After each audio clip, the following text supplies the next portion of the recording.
order, you may identify that in several ways. You may use a chat function, you may send an email to the majority staff, or you may unmute your mic to seek recognition.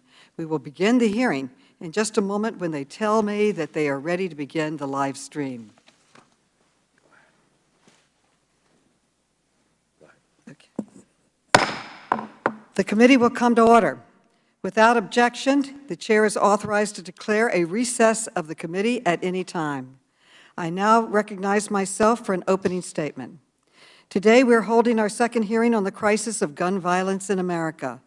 7 weeks ago, this committee heard heartbreaking testimony from witnesses whose lives were forever changed by gun violence, including Mia Cerrillo, a fourth grader who survived the massacre in Uvalde by smearing herself with blood so that they did not recognize her.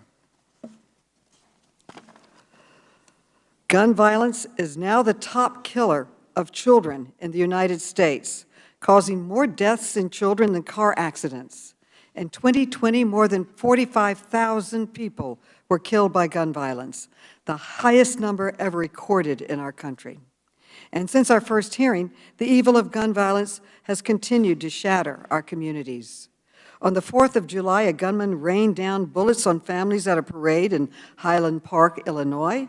He killed 7 people and injured dozens more. That shooter, like the killers in Uvalde, Buffalo, Las Vegas, Parkland, and Newtown, used an AR-15 style rifle. This is an ultra-deadly weapon engineered to kill enemy soldiers on the battlefield. Yet the gun industry has flooded our neighborhoods, our schools, and even our churches and synagogues with these deadly weapons and has gotten rich doing it. That is why I launched an investigation into the gun industry. This morning, I released a memo with our initial findings, and what we found is appalling. Our investigation shows that 5 major gun manufacturers collected a total of more than $1 billion from the sale of assault rifles over the last decade. One company, Ruger, made over $100 million through the sale of AR-15 style rifles in 2021, and more than doubling what it made the year before. Another company, Daniel Defense, tripled its revenue from these rifles from 2019 to 2021. And Smith & Wesson brought in over $125 million from the sale of assault weapons in 2021. Our investigation also found that gun manufacturers use dangerous marketing tactics to sell assault weapons to the public. That includes marketing to children, preying on young men's insecurities, and even appealing to violent white supremacists. Finally, we found that even as guns kill more Americans than ever, none of those companies take even basic steps to monitor the deaths and injuries caused by their products. This is beyond irresponsible. At the end of our last hearing, I vowed that this committee would hold a second hearing so the committee and the American people can hear directly from the gun industry about why they continue to sell the weapons of choice to mass murderers. Today, we will hear from CEOs of 2 gun manufacturers who sold assault rifles used by mass shooters, Daniel Defense and Ruger. Daniel Defense sold the assault weapon that was used in Uvalde to murder 19 children and 2 teachers and to wound 18 others. And Ruger is the largest rifle manufacturer in the U.S. Their assault weapon was used to murder more than 24 people at a church in Sutherland Springs, Texas. We also invited Mark Smith, the CEO of Smith & Wesson. His company is the 2nd leading rifle manufacturer in the country and is responsible for the weapons used by mass murderers in Highland Park, in Parkland, and in other mass shootings. Mr. Smith promised he would testify, but then he went back on his word, perhaps because he did not want to take responsibility for the death and destruction his company has caused. But the time for dodging accountability is over. Today, I'm announcing my intent to issue a subpoena for documents from Smith & Wesson's CEO and other top executives so that we can finally get answers about why this company is selling assault weapons to mass murderers? Answers we were hoping to get at today's hearing. After we announced this hearing, the committee heard from victims, family members, and survivors of gun violence from across our country who wanted to share their stories and their questions for the gun industry. I'd like to play their video now. Let's please play the video.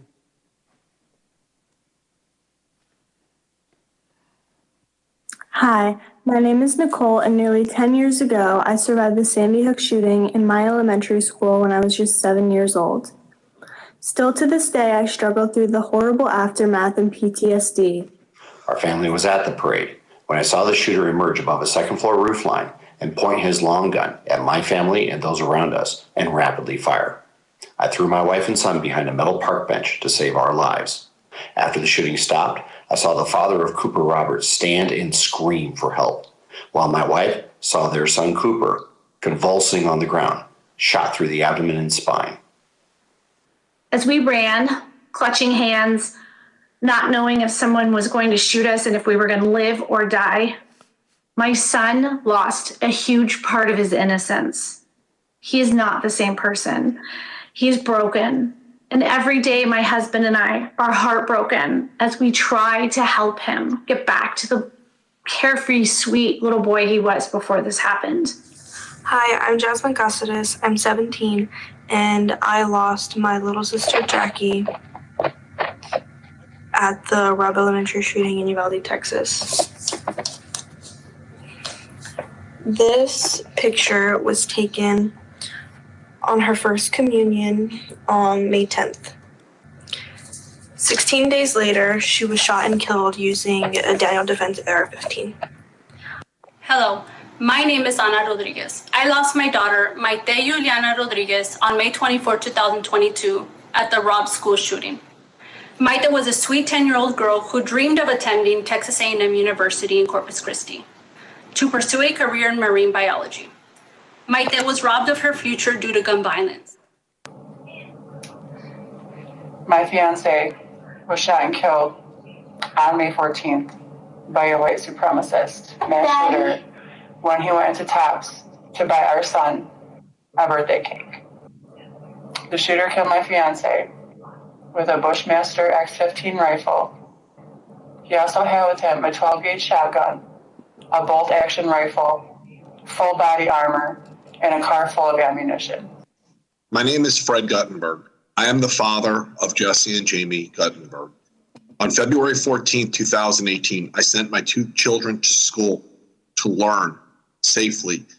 Towards the end of that day, a gunman showed up at my daughter's school, killing 17.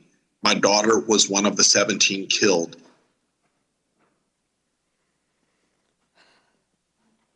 These people. I want to know, what are you doing to stop these shootings? Do you know how many children have been exposed to gun violence in schools since Columbine? What are you going to do?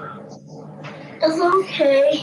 To make sure that your products don't get into the hands of a white supremacist mass shooter ever again, who will take a child's father away. It's okay.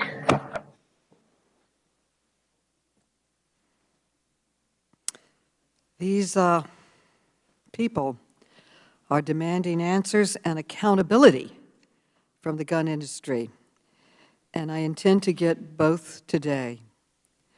Following today's hearing, House Democrats will continue to take bold action to stop the bloodshed.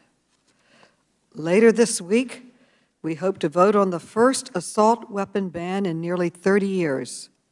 The House is also planning to take action to end the outrageous legal immunity that has protected the gun industry from lawsuits for far too long. And in the coming weeks, I intend to introduce additional legislation to hold the gun industry accountable for the damage inflicted by their products, just like the car industry, the pharmaceutical industry, or any other American business. Let me close by addressing my Republican colleagues. I know that you value the rights guaranteed by the Second Amendment, and so do I.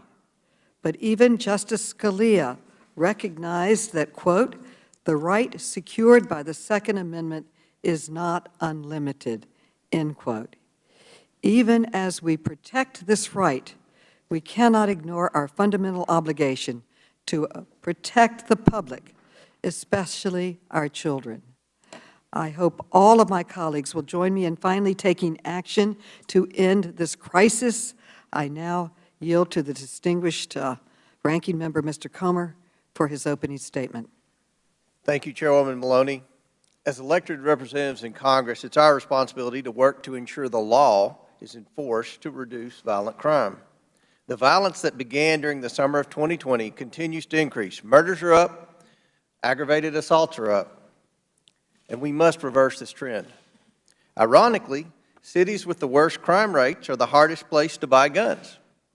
Years of gun control laws in cities like New York and Chicago have failed. That's why I will continue to protect the rights of all law-abiding gun owners who safely use, store, and carry firearms, including the AR-15, which is the most popular rifle in the United States. It's become clear that the two parties in Washington have very different solutions of putting an end to the violent crime wave across the nation. Republicans want to target criminals. Democrats want to target lawful gun owners and take away their guns. We all took an oath to support and defend the Constitution. The Second Amendment ensures the rights of individuals to keep and bear arms and defend themselves in times of danger. Just recently, the Supreme Court reaffirmed our right of self-defense enshrined in the Second Amendment. Meanwhile, Democrats and President Biden continue to blame American companies for various national crises that their policies have made worse. From the price of gasoline to the surge in violent crime, Democrats are quick to point the finger at American industry. Their targets today, the American firearms industry. What did the American firearm industry do wrong? Their customers are allowed to lawfully buy guns. Their customers are allowed to exercise their Second Amendment right to keep and bear arms for their protection and other lawful purposes. Gun manufacturers do not cause violent crime. Criminals cause violent crime. As the Democrats continue their obsession with vilifying American companies, they refuse to conduct any oversight over the Biden administration and the federal government. It's not surprising that the Lugar Center, a nonpartisan congressional rating group, has given the Democrats on our committee an F for oversight. Democrats have no problem with subpoenaing oil companies and private citizens. Yet we haven't heard from a single Biden administration cabinet secretary this entire Congress. When are they going to get a subpoena? We invited Attorney General Garland to today's hearing since he's responsible for agencies like the FBI and ATF. He's not here. In February, we invited the Department of Energy Secretary Granholm to talk about gas prices, but she couldn't make it. Just this week, we learned that Democrats get the same response from the administration as Republicans. They refuse to show up. After both EPA and FAA rejected an invitation to tomorrow's environmental subcommittee hearing, Democrats were so desperate to secure the participation of the administration that they offered to change the scope of the hearing so that both agencies would be comfortable testifying. It looks like they still aren't going to show up. Americans are suffering from the effects of an open border, including fentanyl streaming across into the hands of our youth, inflation at a 40-year high, and last month gas prices hit a record of over $5 a gallon nationwide. Madam Chairwoman, it's time that we hear directly from the people in the administration making policy decisions impacting the lives of all Americans. I would like to enter into the record a letter from Democrat Subcommittee Chair Ro Khanna expressing exasperation with the EPA for not appearing at a hearing tomorrow. Without objection. I would also like to enter into the record a letter that committee Republicans sent you earlier today stating that we support issuing subpoenas to administration officials if they are not appearing voluntarily. Without objection. Let's hold the Biden administration to the same standard that you hold private companies. Show up or get a subpoena. It's time that we do the job the American people sent us here to do. Holding the government accountable, instead of holding hearings like this to score political points against private companies. As I close, Madam Chair, will you commit to holding one hearing before the end of the year with the Cabinet Secretary. Just one hearing with one Cabinet Secretary. I will take it under advisement, and now we will introduce our witnesses. First, we will hear from Marty Daniel, Chief Executive Officer of Daniel Defense, LLC. Then we will hear from Christopher Killoy, President and Chief Executive Officer of Strom Ruger Company, Inc. Then we will hear from Brian Bussey, Senior Advisor at Giffords Law Center. Then we will hear from Kelly Sampson, Senior Counsel and Director of Racial Justice at Brady, United Against Gun Violence. Finally, we will hear from Antonia Okafor, National Director of Women's Outreach at Gun Owners of America. In addition to our witnesses, we also have in the hearing room victims and survivors of the mass shooting in Uvalde and Highland Park, who will be observing our hearing. We are honored by their presence of these brave men and women today. In particular, I want to welcome Felix and Kimberly Rubio, who testified at our previous hearing about their heartbreaking loss of their daughter, Lexi Rubio. The witnesses will be unmuted so we can swear them in. Please raise your right hand. Do you swear or affirm that the testimony you're about to give is the truth, the whole truth, and nothing but the truth, so help you God? I do. Let the record show that the witnesses answered in the affirmative. Thank you. Without objection, your written statements will be made part of the record. And with that, Mr. Daniel, you are now recognized for your testimony. Mr. Daniel. Thank you, Chairwoman Maloney. Chairwoman Maloney, Ranking Member Comer, my name is Marty Daniel, founder and CEO of Daniel Defense. I'm grateful for the opportunity to work with you and to join with Americans across the country in attempting to find effective solutions to combat the unacceptable increase in violent crime in our country, including the evil acts in Uvalde, Buffalo, and Highland Park that prompted this hearing. I'm sharing my views today to help ensure that the voices of law-abiding citizens and gun owners are understood by this committee. I am concerned, however, that the stated and implied purpose of this hearing is to vilify, blame, and try to ban over 24 million sporting rifles already in circulation that are lawfully possessed and commonly used by millions of Americans to protect their homes and loved ones, to safely sport shoot with family and friends, and to put food on the table as licensed hunters. This proceeding is focused on a type of firearm that was involved in fewer than 4% of homicides involving firearms in 2019. I believe in God, and my faith guides me and my family.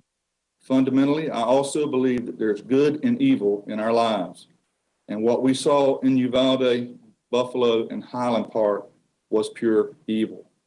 The cruelty of the murderers who committed these acts is unfathomable and deeply disturbs me, my family, my employees, and millions of Americans across this country. Lately, many Americans, myself included, have witnessed an erosion of personal responsibility in our country and in our culture. Mass shootings were all but unheard of just a few decades ago. So what changed? Not the firearms. They are substantially the same as those manufactured over 100 years ago. I believe our nation's response needs to focus not on the type of gun, but on the type of persons who are likely to commit mass shootings. In my judgment, the U.S. Secret Service and Department of Homeland Security have shown how we can best spend public resources in reducing these threats. Several recent studies by these agencies have concluded that mass shootings are preventable when appropriate community systems are in place. In my full statement, I identify other actions that can be taken without infringing on the constitutional rights of law-abiding citizens. As the Supreme Court stated in Heller, the enshrinement of constitutional rights necessarily takes certain policy choices off the table, including those that would diminish the Second Amendment rights of law-abiding Americans, such as banning common and popular guns. To close, I'm appearing before you on a voluntary basis because I believe strongly in our constitutional form of government and the role of Congress in addressing the nation's problems. I have respect for Congress, and I hope you will afford me the same respect as both a citizen and a manufacturer of a lawful product built for responsible citizens. Thank you. And thank you, Mr. Killoy. You are now recognized for your testimony. Chairwoman Maloney, Ranking Member Comer, and distinguished members of the committee, good morning. My name is Chris Killoy, and I am both fortunate and proud to be the President and Chief Executive Officer of Sturm, Ruger and Company, Incorporated, more simply known as Ruger. At its core, Ruger, like all companies, is simply a collection of people. We are fathers, mothers, grandparents, friends, and neighbors. From humble beginnings in Southport, Connecticut, very close to where our corporate headquarters is today, we have grown to a team of nearly 2,000 hardworking folks. We have factories in Prescott, Arizona, Mayodan, North Carolina, Newport, New Hampshire, and Earth City, Missouri, with smaller offices and personnel in various locations around our great country. We come to work every day with the goal of building rugged, reliable firearms that responsible citizens are proud to own and lawfully use. Our motto, Arms Makers for Responsible Citizens, is a testament to our company culture and philosophy dating back nearly 75 years. Among the materials provided to the committee are a few examples of what we have done these many years to advance our philosophy and demonstrate our core values of respect, integrity, teamwork, and innovation. As many companies in America move jobs overseas to improve their bottom line, we build our products in American factories. With few exceptions, our supply chain is nearly all domestic, often supported by small local businesses near our factories. We strive to provide good pay and benefits to our workforce with the hope that employees will become long-term members of our team. And we have the track record to prove it. Right now, we employ well over 100 dedicated employees with between 30 and 50 years at our company. I recently attended a retirement party for a husband and wife team who collectively dedicated 87 years to Ruger, more than a typical lifetime. Not many CEOs are as fortunate as I am to work with such great people. During the COVID-19 pandemic, we worked exceptionally hard to keep our workforce safe. Our COVID task force met nearly every day for more than a year to manage our response, track constantly shifting guidance, and make protocol recommendations. While these protocols had an adverse impact on production and profitability, we opted for the harder right and are proud of that decision. With the recent acquisition of the Marlin Firearms brand, we now offer over 40 product lines and nearly 800 product innovations. Our management team is small, hardworking, and effective. We work closely together every day and strive to do the right thing for our employees, shareholders, customers, and communities in which we are located. We operate in a rapidly changing and increasingly complex legal environment. We do our level best to meet our regulatory obligations, cooperate with law enforcement, and remain true to our corporate philosophy. As a company, we support many initiatives designed to promote the safe and responsible use of firearms. Examples include Project Child Safe, Fix NICS, and Walk the Talk America, just to name a few. These programs and others are detailed in the materials we provided to the committee. Our employees are very active in their respective communities. We have an internal company newsletter, The Ruger Action, which highlights the achievements of our workforce. Weddings, graduations, promotions, retirements, a first buck, and so on. I am always proud and pleased by the community outreach and service of our employees that I read about so frequently. Ruger is a collection of nearly 2,000 hardworking, dedicated individuals sharing the common goal of supplying rugged, reliable, American-made firearms to responsible citizens who use them lawfully every day. That is who we are. The tension between our constitutional right to own firearms and the harm inflicted by criminals who acquire them is a complex topic that evokes strong emotions, regardless of your position on the issue. At Ruger, we are proud Americans who embrace the Constitution and the blanket of protections it provides, including specifically those guaranteed by the Second Amendment. We firmly believe that it is wrong to deprive citizens of their constitutional right to purchase the lawful firearm they desire because of the criminal acts of wicked people. A firearm, any firearm, can be used for good or for evil. The difference is in the intent of the individual possessing it, which we respectfully submit should be the focus of any investigation into the root causes of criminal violence involving firearms. Thank you. I look forward to your questions. Thank you. Mr. Bousset, you are now recognized for your testimony. Good morning, Chairwoman Maloney. Thank you for inviting me today. My testimony is about decisions, the ones I've made, the ones the firearms industry has made, and ultimately the decisions you must make. Like so many gun owners in America, I grew up with guns and was taught that responsibility and safety are critical components of firearms ownership. In 1995, I made the decision to get into the gun industry. For the first several years of my career, the same responsibility I was raised with prevailed there. Tactical gear was not allowed in the largest trade shows. Companies like Ruger even included their founding motto on all advertising, arms maker for responsible citizens. By 2007, change was happening as most companies began combining guns with the political fear and conspiracy machine of the NRA. It worked very well because the same things that drove NRA radicalization also drove gun sales. Prior to 2008, guns like the AR-15 were a pariah, but they represented a new and untapped market, and the NRA and the NSSF needed new political symbols and profit. And so companies like Smith & Wesson made the decision to get into the AR-15 business. A few years later, the M&P 15, as in military and police, became the best-selling rifle in America. Eventually, young male gun customers in places like Parkland, Florida, Highland Park, Illinois, and Kenosha, Wisconsin, all decided to use an M&P 15. By 2008, Ruger made the decision to remove the responsible citizen motto from most of its public advertising. Those industry leaders who spoke out against this new trajectory were attacked and marginalized.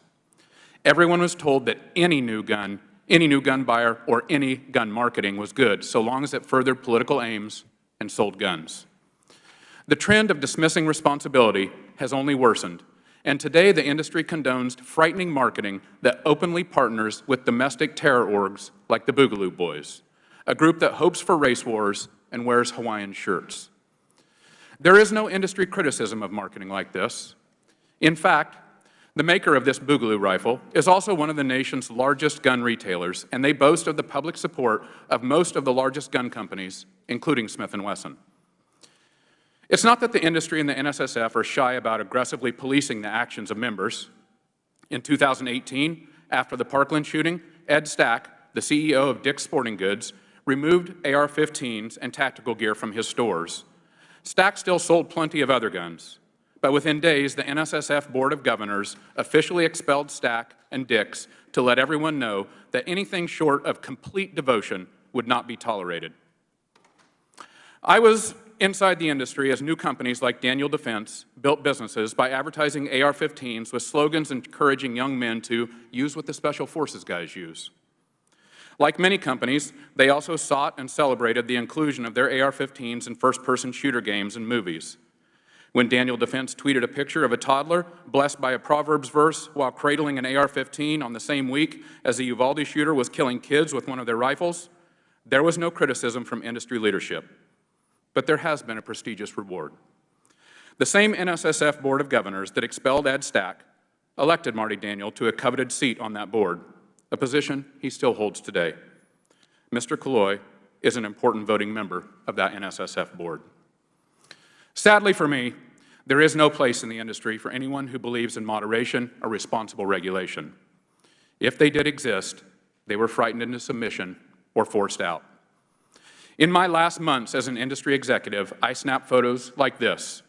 It's a tactical advertisement over the entrance of the SHOT Show that weirdly combines Revolutionary War soldiers, a modern AR-15, and the promise of daily gunfights as a business proposition. On January 6, 2021, less than a year after I took this photo, these exact components coalesced into a violent mob just a few hundred yards from here. Despite guns being the center of radicalized domestic terrorists, There is no industry rebuke, not of the come and take it flags on January 6th, not of armed men invading the Michigan Capitol, certainly not of Kyle Rittenhouse owning the libs by shooting and killing people at a protest with his Smith & Wesson military and police rifle. Any rational person can see the direct lines from this marketing to the troubled young men who kill people in places like Buffalo and El Paso and Uvalde. Anyone can see the direct lines to our nation's most dangerous domestic terror orgs. I am here on behalf of responsible gun owners, like me, who harbor a deep fear about what this is doing to our country. I am also here to warn you that there is much more of this on the way. No one from the industry is going to stop it, and it's going to get much worse. Now, as the elected leaders of our country, you have a decision to make. What is to be done about this? Thank you, and I look forward to your questions. Thank you, Mr. Bussey. Mr. Sampson, you are now recognized for your testimony. Ms. Sampson. Chairwoman Maloney, Ranking Member Comer, and committee members. Okay. Chairwoman Maloney, Ranking Member Comer, and committee members, thank you for holding this hearing, because Americans of all walks of life can and do agree that gun violence is a real problem. Gun violence is a leading cause of death for American children, which is a public health issue, not a private evil hearts problem. Indeed, no prevailing philosophy, theology, or world history suggests that evil is unique to the United States. What is unique, however, especially in comparison to peer countries, is the rate at which gun violence kills our people. And that isn't because we're more evil, more prone to mental health diagnoses, or more violent. First, a mental health diagnosis makes someone more likely to be a victim of violence rather than a perpetrator. And in any case, research shows that Americans are no more prone to mental health issues than people around the world. Second, research suggests that America isn't necessarily more violent than our peers, but because guns are so readily available, we are decidedly deadlier. When it comes to gun violence, we're quite literally off the charts. That's why countries like Australia, Canada, and Germany warn their citizens to take extra precautions when traveling here. And that's also why hundreds of families will get the dreaded news that their loved one has been shot today. In the face of such horrific violence, I can understand why people may earnestly believe that the answers lie in the individual private sphere of hearts and morals. But gun violence is a public health problem, and it requires public policy solutions. We have to be honest. We have a gun violence problem unlike any other industrialized country on earth. And guns don't just come from the sky. Those opposed to regulation claim that people who want to get guns to commit crime could circumvent gun laws by going to the black market, as though the black market were a given. But it's not. Loopholes combined with the lack of accountability and unlawful, irresponsible, and negligent gun industry practices feed the black market. I'm going to focus on those business practices. Almost all guns start in licensed manufacturers' factories. Generally, manufacturers sell to distributors who sell to dealers who sell to the public. Dealers are supposed to screen for gun trafficking, and most do. The majority of gun dealers won't sell a single crime gun in a given year. But the most recently available data shows that 5% of licensed dealers sell about 90% of crime guns. And you might be asking what manufacturers have to do with that. A lot. Through trace data from the Bureau of Alcohol, Tobacco, Firearms, and Explosives, or the ATF, manufacturers know which dealers and distributors are routinely selling crime guns. Since the majority of gun dealers don't sell crime guns in a given year, then if a dealer has multiple traces, that should at least trigger the manufacturer to investigate and at most compel the manufacturer to cut business ties. But they don't do that. And you don't have to take my word for it. Several industry insiders have said as much, and I've detailed it in my written testimony. Despite manufacturers' role in supplying the black market, they face little accountability for a couple key reasons. First, they've lobbied to undercut the ATF. Second, they've bought themselves a shield in the Protection of Lawful Commerce and Arms Act, also called PLACA, a law that makes it much harder for those harmed by industry misconduct to get justice. So we've got paltry enforcement and PLACA, and the gun industry sows carnage by flooding communities with guns, then reaps profit by saying the only thing that'll stop the bad guys with guns are good guys with guns. This more guns, less crime frame isn't just wrong, it's dangerous. First, we know that states with looser gun laws have more crime. Secondly, framing guns around good and bad guys isn't neutral. Because of the racial inequities in our society, Good guy with a gun is usually code for white, resulting in disparate treatment for Black gun owners. For example, police shot and killed Philando Castile, a Black licensed concealed carry permit holder during a traffic stop, whereas police were peacefully able to take an armed white man into custody who'd fled after shooting and killing 7 people at a July 4th parade in Highland Park. Further, some manufacturers use militaristic marketing, suggesting that assault-style rifles are the way to protect freedom.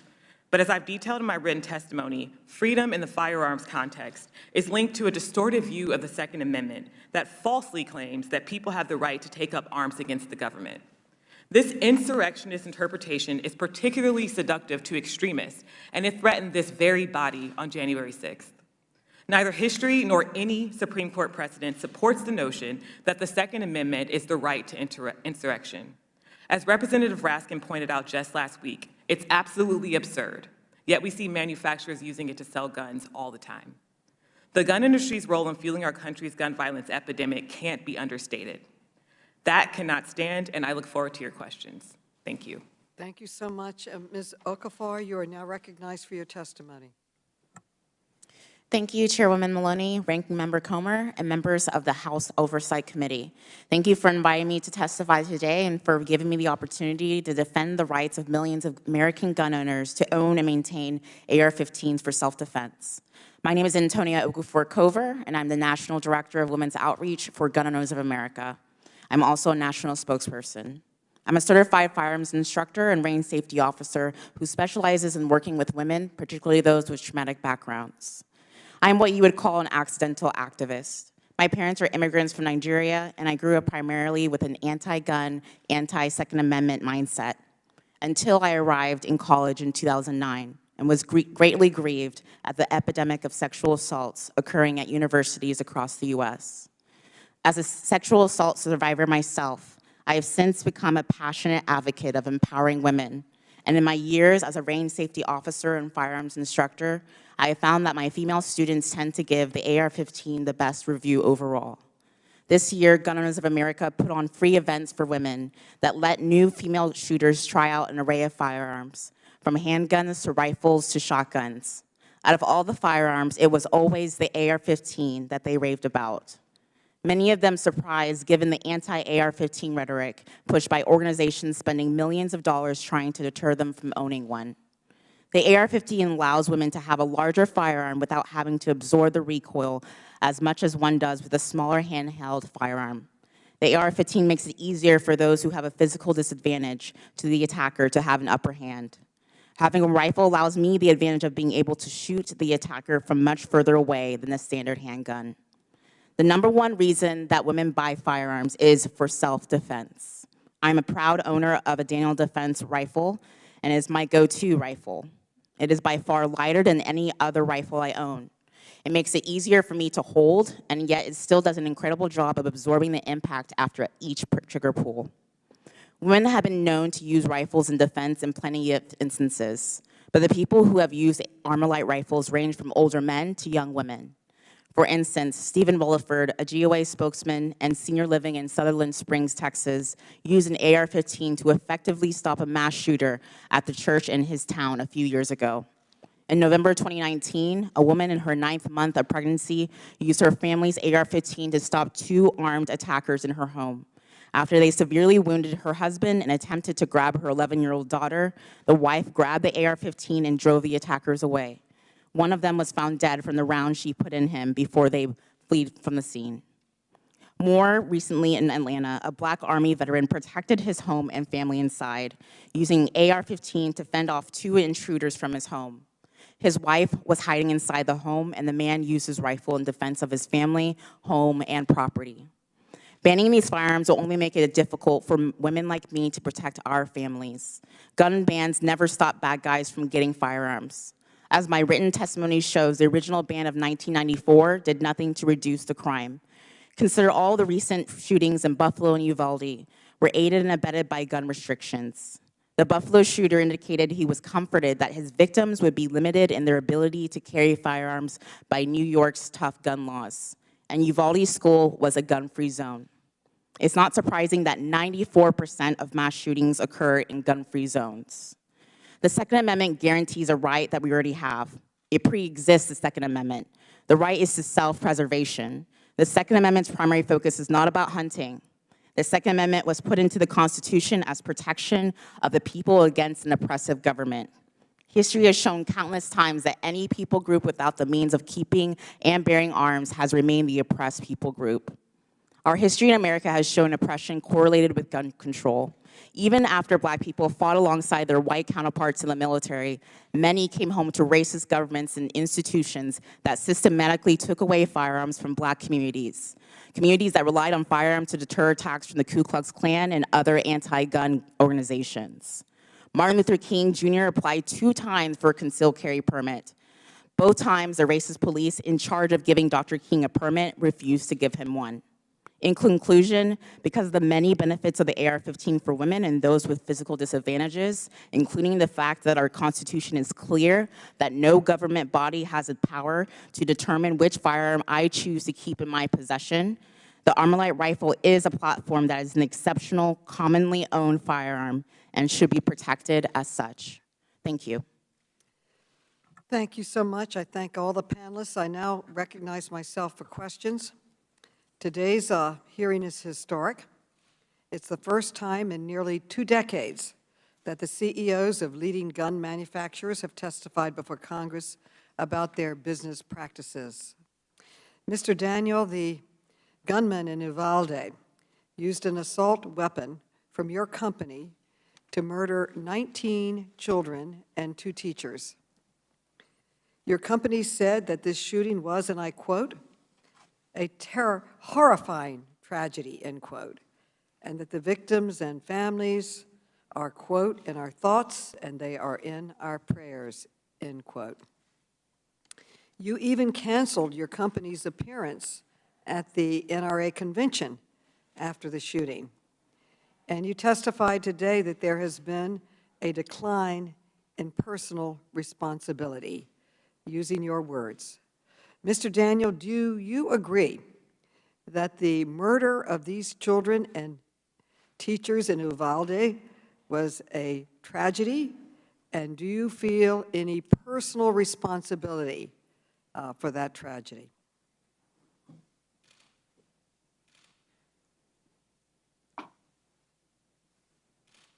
Chairwoman Maloney,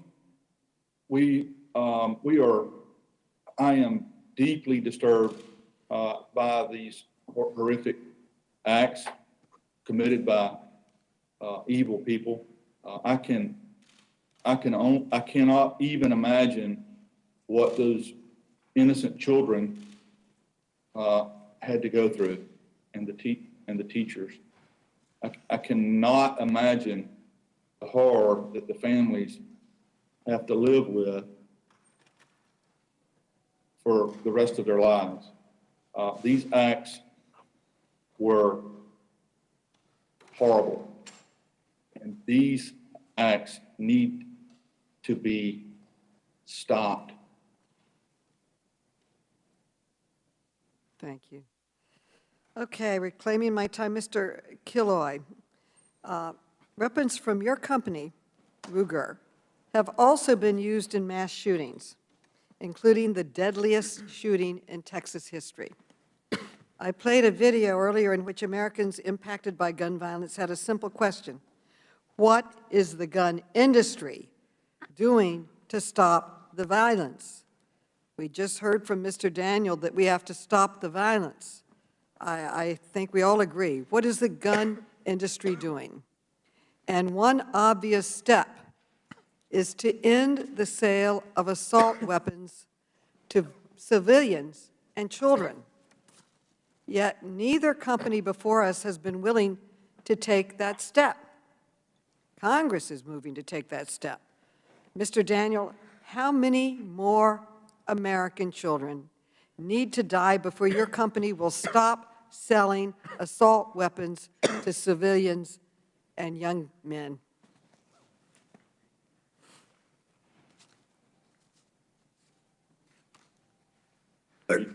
Congressman, was that directed to myself or Mr. Daniel?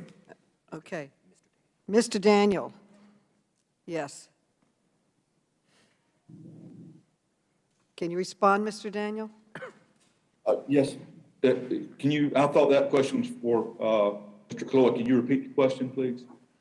How many more American children need to die before your company will stop selling assault weapons to civilians and children, the weapon of choice in most mass murders in our country? Congresswoman Maloney, I believe that these murders are local problems that have to be solved locally. I believe that Okay. the My facts show time is limited, that and I have to go to the next question. Mr. Killoy, how about you? Is there any number of shootings in schools and churches and synagogues that would convince you to stop selling weapons of war to civilians?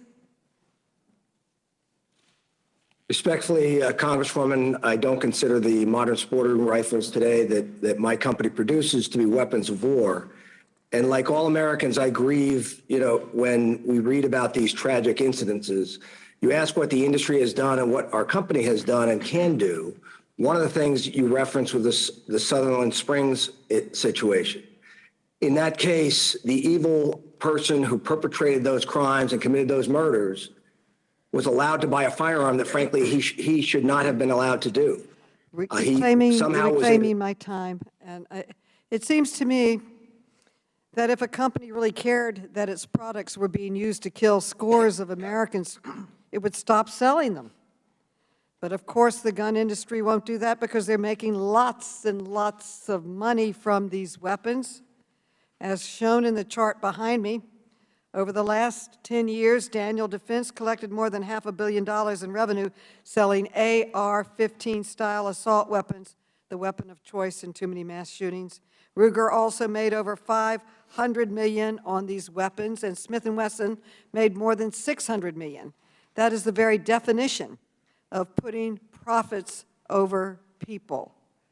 Today, the committee room, there are victims and surviving family members from the Highland Park and Uvalde shootings. Mr. Daniel, you have sent thoughts and prayers to the victims of Uvalde, but you have never accepted responsibility for selling the weapons that killed these innocent children. And you testified earlier that there has been a decline in personal responsibility. I want to give you the opportunity now to show personal responsibility. Will you accept personal responsibility for your company's role in this tragedy and apologize to the families of Uvalde? Chairwoman Maloney, these acts are committed by murderers. The murderers are responsible. Reclaiming my time. Mr. Killoy, how about you? Will you apologize to the victims here today and victims around our country and their families in Sutherland Springs, Boulder, and other cities who were harmed by your products? Congresswoman, with all due respect, while as I grieve like all Americans at these tragic incidences, again, to blame the firearm, the particular firearm in use here that we're talking about, modern sporting rifles, Thank you. to blame the firearm as an inanimate object. Reclaiming my time. So let me get this straight, and with all due respect, you market weapons of war to civilians and children. You make millions by selling them, but when someone pulls the trigger, you refuse to accept responsibility. And I would call that a staggering lack of accountability. I hope the American people are paying attention today. It is clear the gun makers are not going to change unless Congress forces them to finally put people over profits. I yield back and recognize the gentleman from Georgia, Mr. Heiss. He is now recognized. Thank you. I want to thank each of our witnesses for being here for your testimonies. I also want to thank Chairwoman Maloney for holding this hearing so that the American people can see the disturbing trend in this committee of going after both private citizens and the constitutional rights of American citizens. Just the other day, this committee went after those in the energy sector and now going after firearm manufacturers, all for political purposes. And just to go with the Chairwoman's comments, I want to know, when are you, Chairwoman Maloney, going to apologize to the American citizens for not dealing with the real issue and showing responsibility and accountability? When are we going to have hearings in this committee holding people responsible in cities, municipalities, states, and right here in our own Congress for being soft on crime?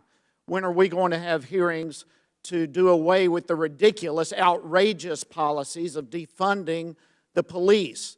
And do we really think that that is a good idea when it comes to dealing with crime? Would anyone in their right mind think that crime would go down when we attack and defund the police, when we're soft on crime? And here we have a southern border that remains open, allowing gang members to come in. We've not had one hearing about that. We've not dealt with one thing of the issue. This is like the old saying that we're going to blame the manufacturers of forks and spoons for obesity. I guess you're going to subpoena some of them as well to deal with obesity in this country. It is absolutely absurd that we're not dealing with the issues, and I want to know, when are you going to apologize for the lack of leadership in this committee of dealing with the issues that this country is facing? This committee should have jurisdiction over government oversight and federal issues, not going after private citizens and private companies like we're doing here today. Yes, violent crime is on the increase. That's a concern for all of us. But to go after the manufacturers of guns while at the same time remaining soft on crime, defunding the police, supporting those policies, and keeping our southern border open for all sorts of criminals is absolutely disgusting to me and unthinkable. The height of irresponsibility and lack of accountability. My colleagues seem to forget that the American people have a right to own guns. It's a constitutional right to defend themselves, and yet we have a perpetual barrage of politicized buzzwords like have already been used here this morning, like assault weapons and weapons of war, to support arbitrary gun grabs, not from criminals, but from law-abiding American citizens. And it's time that we see some changes. Mr. Daniel, I'd like to go to you. There are approximately 8.5 million Americans purchased a firearm for the first time in 2020, and this is a trend that's continued to go up for the last several years. Does your company make or produce any illegal product?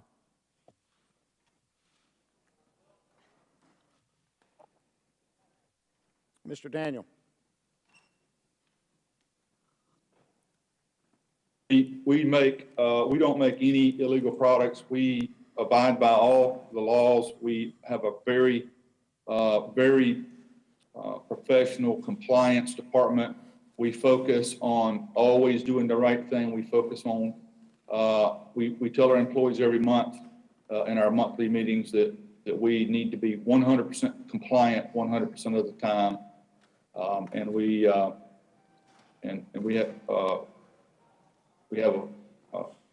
known to have a great system of making sure that we're everything is legal. And I have been to your company. I've toured it. It's an amazing place. Why do you believe so many Americans are choosing to exercise their constitutional rights for firearms and purchase firearms, particularly things like the AR-15, which seems to be under attack this morning?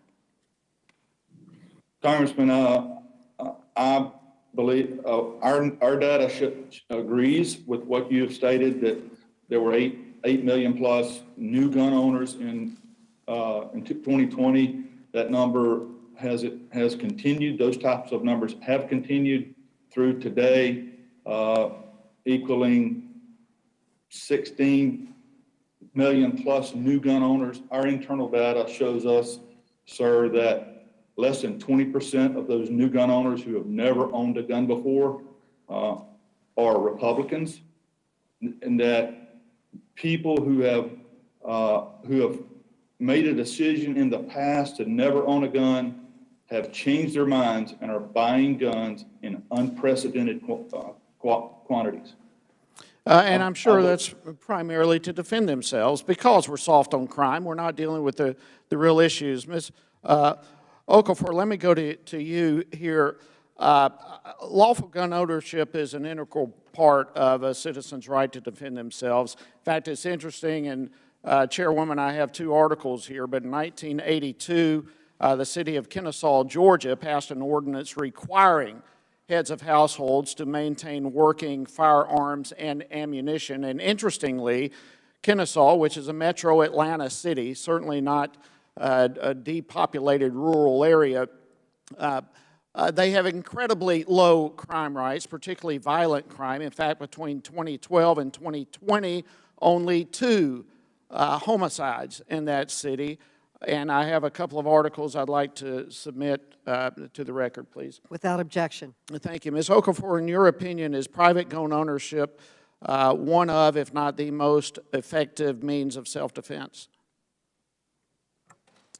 Thank you, Congressman. Yes, absolutely. That is one of the most impactful ways of deterring any criminal from wanting to go to the places that are most vulnerable and defenseless. Like I said in my testimony, 94% of mass shootings occur in gun-free zones. So a criminal is going to go where they can do the most amount of harm in the least amount of time. And so those places that they know that they're not going to be able to do that, they're going to be a deterrent. Is that answer data-based? That's absolutely data-based. Okay. Thank you very much. I appreciate the chairwoman's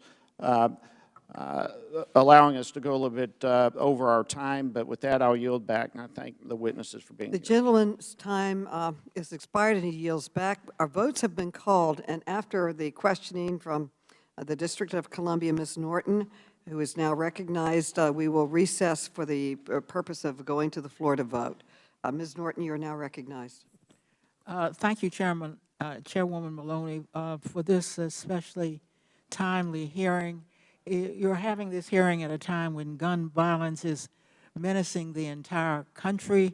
You do not open a paper these days, these mornings, without reading about gun violence, often involving many, many victims. I would like to preface my questions by noting that without statehood, the District of Columbia could have its local gun violence prevention laws, including its ban on assault weapons and high-capacity magazines, overturned by Congress. Republicans, including this Congress, have repeatedly tried to overturn D.C.'s common-sense gun violence prevention laws. We have defeated each such effort, and I will continue to try to do so. It is clear that there is a common denominator to mass shootings that occur over and over and again in America, and that is the use of assault weapons. Mr.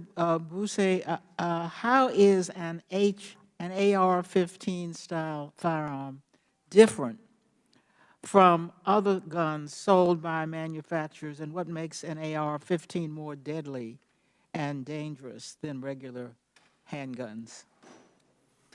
Thank you, Congresswoman. An AR-15 is chambered in a very common cartridge, typically a .223 or a 5.56. In that way, it is similar to many other commonly used guns. But the AR-15 is based on the military version of the rifle, and it's specifically designed to be an offensive weapon of war for troops in battle to charge into places like buildings and battlefields to take as many lives as possible as fast as they possibly can. That's what the design of the rifle is for. It's, I think, an analogy may be in order. An AR-15, if you think about it in terms of cars, most cars and trucks have 4 wheels and a steering wheel and engines and all those things. And most rifles have a trigger and a barrel and a stock and all of those things. But in this case, The AR-15 would be much like a Formula One race car. It's like other cars, but it's specifically designed to do things very fast, very easy. At corners, it gets places very fast. So I think that's the analogy that should be used. It's a very telling analogy, I must say. All of these differences mean the damage to the human body from one bullet fired from an assault rifle is particularly gruesome. I'll just give one example.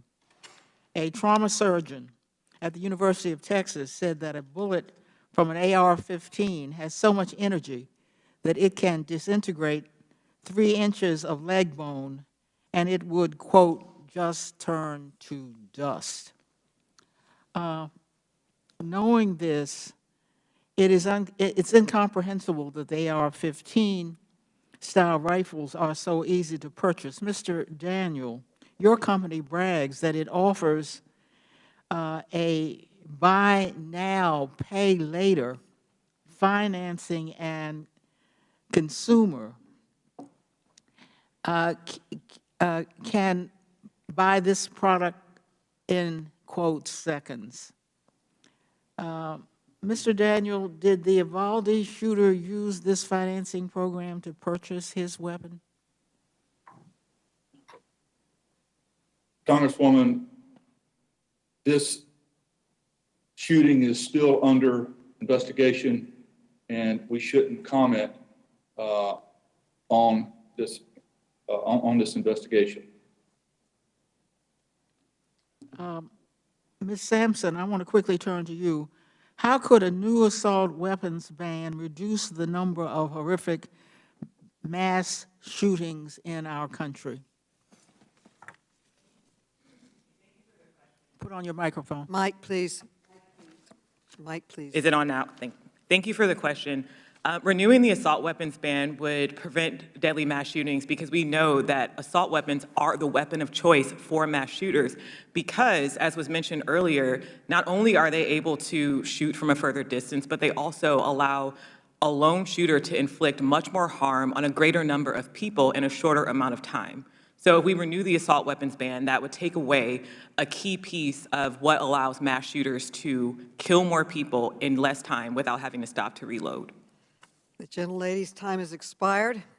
Votes have been called, and to accommodate members voting, the committee will take a short recess and reconvene approximately 5 minutes at the close of the last vote in this series. The committee stands in recess.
People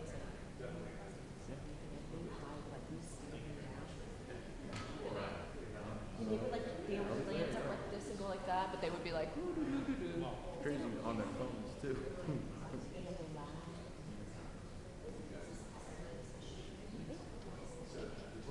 That's the part I don't even realize. People are losing their walk. It's like, we can't all agree.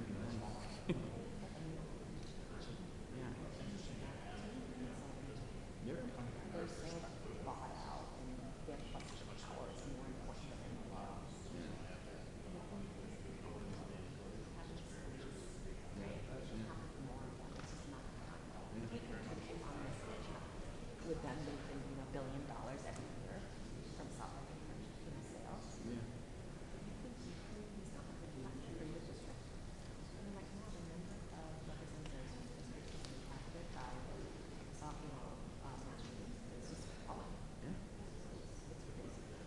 It's a fight you guys are fighting. It's been very grassroots. Rubio said they've been here 3 times since just happened. Maybe the change, you know?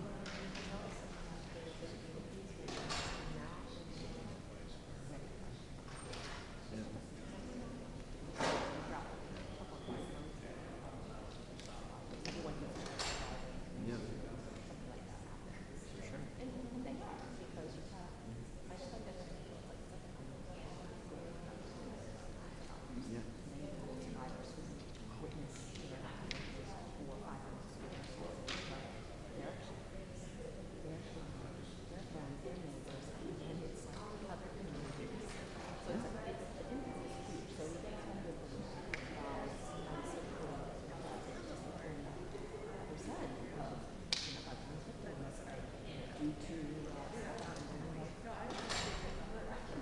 The part that is crazy about it is 4%, sure, but they have 4%. Like that's the part. Yeah, I know that for sure. Yeah.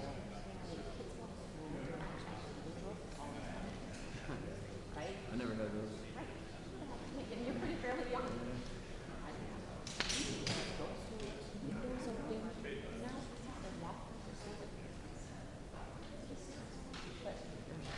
The world.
It's been quite a ride for 10 years.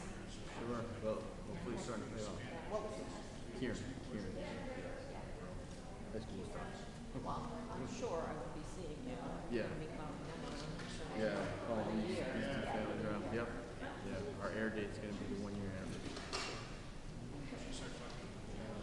Probably at the National Vigil then. Probably. Every community will be there. When will that be? Summer 7th. I had it in DC. We hold a vigil, we cry, but we remember why we're doing it. Yeah. We try to hold it, and then the next day we pound the cake and go and do some conference. Yeah. It's important. Yeah. Back and forth, right?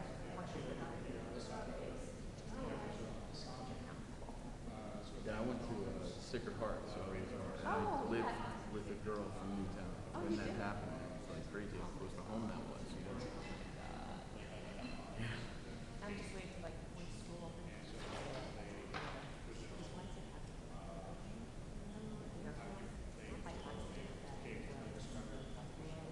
Yeah.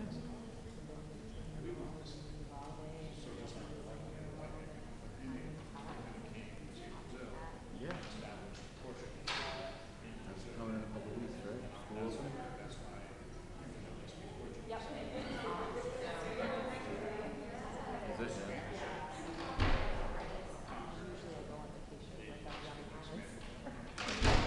Reading it off the headline.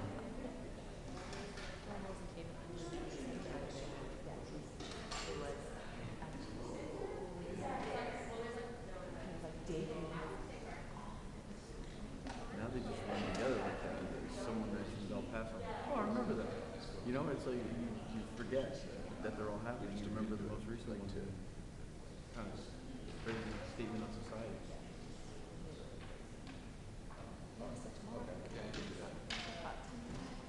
Say it again? 10 years. It was a labor of literally went like. Yeah. What's on the agenda tomorrow? That's the voters tomorrow? The vote, whole house. Okay. Yeah, Are you guys going to be there for that? Yes, we're trying to find a room. I don't think the gallery's open yet, so Yeah. we wanted to just like find a room. Okay. Can I come and shoot that? Yeah. Actually. I'll let you know if I can. Can I take you? I don't have business card. You're good.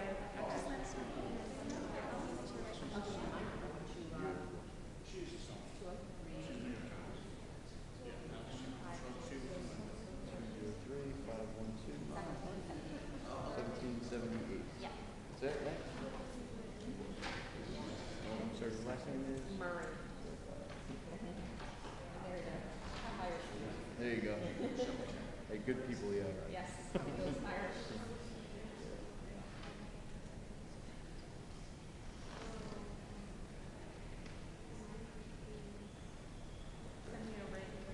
Yeah, I just texted you. This is Karen. Make a girl, MC girl. A girl. Yep. Like I said, high school stuff. It's changing. Yeah. Yeah, I love to be able to get them to shoot the reaction, talk to you guys about what it means. But thank you both.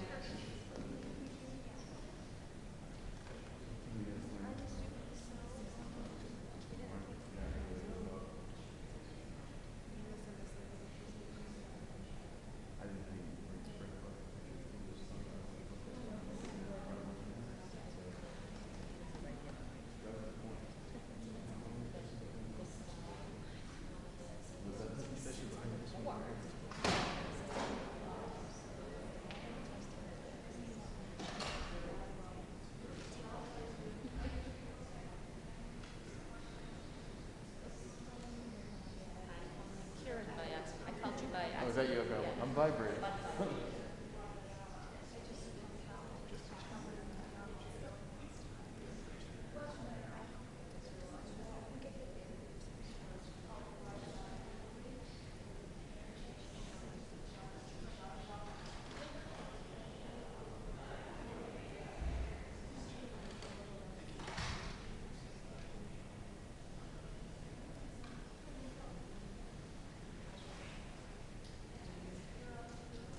regret one.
Don't agree on anything, but nice to see you.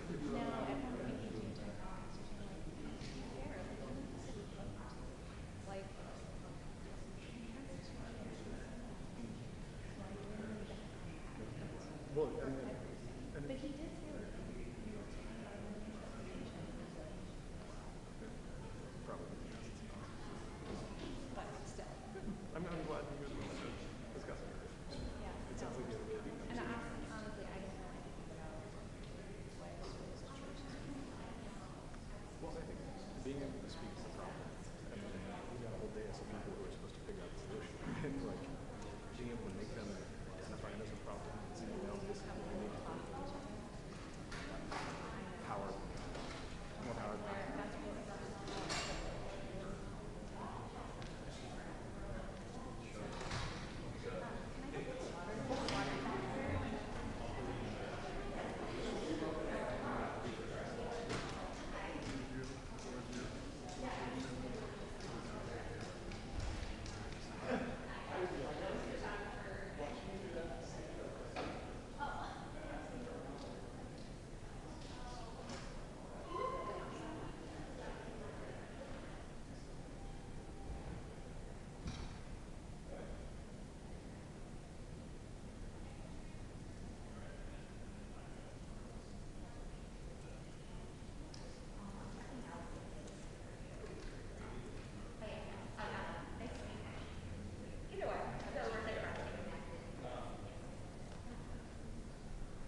shredded in times of crisis or in tragedy. And tragically, we see often, and even in this body, to use every crisis and every tragedy as a reason to shred the Constitution, so to speak. Even today in this hearing, we see once again the attempt to punish society for the acts of an individual. This ideology, this blame shifting that's really rooted in Marxism. It's the same ideology that gives terrorists and those who commit genocide their reasoning, and demagogues throughout history to justify their actions.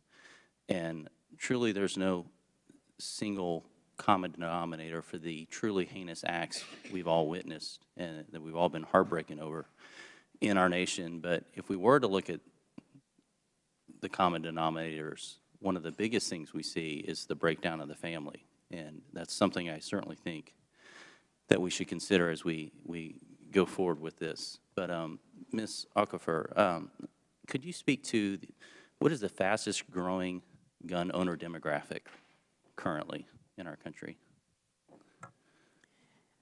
Thank you, Congressman Cloud. The fastest growing demographic currently is actually Black women, and particular women, of course. 48% of the 8 million new gun owners that we had from 2019 to 2020 were women, and of those, 21% of them are Black women.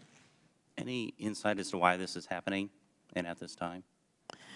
Particularly with Black women, there's many reasons. One of the big reasons is because, unfortunately, Black women are one of the demographics that have been victims of violent crime.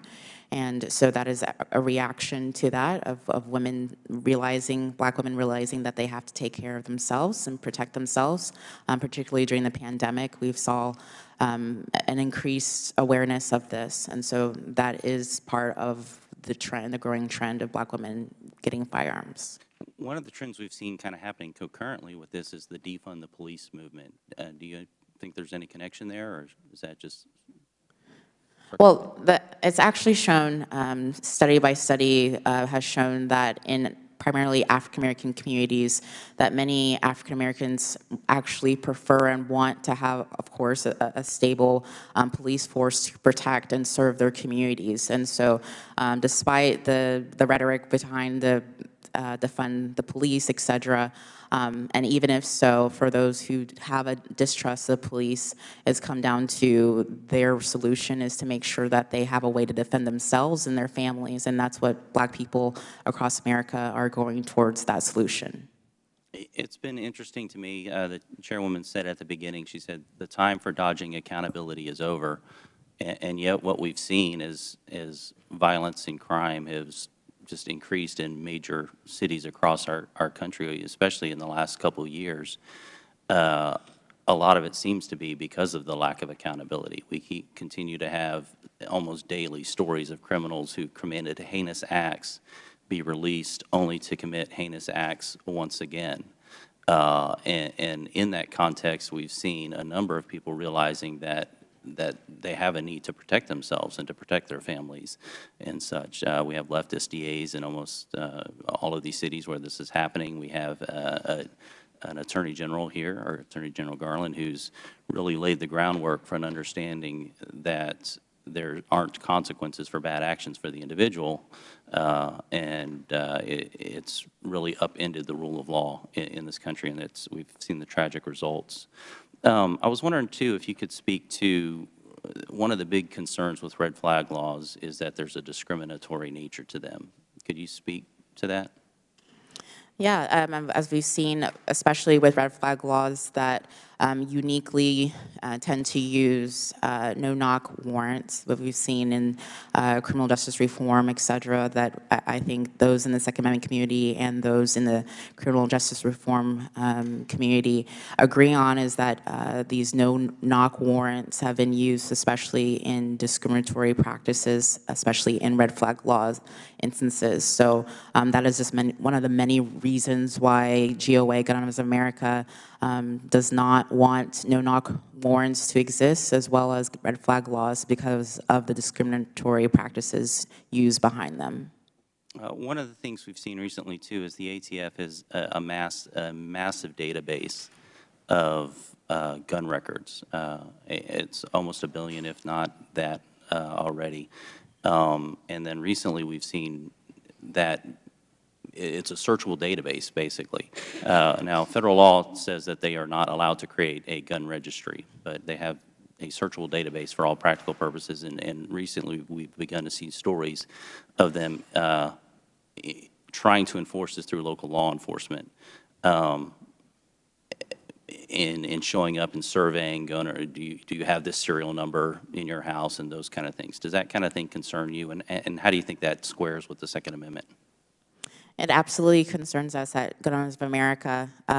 When it comes down to it, is that this is what exactly why people are concerned about any type of registration, is because once registration is allowed, then it's very easy for any type of government agency to be able to use that to essentially, again, discriminate against gun owners and those that they deem to be, quote unquote, dangerous. And what that actually means tends to be anything from what they believe is a First Amendment difference or something like that. So when it comes down to it, that's part of the issue, is that any type of registration leads to gun confiscation in the end. Yeah. The gentleman's time has expired. Thank you. The gentleman from Massachusetts, Mr. Lynch, is recognized. Thank you, Madam Chair, and really appreciate you holding this hearing. I thank the ranking member as well and our witnesses. On one of my other committees, I actually serve as the chairman of the Task Force on Financial Technology, or FinTech. And our task force is continuing to investigate the emerging use of so-called buy now, pay later financing for online purchases. So I want to direct this question to Mr. Bussey and Ms. Sampson. A buy now, pay later allows consumers to purchase and immediately take possession of an item after agreeing to pay the purchase price over a fixed period of time. The use of buy now, pay later has really dramatically increased in the last few years, especially with the pandemic. Not surprisingly, buy now, pay later is also extremely popular with younger consumers because it entails a very, very light credit pull or credit check, and really targets those with minimal disposable income and little or no credit history. And by far, millennials and Gen Z consumers make up the majority of buy now, pay later users by age group. Regrettably, however, relevant to this hearing, buy now, pay later has really become popular as a way to finance online gun and ammunition purchases.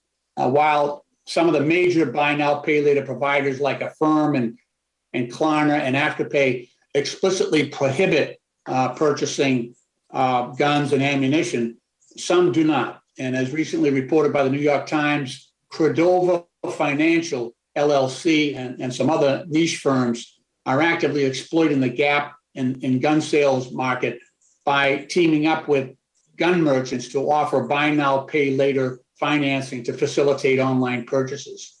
In fact, Credova boasts a multitude of retail partners on its website, including several gun merchants. For example, the company is the financing arm for grabagun.com, which is an online gun seller offering handguns, shotguns, and what they say on the website, a huge number of AR-15s. Grabagun.com prominently highlights the convenience and benefits associated with Credova buy now, pay later, including no hard credit inquiries for pre-approval and zero money down. The website also dangerously markets Credova's services as advertised on Grabagun.com. A consumer can select Credova financing in order to what they call shoot now, pay later. So that's running contrary to all the checks that we're asking to be implemented to prevent the wrong people from actually getting access to firearms. So Mr. Bussey and Ms. Sampson, can you offer us your thoughts on how this new mechanism of buy now, pay later in the gun industry could affect and exacerbate the gun violence epidemic? Thank you for the question, Congressman. I believe that this sort of system points out the sort of danger that we're now facing and what I think is a holdover in our firearms laws. We need to do things to make it more difficult for impulsive teenagers to get AR-15s and up to 60 30-round magazines that the Uvalde shooter had. We don't need to make things, I mean, 18-year-old, 19-year-old, 20-year-old kids, especially young men, are impulsive and buy now, pay later, or buy now, or shoot now, pay later sort of financing options like this highlight this massive hole we have in our regulation that is a holdover from the time when 18-year-old kids were thought it was okay because they needed to go buy a hunting rifle to go hunting with their dad on some nice October day. That's why this 18-year-old law exists and why handguns are 21. Our country has changed now where many of our long guns, in fact, in some places, the majority of our long guns purchased are AR-15s. And we need, in my opinion, as responsible gun owners, as lawmakers, as responsible citizens, we need to reduce the prevalence of increasing that sort of easy access. Thank you. Ms. Sampson? I would also just add that the reason why this is so compelling, especially for younger consumers, is because AR-15s and the like are rather expensive weapons. And so for individuals who may be younger, this may be another way to allow them to get their hands on them. And it all goes around to the deliberate marketing to some of the most vulnerable and impulsive members of our society. And the gentleman's time has expired. The gentleman Thank from you very much, Louisiana. Madam Chair. I yield back. Thank you. Thank you, thank you. The gentleman from Louisiana, Mr. Higgins, is now recognized. Thank you, Madam Chair. Mr. Busey, does an American citizen have the right to defend their home from armed, violent home invasion? Just yes or no. It's not a trick question. Yes, sir. I believe that the Supreme Court has established that right. Yeah, it was well defined 240 years ago, reaffirmed by Article 3 and every sovereign state since. Ms. Sampson, you believe an American citizen, a free American, has a right to defend his home from armed, violent invasion? with respect, thank you for the question. The things that we're talking about won't prevent. Well, we're moving past you. Right. Ms. Okafor, does an American citizen have the right to defend their home from armed and violent invasion? Absolutely. Not only is a human right, it's also guaranteed by the Constitution. Absolutely. What my colleagues are doing, it's unbelievably beyond the pale of anything reasonable or constitutional. Everything we're leading towards here is the seizure of weapons from the homes of law-abiding American citizens that have purchased those weapons legally. You're setting up gunfights in the homes of Americans between Americans responding in the dead of night. When do you think ATF and the FBI comes to a house? In the dead of night. You're setting up gunfights between American citizens defending their homes from dark shadows, clearly armed, coming into our home, onto our porch, and through our door. You're setting up death.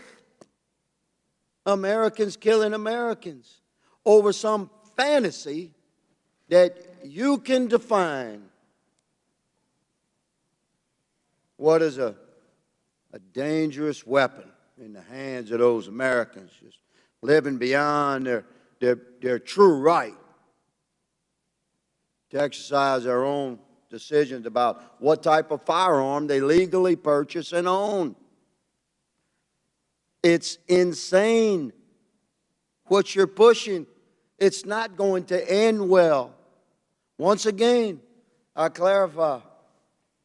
Yeah, you have majority control, and you're most certainly exercising it, and you can push this bill through by party line vote. But Americans are not going to sit and allow, without responding. Man, people make decisions like that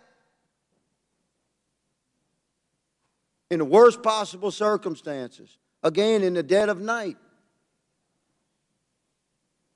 You're setting up some extreme stuff and you're 100% responsible for it.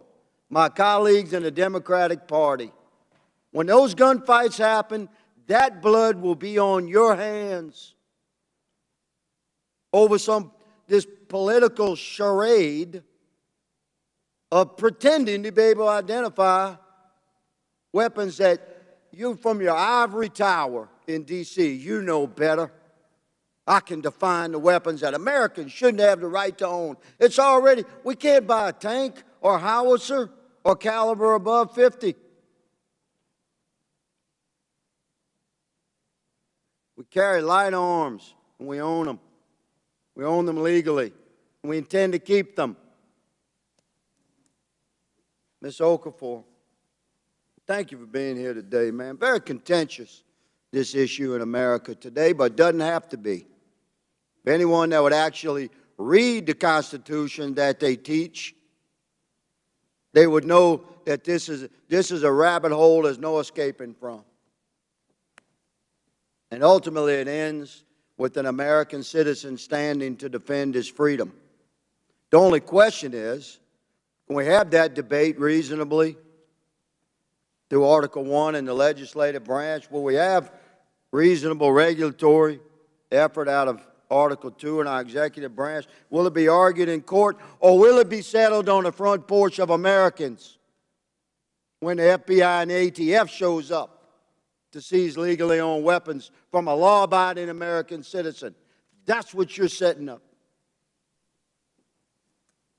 I'm sorry, Ms. Okafor, my time has expired, but my passion has not in defense of the Second Amendment. Madam Chair, I yield. The gentleman yields back. The gentleman from Virginia, Mr. Conley, is recognized for 5 minutes. I thank the chair. And let me just say to my friend from Louisiana, I can match his passion with my own. And we will not be threatened with violence and bloodshed because we want reasonable gun control. Is the gentleman pointing? I will not yield. I will not yield. Because It's I'm my not. time, Madam Chairman. And I'd like the time I'd ask the restored. gentleman I'd like to the time retract restored that from the statement. interruption. You just heard it. Another threat of violence. Madam Chair, I'd like the word stricken. Madam Chairman, it is my time. Madam Chair, point of that. order, Madam Chair. Can Point I of put order. up? Point of Can I order. put up? Members will suspend. The gentleman has a point of order. Madam Chair, the gentleman from Louisiana requested a retraction, and I do believe that Mr. Connolly said something that was not what Mr. Higgins said, and I don't feel that with our rules you're allowed to say things that are not true. Okay. Mr. Conley, will you retract? I don't know what it is I'm expected to retract. I heard. You pointed at me and said I was threatening you, brother. If I can finish, Take Madam it back. Chairman, if I can finish in response to your question, Madam Chairwoman, I heard the gentleman from Louisiana say that blood would be on our hands if we attempted to pass legislation that could yield to his imagination, apparently, of ATF agents and FBI agents going to someone's front porch and taking away their weapons. And what I heard in that remark was an implied threat that people would resort to violence. Respectfully, I accept the gentleman's tone. He's my friend and colleague. We disagree from time to time, sometimes passionately, but I accept the tone of your explanations. I thank my friend. I withdraw my request to have the word stricken, Madam Chair. Thank you. The gentleman withdraws. The time is Mr. Conley's. Thank you.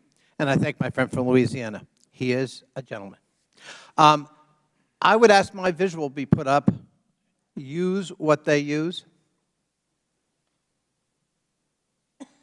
Yeah. Mr. Daniel, this is one of your ads. Use what they use, and it shows a military picture using a military weapon, and it would seem to imply that you are encouraging people to purchase military weapons and, quote, use what they use. Is that your intent with this, that in fact people should buy military-style weapons and use them like the military uses them? Mr. Daniel? Congressman, thank you for your question. This ad is an ad for a rail system that can be added to an AR-15. We sell products to the military. We market products to the military, and we market products to civilians based off of our military heritage, that we provide the best products that can be built, that can be bought, and we sell those products. Thank you. Sell those products to the military. Mr. Bussey, That shows our excuse me, I've got limited time, Mr. Daniel, but thank you. Mr. Bussey, is that how you see that ad? Thank you, Congressman. This ad is a common practice in the firearms industry to build up the sort of military credentials of a firearm so that, frankly, oftentimes more young men want to purchase the gun as if they are in or still in or wish to be in the military. Would it be fair to say that just looking at the visual, this isn't what Mr. Akafa has talked about, self-protection and protecting my home. This is, in fact, invoking a military image explicitly and inviting you to purchase the same kind of military-style weapon the military has. Is that correct? Yes, sir. These kind of ads are very prevalent in the industry now, and it's changed much in the last 10 or 15 years to this style of advertising. If we could put up visual number 2. Yeah. So this is extraordinary to me. What weapon is that, Mr. Bussey, that is being handed to a toddler? That's a Daniel Defense AR-15 version. So this is an ad by Daniel Defense handing an AR-15, and what it says is, train up a child in the way he should go, and when he is old, he will not depart from it. What are we to take from that message, Mr. Bussey? I don't think that's the meaning of the original Proverbs verse, sir. No. No, it's kind of a distortion of Scripture, maybe. Of course, I don't think they had A-15s when Scripture was written. Mr. Daniel, if a child uses one of those guns to shoot himself, under the law, is your company liable, or are you liable by law? Ad about, this is not a question about safety, sir. This is a question about the purpose of this ad. No, no, no. I'm asking you a different question right now because I got limited time. I'm asking you a legal question. Are you liable if a child shoots himself with one of those guns? I don't know the answer to that, sir. I'll be happy to talk to my lawyers and get back to you. I would suggest you respectfully the answer is no, but all right. If a child uses one of those guns to shoot a friend or sibling, are you or your company liable? Congressman, this child in this photo was not being taught to use a gun. I'm not talking about that just yet. I'm asking a legal question about liability, and the answer again is no, because of the law, which protects people like you and your company.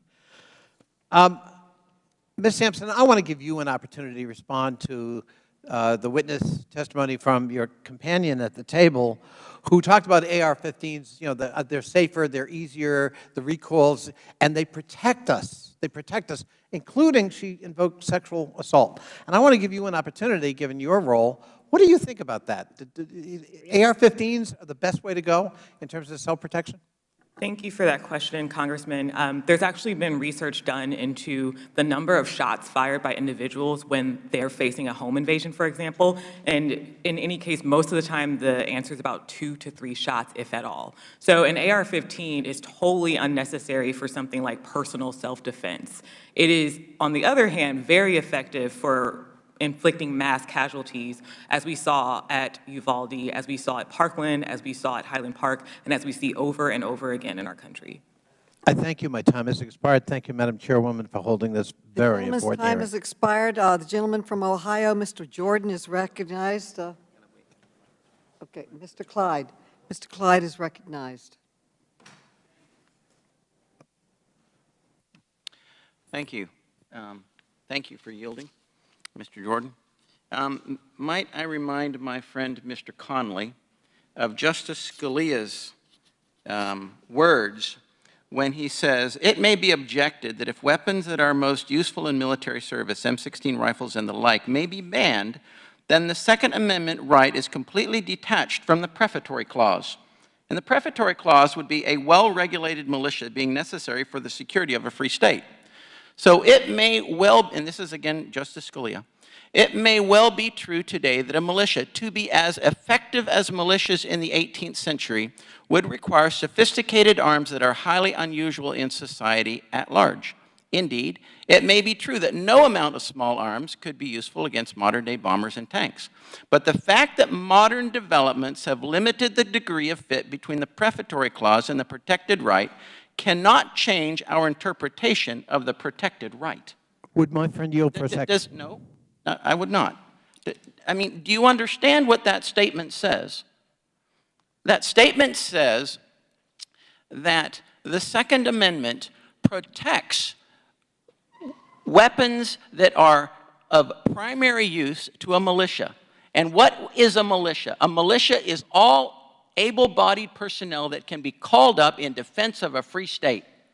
That is exactly what Justice Scalia says in the Heller decision. Now,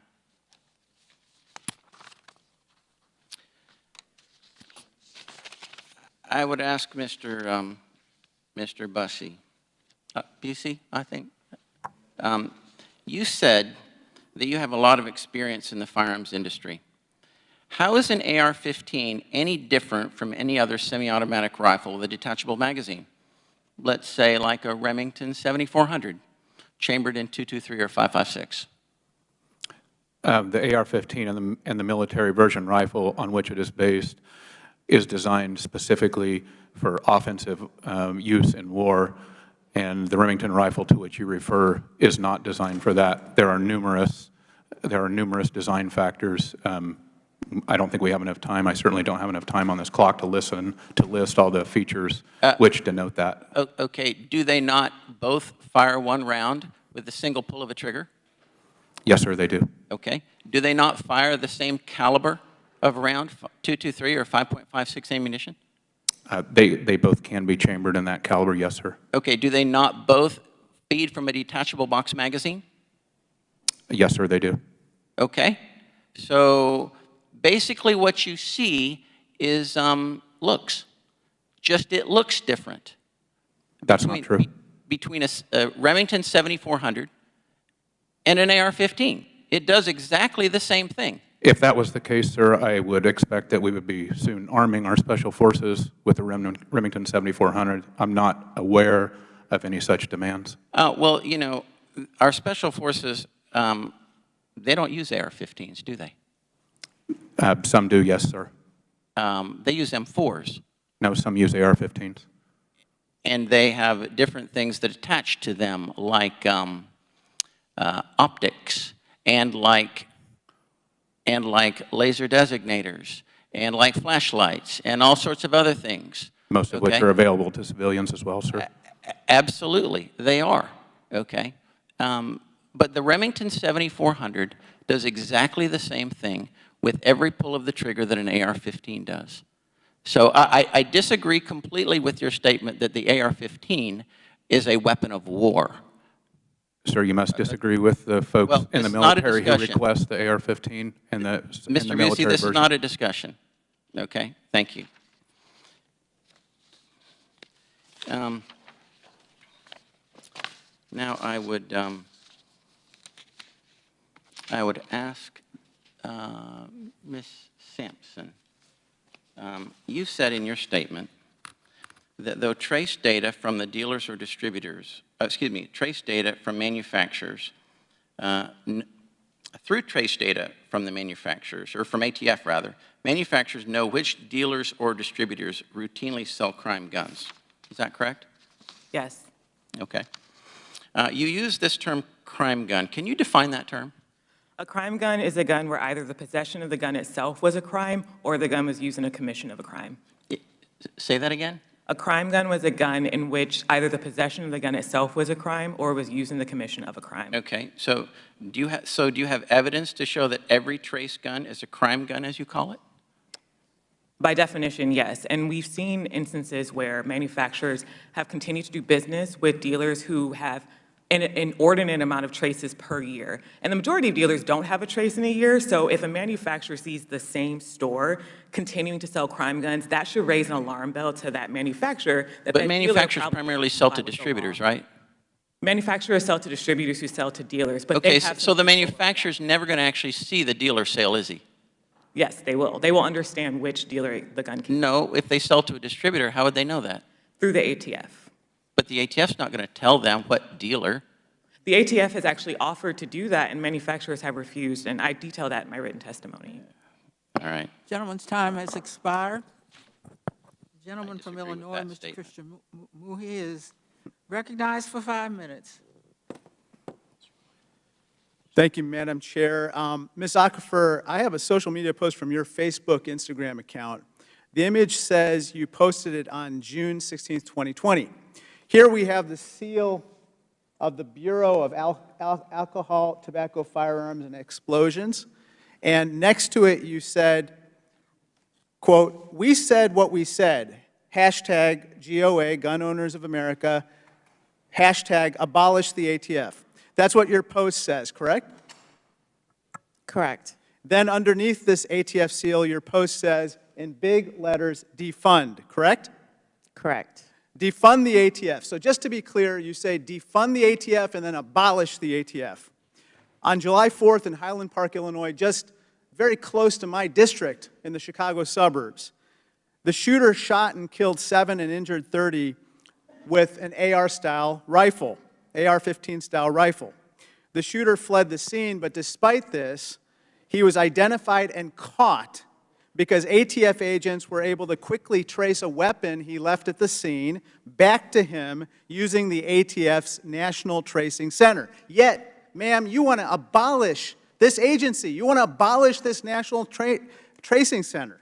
That is an extreme and radical viewpoint. Unfortunately, some folks on the other side have introduced the extremist bill, quote, eliminate the ATF Act. I respectfully submit we should help keep our law enforcement intact. We should help keep our communities safe, and we should be investing in the ATF and law enforcement, not defunding and abolishing it, as you would suggest, ma'am. Mr. Daniel, I want to turn your attention to a tweet on your account. This tweet says, it's actually from March 2nd, depicting the Delta 5 Pro precision rifle. Your post reads, quote, rooftop ready, even at midnight. Then a smiley face emoji follows that statement. Mr. Daniel, this is what your tweet says, correct?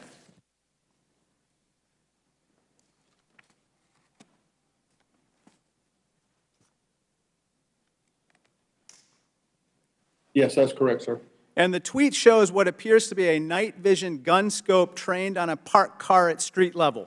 Mr. Daniel, this tweet is not depicting anyone hunting for wildlife, is it? No, sir. And it's not depicting anyone acting in self-defense against someone attacking them, correct? That remains in the eye of the viewer, sir. I don't see anyone attacking somebody here. Mr. Busey, can you verify that? Nobody appears to be attacking the person who's supposedly operating this AR-15 or this sniper rifle, correct?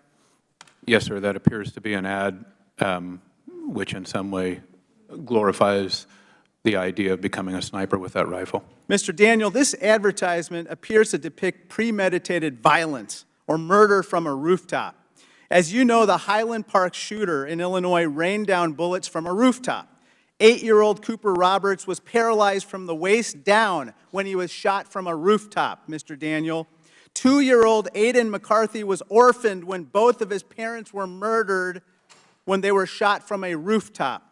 Sir, this tweet appears to suggest a planned murder, and I would respectfully ask authorities and law enforcement to see whether this particular advertisement is even legal. Mr. Busey, according to various outlets, including the Daily Beast, the Sig Sauer Corporation is selling a new weapon called the MCX Spear Rifle. In fact, Mr. Busey, you were recently quoted saying, quote, "It'll shoot through almost all of the bulletproof vests that are worn by law enforcement in the country right now." You stand by that statement, correct, sir? Sir, the stated purpose for sourcing that rifle was to defeat body armor on the field of war. So I'm not stating anything that the company advertisement and that the sourcing information did not state. Mr. Daniel, I presume you don't want your weapons to be used to harm law enforcement. Will you commit that you will not sell a weapon that tears through bulletproof vests? Congressman, we sell the very best products made for self-defense in the world. So you're not answering the question. It's a yes or no question. Mr. Killoy, same to you. I presume you won't sell a weapon that tears through bulletproof vests, will you? Congressman, with all due respect, the ability to pierce body armor typically relates to the ammunition, not the firearm. And so you will not sell that ammunition either, will you? Congressman, we do not sell ammunition. We sell firearms. We sell in a variety of calibers, but we do not currently sell ammunition. Gentleman's time has expired. The gentleman from Florida, Mr. Donalds, is recognized for 5 minutes. Thank you, Madam Chair. First and foremost, obviously in the committee room today, we have family members from Highland Park and from Uvalde. For what you guys have had to go through, loss of your loved ones is a tragedy, obviously, for you, but for all of us, because nobody wants to see these heinous acts occur. Like, everybody is truly grieved by it. I think that for the families who are here, and for even the families who might be watching this hearing, you might be concerned about what happens here in Congress and not understanding why the tragedy that has been inflicted upon you is part of a debate or a part of a back and forth between members of Congress. And I think it's important for not just the families, but for the American people to understand that when these tragedies occur, we grieve with you, but we also have the responsibility for governing the nation. We do not have the ability, although sometimes in previous Congresses that ability has been taken. But in my view, we do not have the ability to just simply pass laws because of tragedy or because of heartache. When we pass laws, the appropriate way to conduct ourselves as a legislative body is to understand what has happened in our country, but then still having to apply the Constitution, still having to understand and apply the various elements of natural law, and still having to apply a consistent fabric that all Americans can live under and can honor and can respect. These tragedies are crippling to see, but in and of themselves, those tragedies do not change the Second Amendment to the United States. I had a conversation in the hallway with one of the survivors of the Highland Park shooting. And in our conversation, what was mentioned was, well, what about amending the Constitution? And I would add to any one of my colleagues that if they wanted to go through the political and legislative process of amending the Constitution, that is the way we set policy and law from a governing standpoint in the United States. And so I think it was important to kind of make that up, because we're going back and forth between ads and gun specifications. But for the people here in this hearing, it's important to understand why these deliberations are happening in front of you. And for the people who are watching on C-SPAN or wherever, understand why these deliberations occur. Because we just can't, in my view, just pass something and just do something for the sake of doing something. Because the history of Congress is replete with Congress doing something and often doing it wrong. And then ignoring what they did wrong because you already got the ticker tape parade. Mr. Busey, quick question for you. You've referred several times in your testimony today that the weapons that we're talking about under a proposed assault weapons ban are quote-unquote weapons of war. And I'm paraphrasing your comments. Are these weapons, the ones that are sold, the ones that are manufactured by the companies here today and other companies that are not with us, are these the same weapons that are used by men and women of the United States military? With very, very minor differences, yes, they are, and in some cases, they are superior to the guns that we are supplying to our soldiers. Can you stipulate the differences between the guns that are used by members of our military versus what are sold by retailers? That would be an awful long list, but I think what you're getting at is whether many of the guns supplied to the military have a selective fire switch, which means they can fire in 3-round bursts or fully auto versus semi-automatic. So what our men and women in military have are 3-round bursts and fully automatic. Is that available for sale in retail in the United States of America to citizens? Not generally, no, but there are many firearms instructors who now advocate that single fire, as in semi-auto fire, is more effective and more deadly than 3-round burst or fully auto. Advocating versus what is actually allowed on a firearm, those are two different things. Wouldn't you agree, Mr. Busey? Excuse me, sir, I don't understand your question. If your position is that semi-automatic firing is somehow better than fully automatic or 3-round bursts, those are different distinctions. Isn't that true? I didn't make that designation, but there are many firearms instructors, including military firearms instructors, who now advocate for single shot as in semi-auto. Ms. Okafor, the weapons that are used by the United States military, are they superior in frankly, stopping power and ability to repel forces in a military theater than what is sold on the open market today to Americans? No, sir, I don't believe so. I'm talking to Ms. Okafor, sorry. Sorry. I'm sorry, can you repeat that? I'm a little over, but I thank the chair for her indulgence. The weapons that are sold by retailers today that are the subject of this day's hearing, are they similar in stopping power and effectiveness than what is used by members of the United States military, even though they have the same look? An M16 or M4 or an AR-15 are different in the fact that you're able to have the bursts or 3-round bursts or the fully automatic option that's readily available to military versus having to have a Class 3 license that a civilian has to have and obtain in order to have a firearm with that capacity. All right, thank you. The gentleman's time has expired. Gentleman from Maryland, Mr. Raskin, is recognized for 5 minutes. Thank you, Ms. Chair. Mr. Daniel, you said that the suffering of the children in Uvalde and other victims of the AR-15 was, quote, unfathomable to you. Does this mean that you do not understand the impact of AR-15s on human flesh and the human body? Congressman, what I was referring to is the horrible situation that these people had to endure and do we understand the impact on the human flesh of your product? Yes, sir. Every firearm is capable of killing a human. Okay, reclaiming my time. In his important testimony today, Mr. Bussey referenced the bloody violence that we experienced on January 6, 2021, something not mentioned by our colleagues who continue to think it was a tourist visit and are clearly soft on criminal insurrection and soft on criminal violence against our police officers. Americans killing Americans, that's a good description of what's taking place with gun violence today. But on January 6, we experienced the worst domestic insurrection against our government since the Civil War. More than 150 officers were wounded and injured, and several people were left dead in the rampage.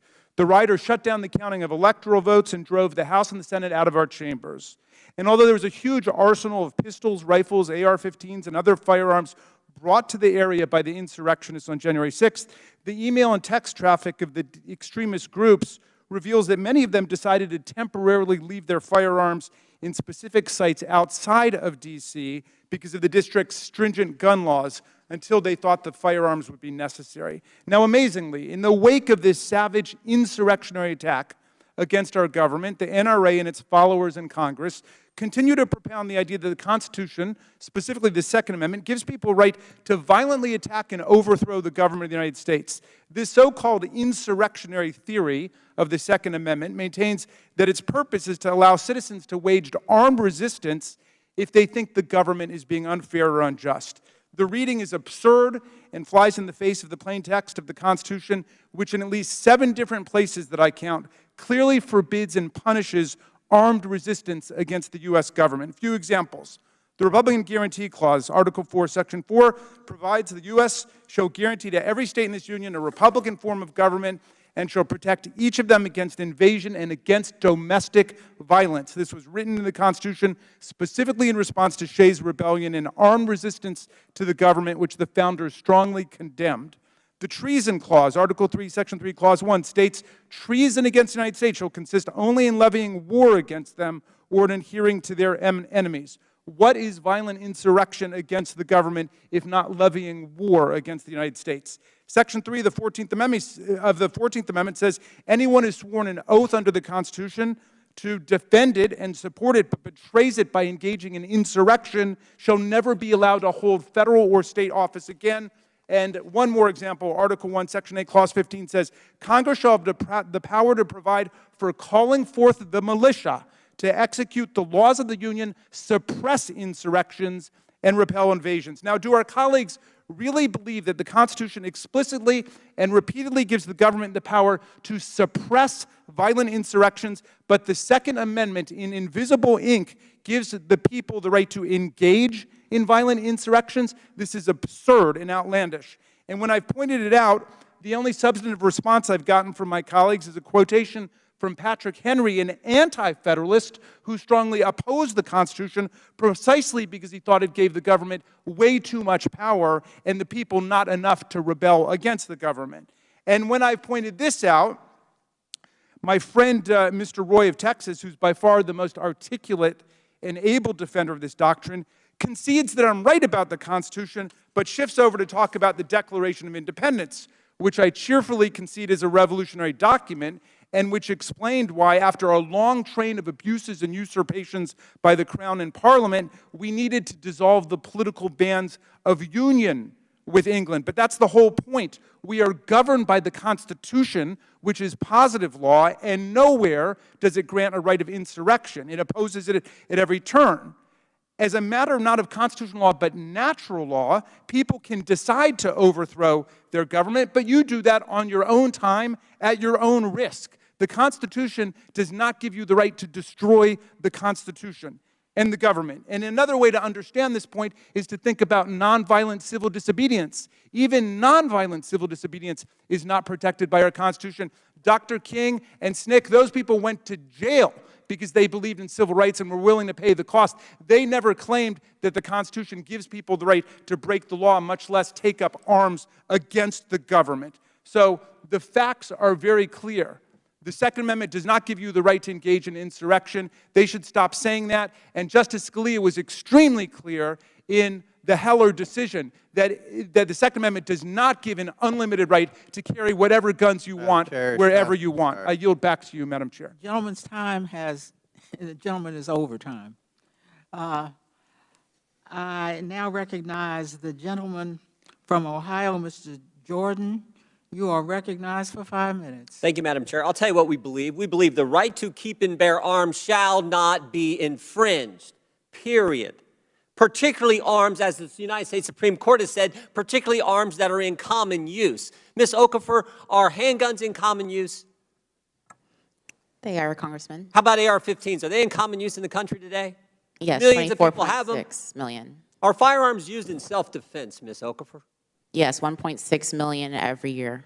Unfortunately, it's probably more and more common in light of the Democrats' ridiculous policies of defunding the police, and no cash bail, not prosecuting criminals when they do crimes, letting people who attack a United States congressman running for governor, letting him out on bail in the state of New York. That probably, unfortunately, leads to the idea that people need guns to protect themselves, their family, their property, right?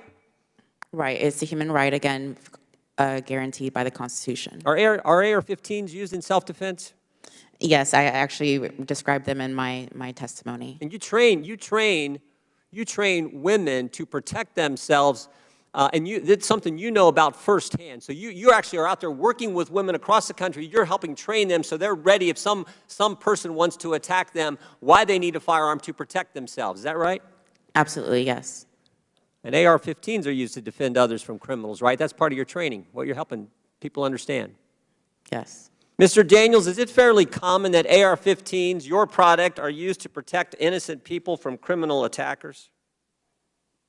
Yes, sir. As Ms. Okafor stated, millions of times, hundreds of thousands, or up to millions of times a year, firearms are used for self-defense. Including the one you make, right? Including AR-15s, And that's becoming more and more popular with people when they're thinking about defending themselves, their family, and their property to use the firearm you manufacture. Is that right? That's correct, sir. The Democrats beef, we should just cut to the chase here. The Democrats beefs with the Second Amendment. They don't like the Second Amendment. They want to get rid of the Second Amendment, but they can't because in the Constitution, the American people like the fact that we have the right to keep and bear arms to protect ourselves, our family, our property. They like that fact, and it's a cumbersome process to amend and change the Constitution. So they can't do that. They're going to say, so we're going to ban certain type of weapons. We're going to call them assault weapons. We're going to try to ban them. Or they're going to come after gun manufacturers and try to sue them. Piece of legislation that unfortunately passed out of the Judiciary Committee last week. That's their course of action because their beef is with the Second Amendment. They can't change that, so they're going to go around it. And they go after gun manufacturers with this bill sponsored by our colleague, Democrat colleague, to allow gun manufacturers to be sued for the actions of heinous, evil people who use firearms in the wrong way and in a destructive way. Isn't that right, Ms. Okafor? That's correct, and I would like to say, and that's why I've said vocally, and GOA concurs, that abolishing the ATF is precisely that, because it's unconstitutional, but especially the fact of the matter is that they use that as a bureaucratic way to go around an elected body to be able to put restrictions on firearms, and so that is why the ATF should not exist. Their beef with the Second Amendment, though, is not limited to going after gun manufacturers and allowing them to be sued. It's not limited to banning certain weapons that they want to define as assault weapons or whatever else they want to try to ban. It's not limited to their ridiculous red flag concept, bribing states to do red. It's also what they did through the bureaucracy, through Treasury with Operation Choke Point, where they tried to choke off the financing of gun manufacturers as a way to get at the Second Amendment because they know they can't do it, they can't change it via the Constitution like you're supposed to if you're going to try to do that. Is that accurate, Ms. Okafor? That is correct. All right, Madam Chair, this is, look, I hope this effort goes nowhere. It looks like, at least if you can believe the press today, looks like the Democrats aren't going to bring up the assault weapons ban on the floor this week. That's a win for liberty. That's a win for the Second Amendment. Not going to bring up looks like they're not going to bring up the bill that Mr. Schiff is sponsoring, which would allow gun manufacturers to be sued in a ridiculous way. So those are hopefully some wins for the American people and a win for the Constitution. With that, I yield back. The gentleman yields back. The gentleman from California, Mr. Kahana, is recognized for 5 minutes. Thank you. Thank you, Madam Chair. Mr. Daniel, I just have some factual questions. In 2005, what was Daniel Defense's total sales revenue that came from the sale of assault weapons?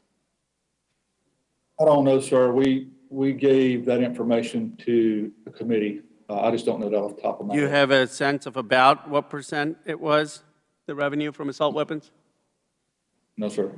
Do you know what percentage of Daniel Defense's sales revenues and profits came from assault weapons in 2020?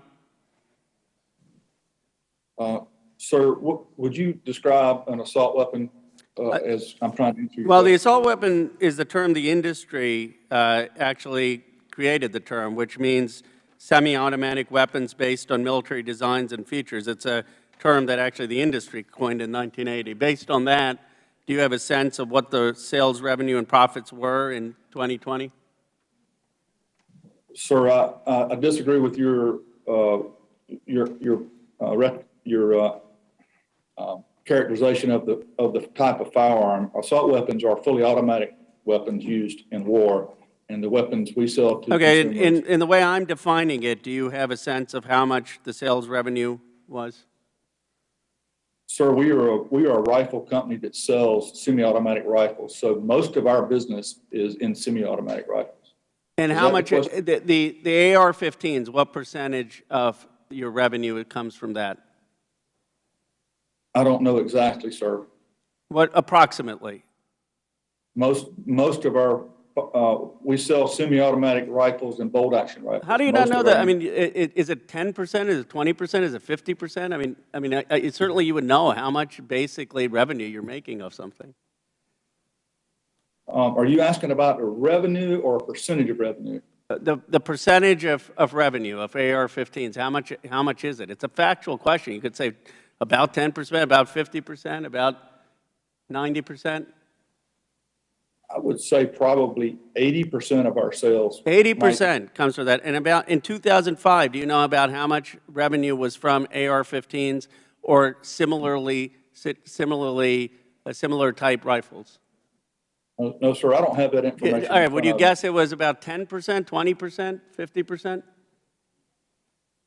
2005, sir, we didn't sell AR-15s in 2005. Right, or any similar weapons, you didn't, right? That's because there was the assault weapons ban. And I just want to be clear, you're saying 80% of your revenue now comes from AR-15s. And in 2005, I'd like you to submit to this committee year by year a statistic of how much money you're making of AR-15s or assault weapons, or if you don't agree with my definition of semi-automatic weapons like AR-15s that have military designs and features, which was the industry definition. But I'd like you to submit that to this committee from 2005 onwards. I'm a bit perplexed that you don't know how much revenue you're making out of the sales of these weapons. I mean, 80% is a lot, and I'm surprised you don't know how it's tracked. I mean, I think your shareholders may be surprised by that. Mr. Killoy. Will the gentleman yield? Will the gentleman yield? No, not right now. I mean, is it for a question? Yes, for a question. Let me just finish this on my time. No, I have a question for you. You just asked Well, is my time being counted? This is the gentleman's time. I'm happy after my time has expired to entertain a question. I don't want my time to be interrupted. Mr. Killoy, in response to Sturm Rogers, more than 2/3 of your shareholders have called on your company to produce a human rights assessment of the products you manufacture. When, Mr. Killoy, will this report be complete? Congressman, actually, less than 50% of our shareholders actually voted for that proposal. However, it did pass at our most recent annual meeting. We plan to consider that in due course at the next upcoming Ruger board meeting. However, I would remind the committee that was an advisory Let vote. me just say this. Do you currently track crimes committed by the products that you sell? No, sir, we do not. Would you commit to tracking that as part of this report, a human rights assessment that you're now required to do? Congressman, respectfully, that's not our job. We're not law enforcement. We don't have the resources, training, or capability to do anything other than monitor news. The board wants you to do a human rights assessment of the products you manufacture. I would assume that the first thing you would want to know is how many people were injured or killed based on those products to do that assessment. And you're saying you wouldn't do that? Sir, it was actually a shareholder vote. The board, of which I am one of 9 members, we will consider that and consider how we go forward on doing that. But frankly, we don't violate human rights. And to say we do is just not correct. Well, I'm just saying what your shareholders The gentleman's time has expired. The gentleman from Pennsylvania, Mr. Keller, is recognized for 5 minutes. Thank you, Chairwoman, and Ranking Member Comer, and our witnesses for being here today. The Second Amendment protects Americans' constitutional right to keep and bear arms. And as a gun owner myself, I have immense respect for the responsibility that comes with owning and operating a firearm. Ms. Okafor, as an instructor, can you please explain to us or walk us through some of the best practices you teach regarding firearm storage and safety? Of course, depending on what type of firearm, but in general, overall, when it comes to storage, it's usually based on what is best, of course, for that person in their home. Also, if they're going to be taking it on their person outside of the home or keeping it in their home. But usually it's, of course, to keep it in a safe place, a place that is readily accessible to them and those who are able to use it safely. and in storage to make sure that it's something that isn't in plain sight to anybody who's not able to use a firearm in a safe manner. Basically, the responsibility that comes with the right of owning a firearm. Absolutely. It comes down at the end of the day to the individual, the family members, to make sure that those who are in the home are able to properly use a firearm in a safe manner. I am a mother of 2 children, and when they're of age, as early as they can, I'm going to make sure that they know how to properly use and store a firearm. That's the responsibility of any firearm instructor and owner. Thank you. There were almost 40 million background checks performed last year, yet some criminals seem to still go under the radar. What rules and regulations are in place for those who lawfully possess and use firearms? The rules and regulations go from safety, of course, of making sure that they know the 4 safety rules of making sure they know their target and what's behind it. They know that any firearm should be seen as loaded. There's several different safety measures that any instructor is going to impart upon their person that they're working with. When it comes down to it, though, it comes down to their home and their environment and what's best for their environment to make sure, again, that they're able to defend themselves in their home in a quick manner. Yeah. Do you think stricter laws on firearm manufacturers would actually curb violent crime? No, I mean, right now we already have strict laws on gun manufacturers. The fact that, again, the ATF has already rules of an FFL, for example. The fact that, again, the typical person, it's very, very expensive to even acquire any type of fully automatic firearm to begin with, because of the Hughes Amendment and the 1986 amendment that kept it very, very hard for most people of any type of lower to middle class socioeconomic status to be able to achieve to have a firearm in that sense. When it comes down to it, most people can't afford most AR-15s because of the prices that are behind it. So when it comes down to it, ATF and the FFL laws that go with the ATF have put many restrictions already on gun manufacturers as it is. It was already mentioned about you know, the estimation of how many guns are used in self-defense. You know, it's a CDC ordered a study, and it estimated, you know, 500,000 to 3 million times a year in self-defense. So how would additional rules and regulations impact Americans' ability to protect themselves, especially women and people in communities of high crime?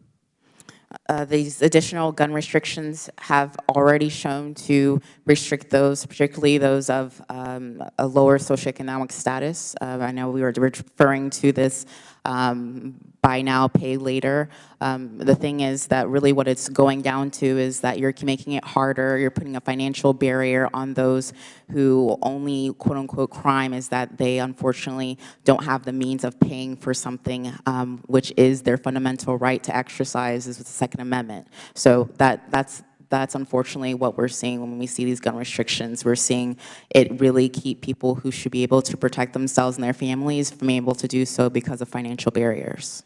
Yeah, thank you. It's time for Democrats to stop villainizing law-abiding citizens for exercising their constitutionally protected rights and instead focus on enforcing current law by supporting law enforcement and full prosecution of violent individuals and criminals.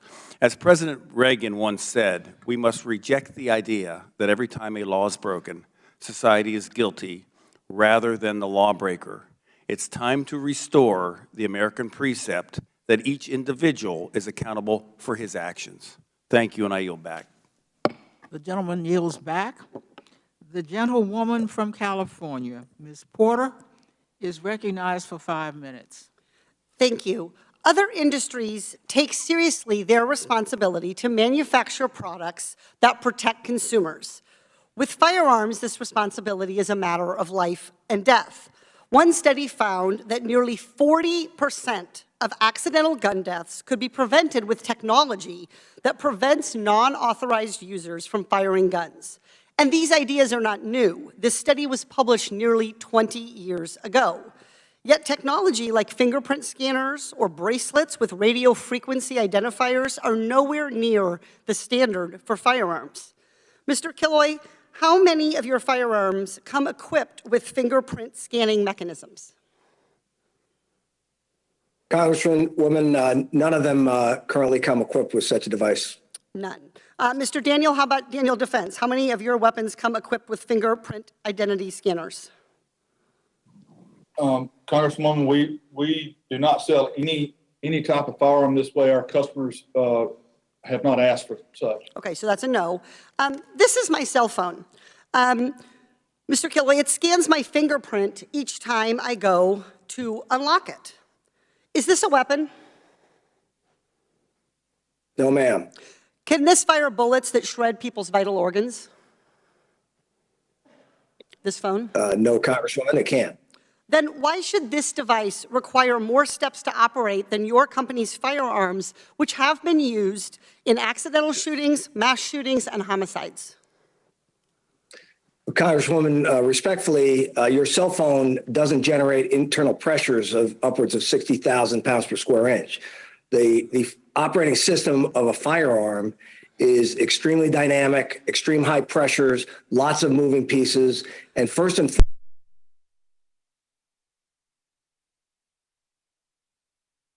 reclaiming my time, these fingerprint scanners are offered in some firearms. Some manufacturers sell this, and they work. Your company and Mr. Daniels' company chooses not to.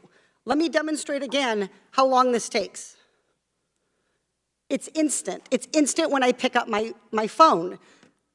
Certain safety features, other safety features like chamber-loaded indicators or magazine disconnects are required for any gun sold in my home state of California. A magazine disconnect prevents a gun from firing if the magazine is not attached. My kids' Nerf guns have this safety feature. This decades-old safety feature prevents guns from shooting bullets that remain in the chamber after a magazine has been removed. Mr. Killoy, do all Ruger rifles that have magazines come equipped with magazine disconnects? Congresswoman, magazine disconnects typically are a feature offered on a handgun, a pistol in particular. Do all your handguns or pistols have magazine disconnects, sir? Some do and some do not. Okay, so some do and some do not. Mr. Ruger, do your guns have magazine disconnects? Sorry, Mr. Daniel, do your handguns have magazine disconnects? Ma'am, we don't sell handguns. And your large capacity guns do not have that feature either? Our rifles do not have that feature, no ma'am. Magazine disconnects are also not new. These features come standard in every gun that is sold in my home state, and those features prevent accidental deaths. In 2020, 149 children died in incidents when the person did not intend to fire the gun. Mr. Killoy, Mr. Daniel, kids are dying because you refuse to implement these safety technologies like fingerprint scanners and magazine disconnects. And these technologies were studied and developed decades ago. Mr. Killoy, will your company commit to adding fingerprint scanners to every firearm Ruger manufactures?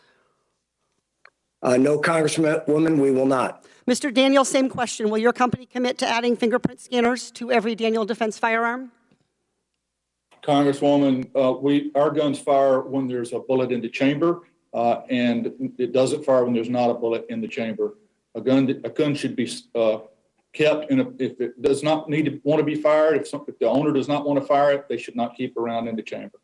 But the question is, will you commit to adding fingerprint scanners as a safety technology to every Daniel Defense firearm? Yes or no? No, ma'am, our customers are not interested in that. Mr. Killoy, will your company commit to adding magazine disconnects to every magazine-loaded Ruger firearm? Congresswoman, we have in many of our pistols, our semi-automatic pistols, we offer that as a feature. And if our customers choose to buy one of our firearms that has a magazine safety disconnect, they can. Other times they choose not to have that particular feature. The gentlelady's time has expired. The gentleman from Arizona, Mr. Biggs, is recognized for 5 minutes. Thank you, Madam Chair. This hearing is yet another transparent attempt to malign law-abiding Americans and American companies. My Democrat colleagues correctly note that there's been an increase in violent crime in this country over the past 3 years, but incorrectly claim that firearm manufacturers are contributing to or fueling violent crime. The laws of supply and demand apply to the firearms market in the same way that they apply to other markets. Firearm manufacturers are responding to demand from the American people who are experiencing dramatic increases in homicides and aggravated assaults in their communities. Americans who are seeking to protect themselves and their families, a right recognized in this country by our Second Amendment. Democrats in Congress continue to infringe on this right and to shame law-abiding companies who ensure that Americans have the means to protect themselves. I thank each of you for your testimony today. Ms. Okafor, thank you for the work that you do to promote safe and responsible firearm ownership. I appreciate your discussion of the relative merits of the AR platform. I discussed in the judiciary markup last week on this topic, which is interesting because these the chairs of this committee, of these two committees, are running against each other. So we have competing. We just do the same hearings back and forth. But I mentioned that my wife actually prefers the AR-15 because it is easier to handle. It's more stable for her. And in a case of defense and the need for stability and be able to respond under a stressful situation, she'd be more comfortable with an AR-15. The features of the AR-15 make it an incredibly viable weapon for defense. In your written testimony, Ms. Okafor, you discussed some of the recent trends in new firearm ownership. And before I ask you to discuss those with us, I'll tell you that I talked to multiple gun dealers, retailers in my district who tell me that the #1 new owner trend in my district are women who are Democrats, which I find interesting. Ms. Okafor, can you discuss the trends with us, please? Absolutely. What I discussed earlier is that the fastest growing demographic of gun owners are African American women. And we've also seen, like as you said, with the fact that a lot of African American women tend to be a part of the Democratic Party. So it's honestly nothing to do with politics when it comes down to transcending politics, because this is a human right. There's nothing to do with you being a Republican or a Democrat or a Libertarian. It has to do with the fact that you understand your right to defend yourself, and you want to be able to do so. So many people in America are doing just that. And you kind of discussed it, but what are you hearing is the rationale for these new demographics who are coming out and buying guns? Particularly for women in general, what I've found many times, particularly other mothers, saying that they know that at the end of the day that it comes down to them to defend themselves, to defend their children, particularly during the pandemic when unfortunately there were in many instances where people weren't sure if they were going to have a police officer, police department get to them in time because of what was going on. So many people, including what was going on during that chaotic 2 years, found it necessary to then purchase a firearm, particularly for self-defense. Mr. Daniel, Mr. Smith, what's your understanding about the motivations of Americans who are purchasing a firearm for the first time? Mr. Daniel, you first. Mr. Congressman, I believe that people are buying, new gun owners who have never owned a gun before are buying firearms by the millions because they're afraid. They're afraid because of the violence they see in the riots. They're afraid because of criminals are not being prosecuted, and they're afraid because of the rise in crime that they see. And they are making a life decision to change from being a non-gun owner to a gun owner. And I suspect, sir, that they will also be making a decision, a life-changing decision in the way they vote. Thank you. Mr. Smith? Congressman, I agree with what we've heard from Ms. Okafor and Mr. Daniel. We are seeing a much greater increase of people purchasing firearms, particularly their first firearm, for the purchase of defending their homes and their person.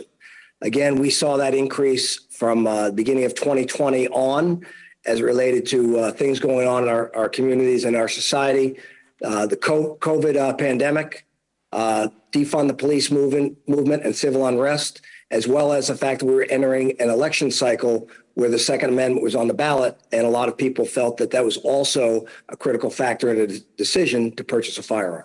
Thank you. Madam Chair, before you take my time away, I do have an article I would like to submit into the record. So ordered. Thank you. The gentleman's time has expired. The gentlewoman from Michigan, Ms. Tlaib, is recognized for 5 minutes. Thank you so much. Mr. Bussey, why are Americans afraid? I think that's a complex question. They're afraid for many reasons. We've had much societal turmoil in the last 5.5, 6 years for sure. Yeah, well, let's get to this. You know, gun manufacturers have sought to boost their sales by promoting their ties to the military and law enforcement. Smith & Wesson referred to this as, quote, halo effect. In 2016 earnings call with their investors, the CEO at the time said, I quote, it certainly gives your product a lot of credibility if it's used, adopted, and well regarded by that professional community because the consumer does pay attention to that. You know, Ms. Sampson, could you explain what the so-called halo effect, you know, how it is and how deceptive it is? Yes, thank you for the question. The halo effect is basically when the company, Smith & Wesson in this case, puts itself under the proverbial halo of the military because they are so esteemed in society and basically says, if you want to have the firepower that they have, you should get our weapon. And in the case of Smith & Wesson, it was especially absurd for them to do that because they don't actually supply the military at all. Yeah. You know, Mr. Daniel, the committee obtained advertisement by your company uses, you know, to sell your weapons, which include images of individuals in fully geared military tactical gear, body armor, and your rifles. Are those as advertisements intended to increase sales to armed forces or law enforcement, yes or no? Yes. Yes or no? Yes is the answer. Oh, yes. No, you know, the answer is no. These weapons are intended to be sold to civilians. So the advertisement inherently wouldn't target anyone other than civilians, just like the killer in Uvalde. Another one of the gun manufacturers this committee has also investigated was Sing Sauer, often employs these tactics as well. And I'd like to put one of their ads on the screen, if I may. Do you all see this? This is an ad for Sing Sauer's MCX assault rifle. It depicts troops in combat zone with modified assault weapons, including one with a grenade launcher. The text of the ad emphasizes the rifle's, quote, modularity, or makes it, quote, ready for every possible mission, in a not so subtle reference to their military style and use.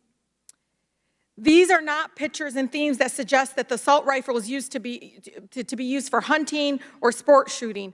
So, Mr. Bussey, how is this kind of imagery and rhetoric dangerous when the primary advertising target is civilians with little, if any, military firearms training?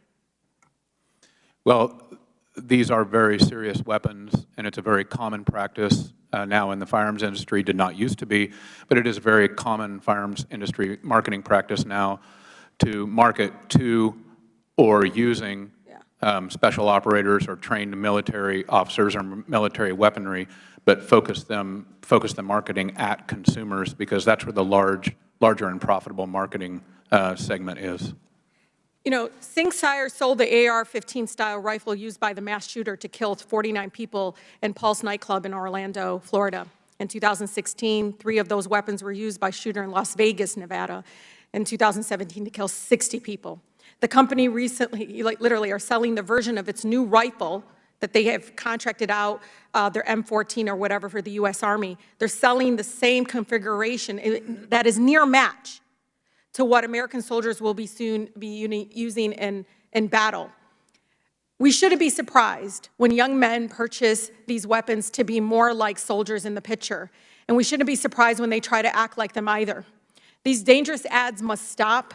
Yet they're breeding domestic extremists and putting communities of color, communities that are incredibly vulnerable, especially like children in our schools and minority groups, at grave risk.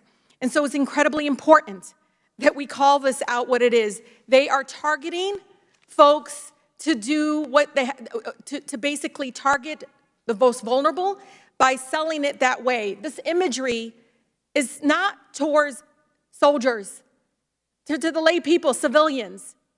They're advertising it in a way again, that depicts it to endanger people's lives. And so it's incredibly, again, important that we understand this is intentional. The halo effect is real and is profit-driven, and lives are lost because, again, they don't care who dies. They care how many guns they're selling to people. And the more people they can show that you can be like law enforcement and soldiers that have been trained in military battle, then they're going to be able to, again, expose us to more death and more violence. With that, I yield, Madam Chair. The gentlelady has yielded. I recognize the gentleman from South Carolina. Mr. Norman, you are recognized for 5 minutes. Thank you, Madam Chair. You know, I think I've heard it all. I've heard my good friends, Democrat friends, asking why people feel unsafe. It's because of the dismantling of the police departments that they feel unsafe. I hear my good friends on the other aisle tell manufacturers how to build a gun when I don't think they've ever had any experience building a gun. I think I've heard my friends on the other aisle talking about concern for civilians. What in the world? Where is the concern on the 300 per day use that are dying from fentanyl because it's coming across the border unfettered because of this administration's lack of will to stop an invasion at the border? Where are the hearings about the supply shortage that people can't unload a plane? We can put a man on the moon, but we cannot unload a ship. You know, what about the 154 cities that have been torn up with no repercussions from those who did it? I mean, the list goes on and on. And, you know, I keep hearing gun violence, gun violence. I was talking to my good friend, Mr. Clyde, and we both agreed that we've all had a lot of guns. I have, he has far more than me. I've never had a gun get violent with me. Never in my life have I had a gun get violent with me, but I have seen where people use guns for the wrong reasons, just like the Ford that went through the Christmas parade that ran over people. It's by deranged people. It's by mentally unstable people. And it's insane, some of the things that my Democrat colleagues want to do. Make the gun manufacturers liable. You know, it's unbelievable that you'd make the Ford makers of automobiles liable for every wreck, or those who get drunk on Jack Daniels, make them liable. I mean, make the Jack Daniels company liable. It doesn't make sense, but that's just usual with what's going on today in this country, and particularly with this administration. Mr. Smith, President Biden has said that gun manufacturers are completely immune from liability of any kind. Is this a correct statement? Congressman, I'm curious, you directed that to me, Chris Killoy from Ruger? Yes, sir, you can take it. Take the question. Yeah. All right. Yes, sir. You know, we are not immune from prosecution. If we make a defective product, you know, certainly we are subject to normal product liability like everyone else. You know, the Protection of Lawful Commerce in Arms Act, which is typically what we're talking about here, merely codifies existing common law. If you know, and the average time to crime that the ATF has recently reported is over 7 years from when a firearm is first legally sold. On average, if that gun is recovered in a crime and used in a crime, 7 years time to crime. And again, to try to hold a firearms manufacturer liable for that crime or that criminal activity just does not make sense, does not comport with our jurisprudence in this country. And I respectfully would suggest that that's not the right way to approach this problem. Okay, and I heard my Democrat friends asking about what kind of profit are you making? What kind of, you know, what is your company making as far as dollars earned every year? Has any municipality ever returned the tax dollars that support our public education? Has any of the money that your company pays to support our first responders ever been returned? Has any of the municipalities returned the money that goes for law enforcement? No, Congressman, it is not. So they take your tax money, yet we've got my Democrat colleagues who are basically trying to say that you're making obscene profits. You compete with other gun companies, don't you? You don't have a monopoly, do you? No, sir. We're one of right now about 17,000 federally licensed firearms manufacturers licenses that have been granted. So that you compete on the open market. It's called capitalism. And it's what so many of my Democrat colleagues, they're professional politicians, but they've never been in the free market. They have never experienced making money or losing money. And for politicians to tell you how to build a gun, I think I've heard it all. But it's the most ludicrous, insane question that I can even think of. But I want to thank you for appearing today. Thank you for answering the questions. And for each of you, we're not going to let we're going to try not to let them strip the Second Amendment. We're going to fight as much as we can to stop that. Thank you so much. I yield back. The gentleman yields back. The gentlelady from Ohio, Ms. Brown, is now recognized for questions. Thank you, Madam Chair, for hosting this very pressing and relevant hearing. For years, gun manufacturers... You need a mic. You need a mic. Thank you. For years, gun manufacturers have operated with little to no oversight and have been shielded from accountability by NRA-backed members of Congress and a conservative Supreme Court. Their irresponsible advertising and sales practices have flooded communities like mine with weapons of war, resulting in loss of life and generational trauma. This history mirrors the unchecked greed of pharmaceutical companies who are only now facing the consequences of the harm caused by their own irresponsible advertising and the role they've played in the opioid crisis. It is far past time for gun manufacturers to face some accountability. So, in an effort to maximize the use of my time, Mr. Daniels, I'll be asking you a series of yes or no questions. So, Mr. Daniel, are you familiar with the ongoing opioid crisis and the role that irresponsible advertising played in getting millions of Americans, including many Ohioans, addicted to drugs? I'm somewhat familiar with an opioid issue, a problem, but I'm not real familiar with the advertising. What is the advertising? I would encourage you to then look into the well-documented reports about these advertising practices and familiarize yourself with the guilty plea of Purdue Pharma, which has been filed and resulted in billions of dollars of fines that they have been directed to pay as a result of their dangerous advertising. You will see an ad. Mr. Daniel, I have a photo of some promotional items Purdue Pharma once distributed to promote the purchase and consumption of OxyContin displayed. As an American, do you have any concerns with the marketing of OxyContin in a way that could have been viewed as trivializing the addiction and deaths that occur from it? Yes or no, please. I'm not familiar with this advertising, and I'm not sure what they're trying to do here. Well, let me help you. These irresponsible advertisements are not exclusive to the pharmaceutical industry. Your companies have also continued to make irresponsible advertisements for these dangerous weapons. Mr. Daniel, do you understand that firearms your company produces, markets, and sells are deadly and dangerous weapons? Yes or no? Congresswoman, we make the best firearms for self-defense. Yes or in the no? world. They have to be dangerous to be good for Yes or self-defense. no? Let me help you. To be clear, the U.S. law does consider a firearm to be a deadly weapon. So let me ask you another question. Do you believe it is appropriate to market guns in such a manner, and you should see an ad that your company produced, when gun deaths are now the leading cause of child deaths in the country, and a teenager used one of your weapons to kill 19 children just a month ago?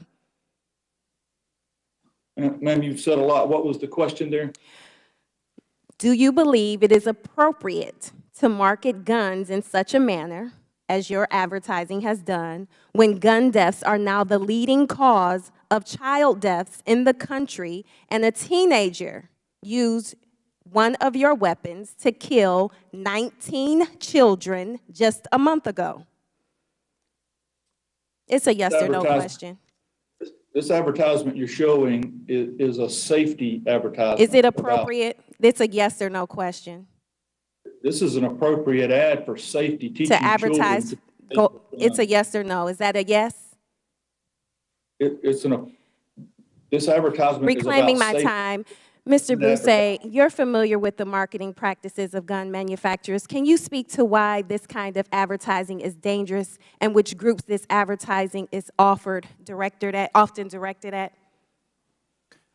I can testify to the fact that advertising practices in the firearms industry have changed radically in the last 10 or 15 years, and I am very concerned about the degree to which there is now irresponsible advertising encouraging or marketing to irresponsible activities.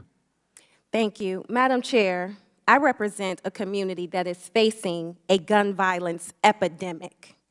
Just like during the opioid crisis, irresponsible companies are pumping vast amounts of dangerous product into our communities without a care for the lives that have been lost or the inherent lethality of their products. History is repeating itself, and gun manufacturers are playing fast and loose with their advertising. If they do not take responsibility for the weapons of war they are selling to the public, Congress will gladly step in and do so for them. And with that, Madam Chair, I yield back the remainder of my time. The gentlelady yields back, and the gentlelady from South Carolina, Ms. Mace, is recognized for 5 minutes. Thank you, Madam Chair. And I want to thank everyone who was here today, particularly for the families who have experienced enormous grief in their lives. Thank you for having the courage to show up on the Hill today for what is, I'm sure, a very difficult day for each and every one of you. I hail from South Carolina's 1st Congressional District, and unfortunately, we are no stranger to gun violence or mass shootings.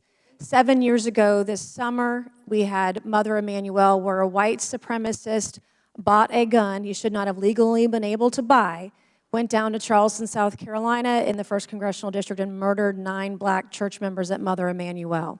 Just a few months ago, on April 26th, there was another shooting in a parking lot next door to a Little League baseball game where over 30 shots were fired, and the video showing the terrified children crawling off the baseball field and their parents in fear in Pepper Hill in North Charleston.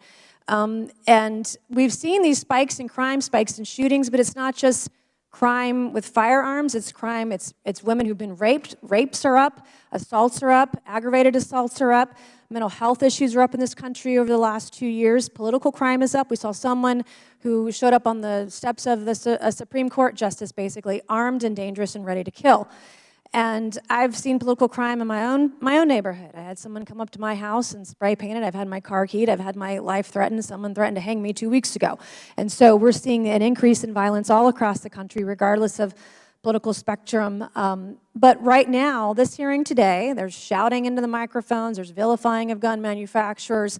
There's debate on, a particular bill we might vote on this week that we're not going to be able to vote on right now because it's not progressive enough. But what we're talking about today isn't getting at the heart or the root of the problem.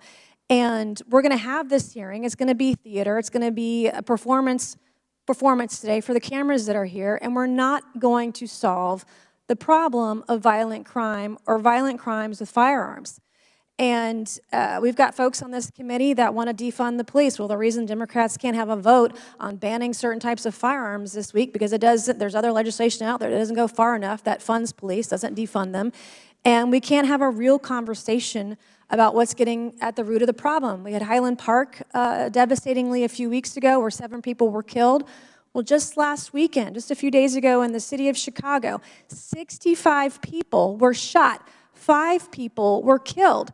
And this is every single weekend in the city of Chicago where they have gun control measures and they're not working. And this is a very emotional subject. It's personal to me. It means a lot in my district. And we've got to get to the root of the problem. And many things that we could be talking about today. The active shooter alert that we passed out of the House a few weeks ago, one step in the right direction. But what I've learned in my research trying to figure out gun crimes in this country is most of the legislation that we are tackling at the federal and state level will not address the issue whatsoever. Ms. Sampson, I have a few questions, and Ms. Okafor, I have a few questions with the little bit of time that I have left. Ms. Sampson, my first question for you today is, does a gun commit a crime? Individuals with guns commit crimes. Thank you. Is there any other industry in the country where we punish the manufacturer of a product that's made legally, purchased legally, that might then be later used to break the law? Do we do that? Do we punish manufacturers of alcohol or cars or knives for crimes that may be committed with those products later? So the distinction there, thank you for that question, because there's been a conflation. We're not trying to hold manufacturers accountable for other people's activities. We're trying to hold manufacturers accountable for their activities and fueling the market. And when it comes to that, we do that. So the example Okay, would I'm be going to when you have- reclaim my time just real quick because I have a couple more questions, but thank you. And I would argue that my colleagues on the other side of the aisle are making it more about that than the other. So recently we passed legislation up here that would ban certain firearms under the age of 21. Did you know that Dylan Roof, who killed the mother of Emanuel 9, he was 21 at the age when he bought his gun. He was also 21 when he committed that crime. Ms. Sampson, do you know the percentage of folks across the country who are picked up with firearms illegally? Do you know what percentage are maybe charged with a crime and or convicted? I do not. Okay. It's hard to get that data. In fact, in the state of South Carolina, when we had this vote on this bill a couple of weeks ago, I learned that the vast majority of crimes committed with guns in the state of South Carolina, and I'm sure states are different, but the vast majority are going to be the same, over 3,000 last year alone, but the vast majority of crimes with guns are committed by people over the age of 21. Thank you, and I yield back. The gentlelady yields back. The gentlewoman from Florida, Ms. Wasserman Schultz, is recognized. Thank you, Madam Chair. I'd like to talk about how gun manufacturers market weapons of war to young people today. In 2012, the editor of Junior Shooters magazine wrote, and I quote, "Each person who is introduced to the shooting sports and has a positive experience is another vote in favor of keeping our American heritage and freedom alive," unquote. He continued, quote, they may not be old enough to vote now, but they will be in the future." My first question is Mr. Daniel. Mr. Daniel, do you agree that getting young people interested in firearm ownership is positive for the industry's long-term profits and viability? Yes or no? Congresswoman, we actually started a foundation to help train young children to learn how to use firearm safety. Reclaiming my time. My question is, do you agree that getting young people interested in firearm ownership is positive for the industry's long-term profits and viability? Yes or no? Congresswoman, gun safety is important to our company. I wasn't asking, reclaiming my time, I'm not asking about gun safety. I'm asking about whether or not you agree that getting young people interested in firearm ownership is positive for the industry's long-term profits or viability. Can you please answer my exact question? Yes or no? Yes, parents buy guns for their children all the time. Yep. I ask because gun manufacturers employ various strategies to zero in on young people. And this marketing and mainstreaming of weapons of war in children's hands shows up in shocking and disturbing places. In the world's tourist mecca of Orlando, Florida, and even in my own community of Miami, firing weapons of war is marketed as a fun tourist attraction, even to visitors as young as 10 to 13 years old, as we can see from this promotional package from the Lock and Load Miami machine gun experience, as you can see right here. Mr. Daniel, you have included children in your advertisements and social media market, correct? Congresswoman, if you're referring to the ad was just shown. I'm asking you if you included children in your advertisements and social media marketing, yes or no? Yes, but we're not marketing to the children. It's a simple question. You have included children in your social media market. I'm reclaiming my time. In fact, you post images of pop stars like Post Malone posing with a machine gun, and hashtags like hashtag gun porn and hashtag pew pew. Yes or no? Ma'am, the gun that Post Malone was okay, did you or did you not, reclaiming my time, excuse me, sir, I'm reclaiming my time. Did you post, Mr. Daniel, I'm trying to ask you a question. Did you post a social media post with Post Malone posing with a machine gun and the hashtags gun porn and pew pew? Yes or no? Did you do that? No, ma'am. No, ma'am, we did not. I can produce the social media post if you'd like. That's fine if you'd like to, but the gun was not a machine gun. It was a semi-automatic firearm. We're splitting hairs. We're splitting hairs. Clearly, clearly the gentleman is acknowledging that they posted something and we're splitting hairs over whether you called the weapon a machine gun. This strategy basically turns killing machines into social media thirst traps for young people who will see these weapons as sexy, hip, and alluring. The gentleman acknowledged that they have children in their social media. They had a social media star that is appealing to children, post with a machine gun, and hashtags gun porn and pew pew. I mean, it really boggles the mind. Mr. Daniel, are you even remotely worried that these youth-focused marketing tactics appeal to impulsive teens who we've recognized can't even be trusted to buy cigarettes or a beer when they are under 21? Are you worried about that at all? Congresswoman, we are focused on teaching young people to use guns responsibly and safely. Okay, reclaiming my time. The social media and marketing that you do to children is not remotely focused on safety, nor is it trying to do anything other than having guns be more appealing to children.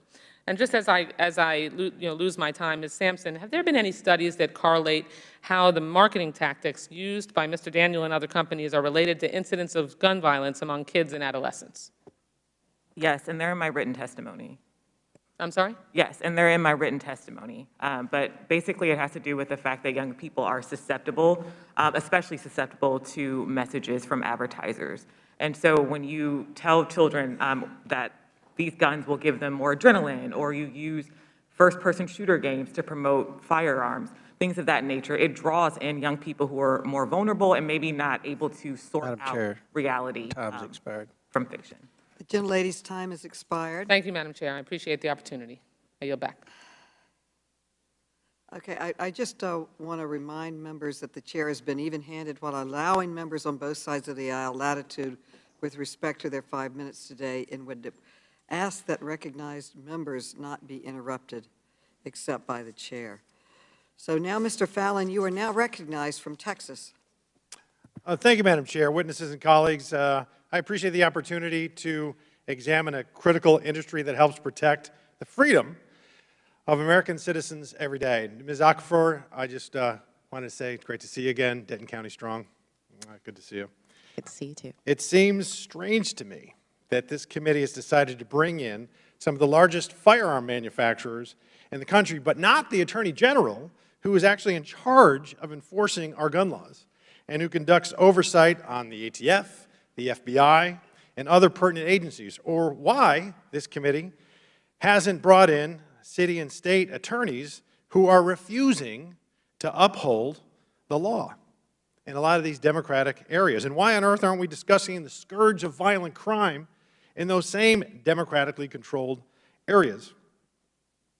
Fact of the matter is that more gun laws and restrictive gun laws do not lessen crime. And I have to restate the last thing I said in our previous Second Amendment infringement hearing, that if you look at countries, for instance, like El Salvador, Jamaica, Venezuela, Honduras, that have some of the most restrictive gun laws in the world, they're also the most dangerous countries in the world with the highest homicide and violent crime rates. But let's not, it shouldn't escape our notice that democratically controlled cities in our country with the most restrictive gun laws in our nation have actually higher murder rates than those aforementioned countries. St. Louis has a higher murder rate than El Salvador, and so does Baltimore. And it's actually safer to visit and live in Venezuela than it is to live and visit Detroit, Michigan. 50 years ago, there were 180 million guns in this country, and the murder rate was 9.6 per 100,000. And just before COVID, there were almost 400 million guns in this country, and the murder rate was 6 per 100,000. Again, more gun laws doesn't equal less crime. Mr. Busey, I got a quick question for you. You're a gun owner, and you were a firearms executive for decades, is that correct? Yes, sir. Do you own, let's say, 5 guns, personally? Yes, I own 5. Do you own more than 10? Yes, I do. Okay, so fair to say that you know a lot about different types of guns. I know some about some types of guns. All right, civilian AR-15, is that a fully automatic weapon? No, sir. Okay. And then there are several states that have so-called assault weapons bans, is that correct? There are some, yes, sir. And are they uniform? Are they exactly the same, or are they different, each state? I'm not an expert on each state law, don't know. So you don't know if they're exactly the same cookie cutter? I don't. Okay. They're not, and I think it's because maybe, just maybe, we can't even seem to define what an assault weapon is, and that is a vague term and left up for interpretation. And Mr. Busey, you also are on record, if I'm not mistaken, please correct me, that you're calling guns weapons of war. I just heard one of my colleagues say it as well. Calling which?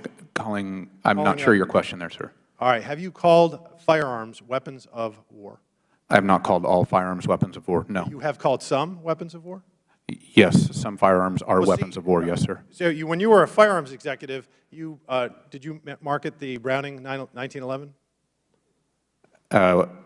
I marketed and sold 1911 style pistols, yes, sir. So 1911s were the firearm of the United States military from World War I to Vietnam, about over 50 years?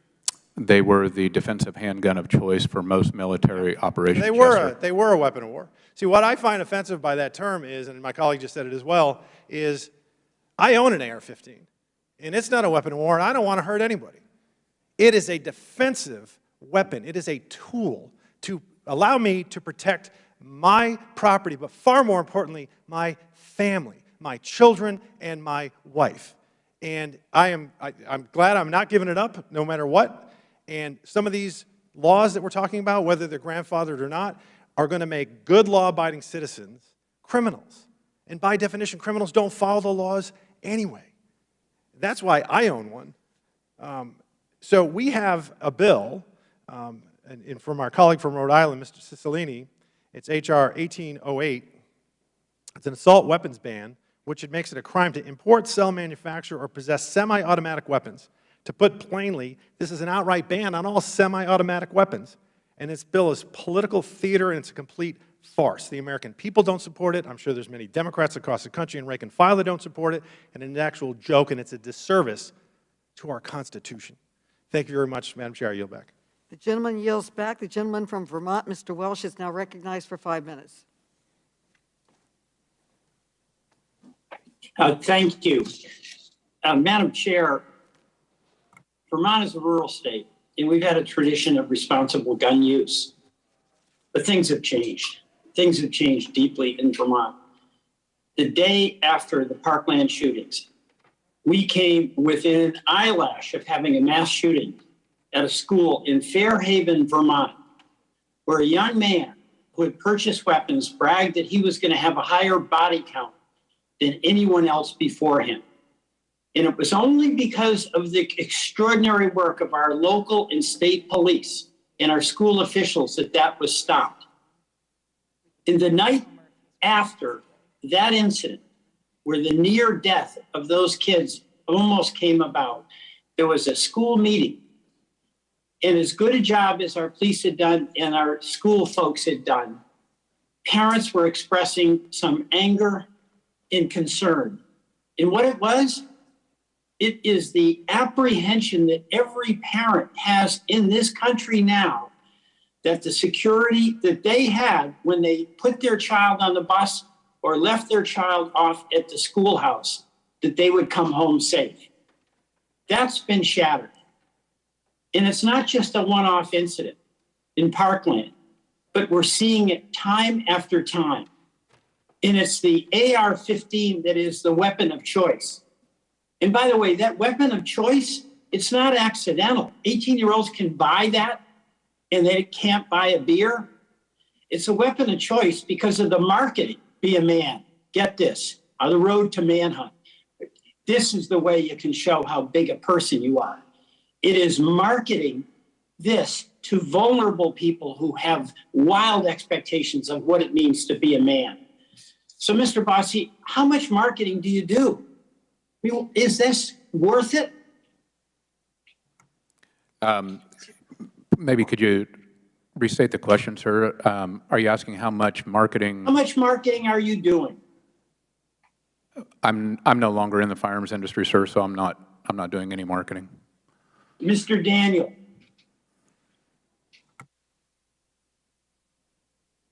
Yes, sir. Repeat the question, please. How much marketing are you doing? We're marketing very much like we have been for the past 15 years. Well, you know, I'm interrupting. I apologize. But the marketing that is being done is much like Joe Camel, where the cigarette companies were marketing cancer and disguising it as how to be a man, how to be a big shot. I mean, is it worth it? Do you have any thoughts about what your weapons are being used to do, that is kill children? Do you have any expectation that people should look to you to address this? Thank you for your question, sir. I believe we should address this. I think the way to address it is just as you said, local law enforcement working with the schools and working at a local level to figure out how to stop murder.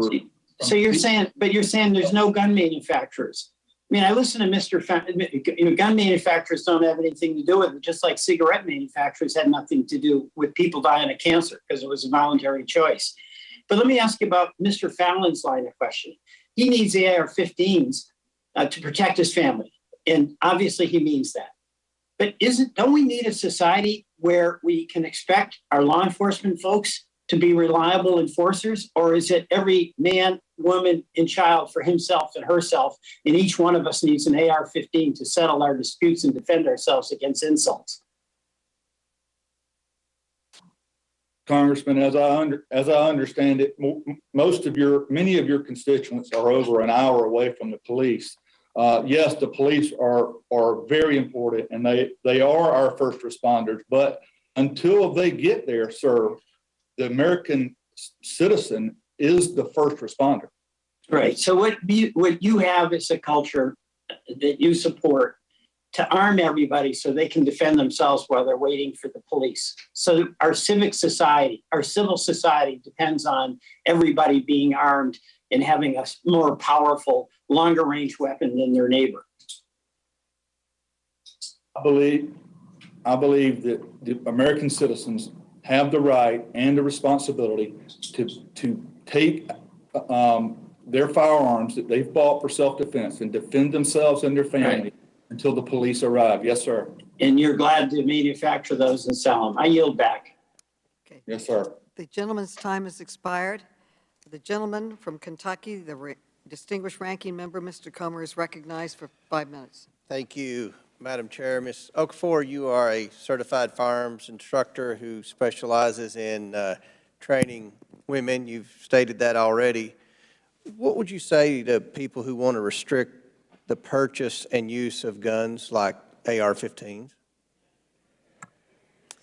I would say for all this talk about manhood, et cetera, again, that the stats show that of the 8 million new gun owners that we had just in the last couple years, almost half of them are women. So we're talking about women here. We're talking about women who are also AR-15 gun owners as well. And because I've seen in my experience as an instructor and as a woman as well, that it is far easier to hold and use a AR-15 without having to worry about the recoil that comes with having a smaller handheld firearm. So it's been able to absorb a lot of that impact, and it's been therefore something that a lot of my female students are happy to have.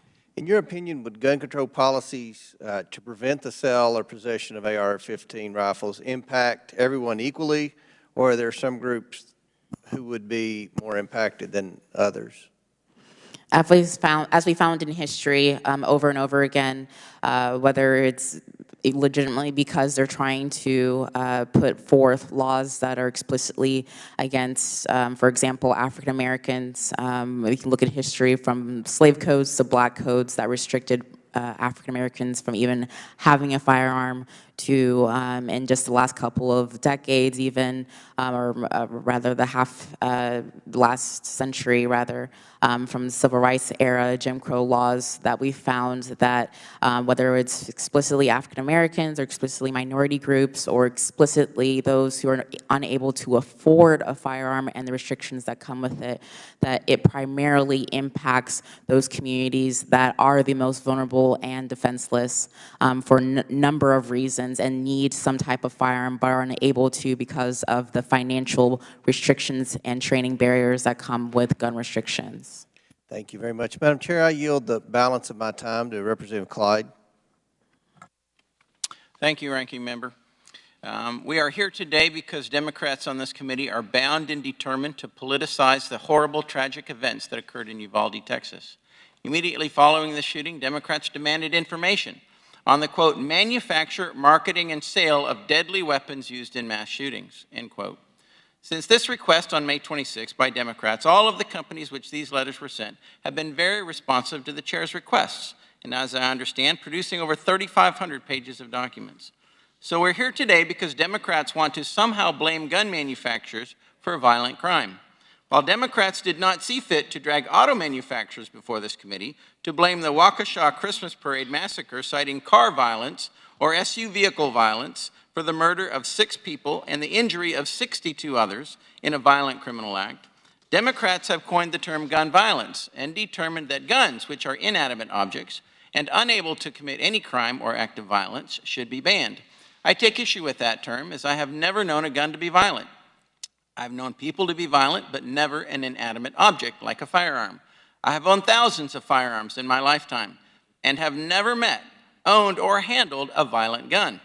People are the origin of violence, and they use all sorts of tools to perpetuate their violence. We should be holding the criminals accountable. Firearms are simply tools and can be used for good or evil by the person behind the tool. But Democrats want to blame the existence of the Second Amendment, which the Founding Fathers enshrined in the Constitution because they understood the first step toward tyranny is disarming the citizenry. They want to blame the Second Amendment for all the violence that occurs in this country. Let me be clear, gun manufacturers do not cause violence, and the Second Amendment is not to blame for violence in this country. Criminals are the ones who engage in violence and who commit crime. I've been a federal firearms licensee for 30 years, and I realized early on that every firearms business, whether a manufacturer, an importer, or a dealer, is a true constitutional business, because without them, most citizens would not be able to exercise their Second Amendment rights, which have been so vital in achieving and maintaining our freedoms for now 246 years.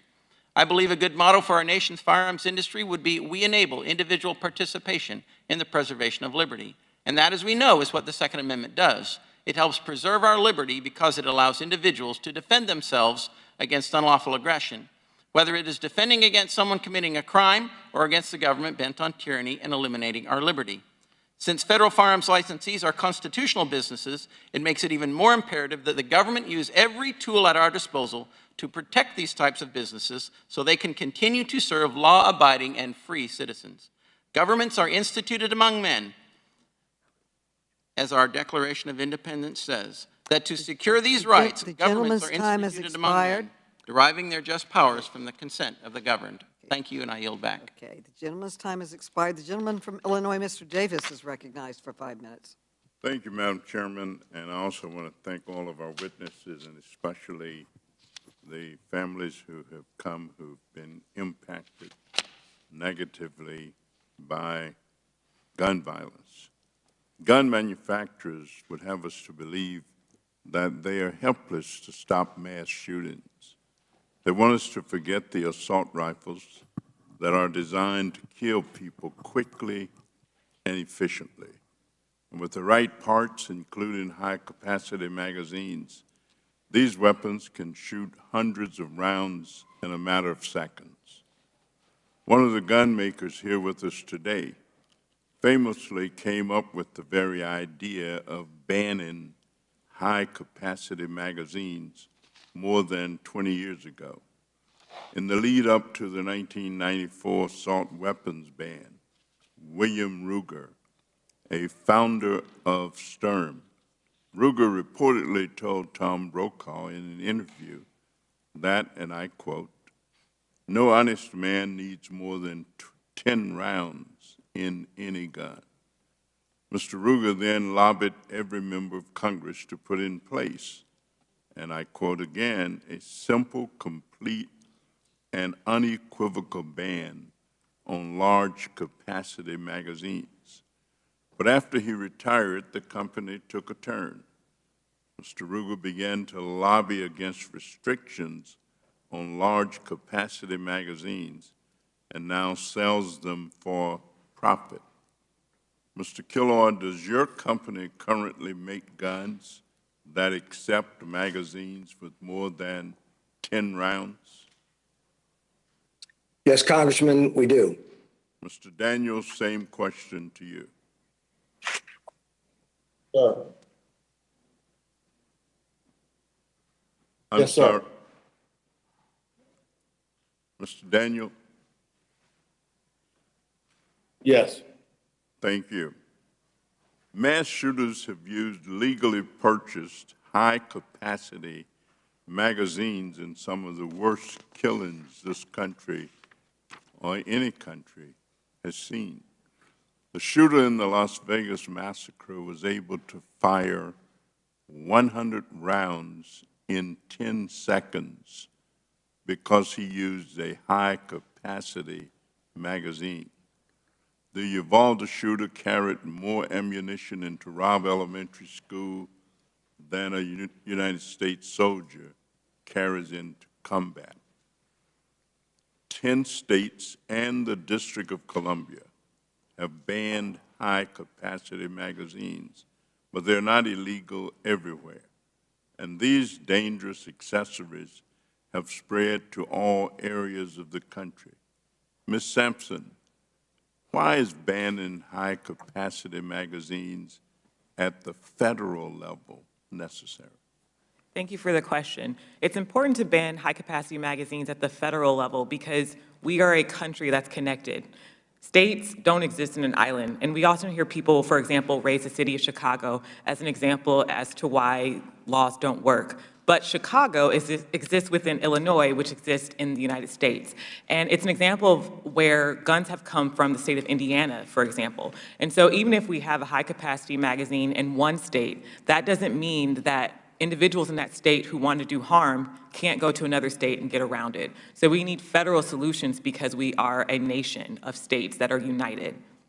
And so there's no way to really get at the issue and deal with the problem effectively unless we have a national ban, unless there is unity across the country that these weapons of mass destruction really ought not to be available to regular, everyday, ordinary people to do what with?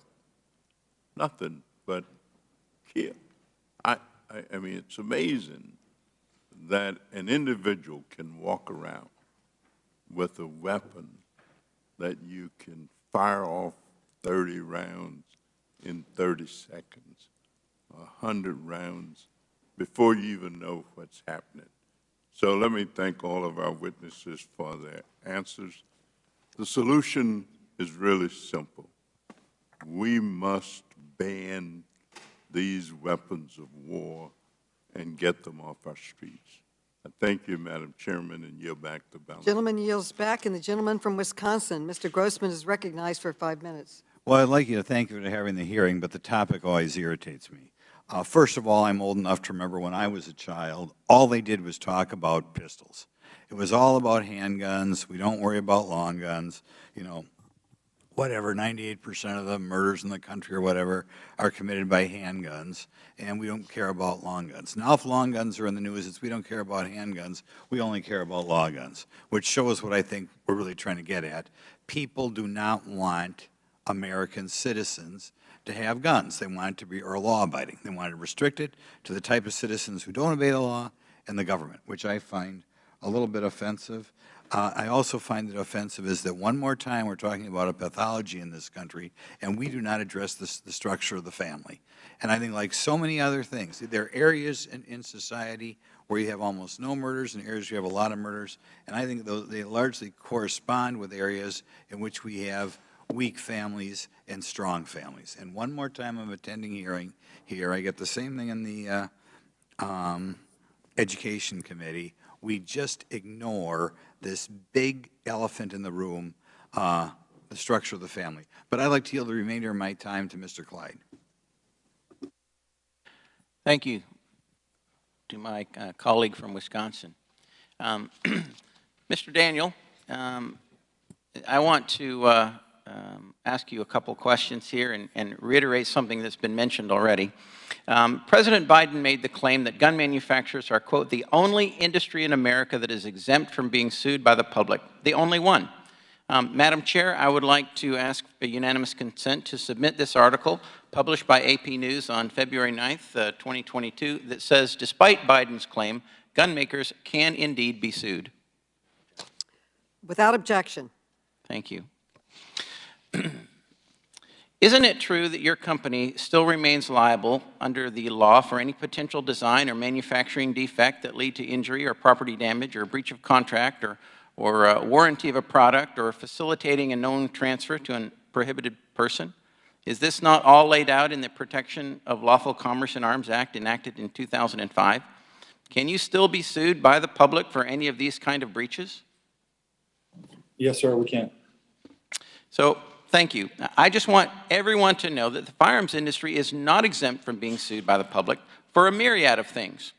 Now, Mr. Daniel, does Daniel Defense sell AR-15 rifles to police departments, to sheriff's offices, and to other law enforcement agencies? Yes, sir, about 30, average about 30 agencies a month. 30 agencies a month. That's pretty impressive. Do you have any idea of how many of your company's firearms are in the hands of law enforcement, protecting and defending the peace so that our citizens can live in freedom?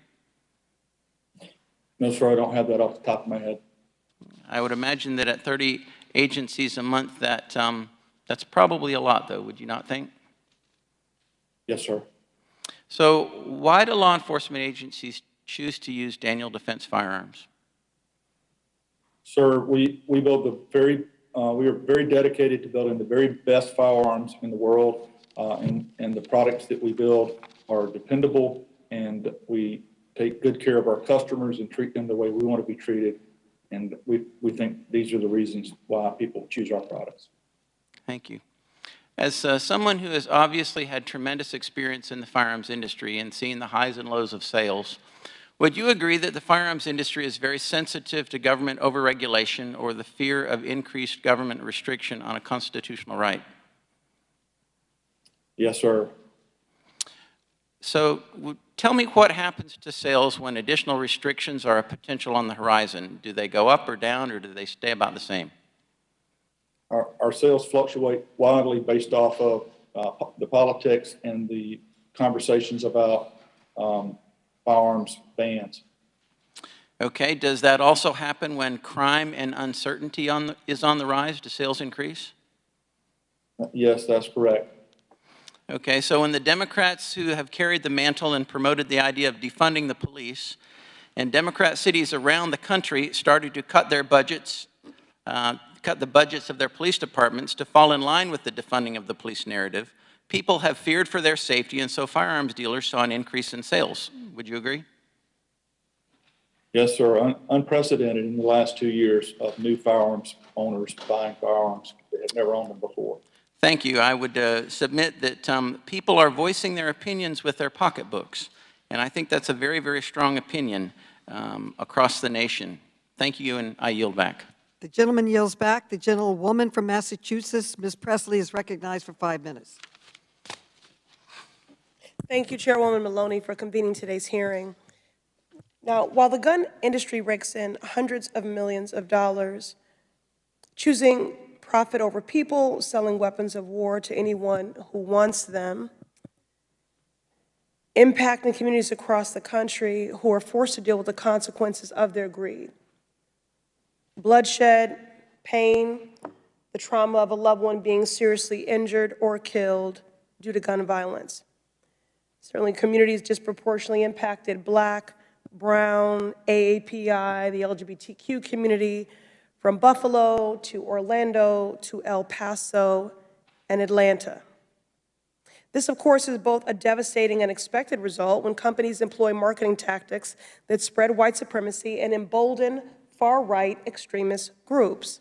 For example, shortly after the 2017 white supremacist march and attack in Charlottesville, Virginia, the National Shooting Sports Foundation promoted an advertisement encouraging people to buy assault weapons to use against unnamed protesters, unarmed protesters. Mr. Boussy, you referenced this advertisement in your remarks. Can you please explain why advertisements like these are dangerous?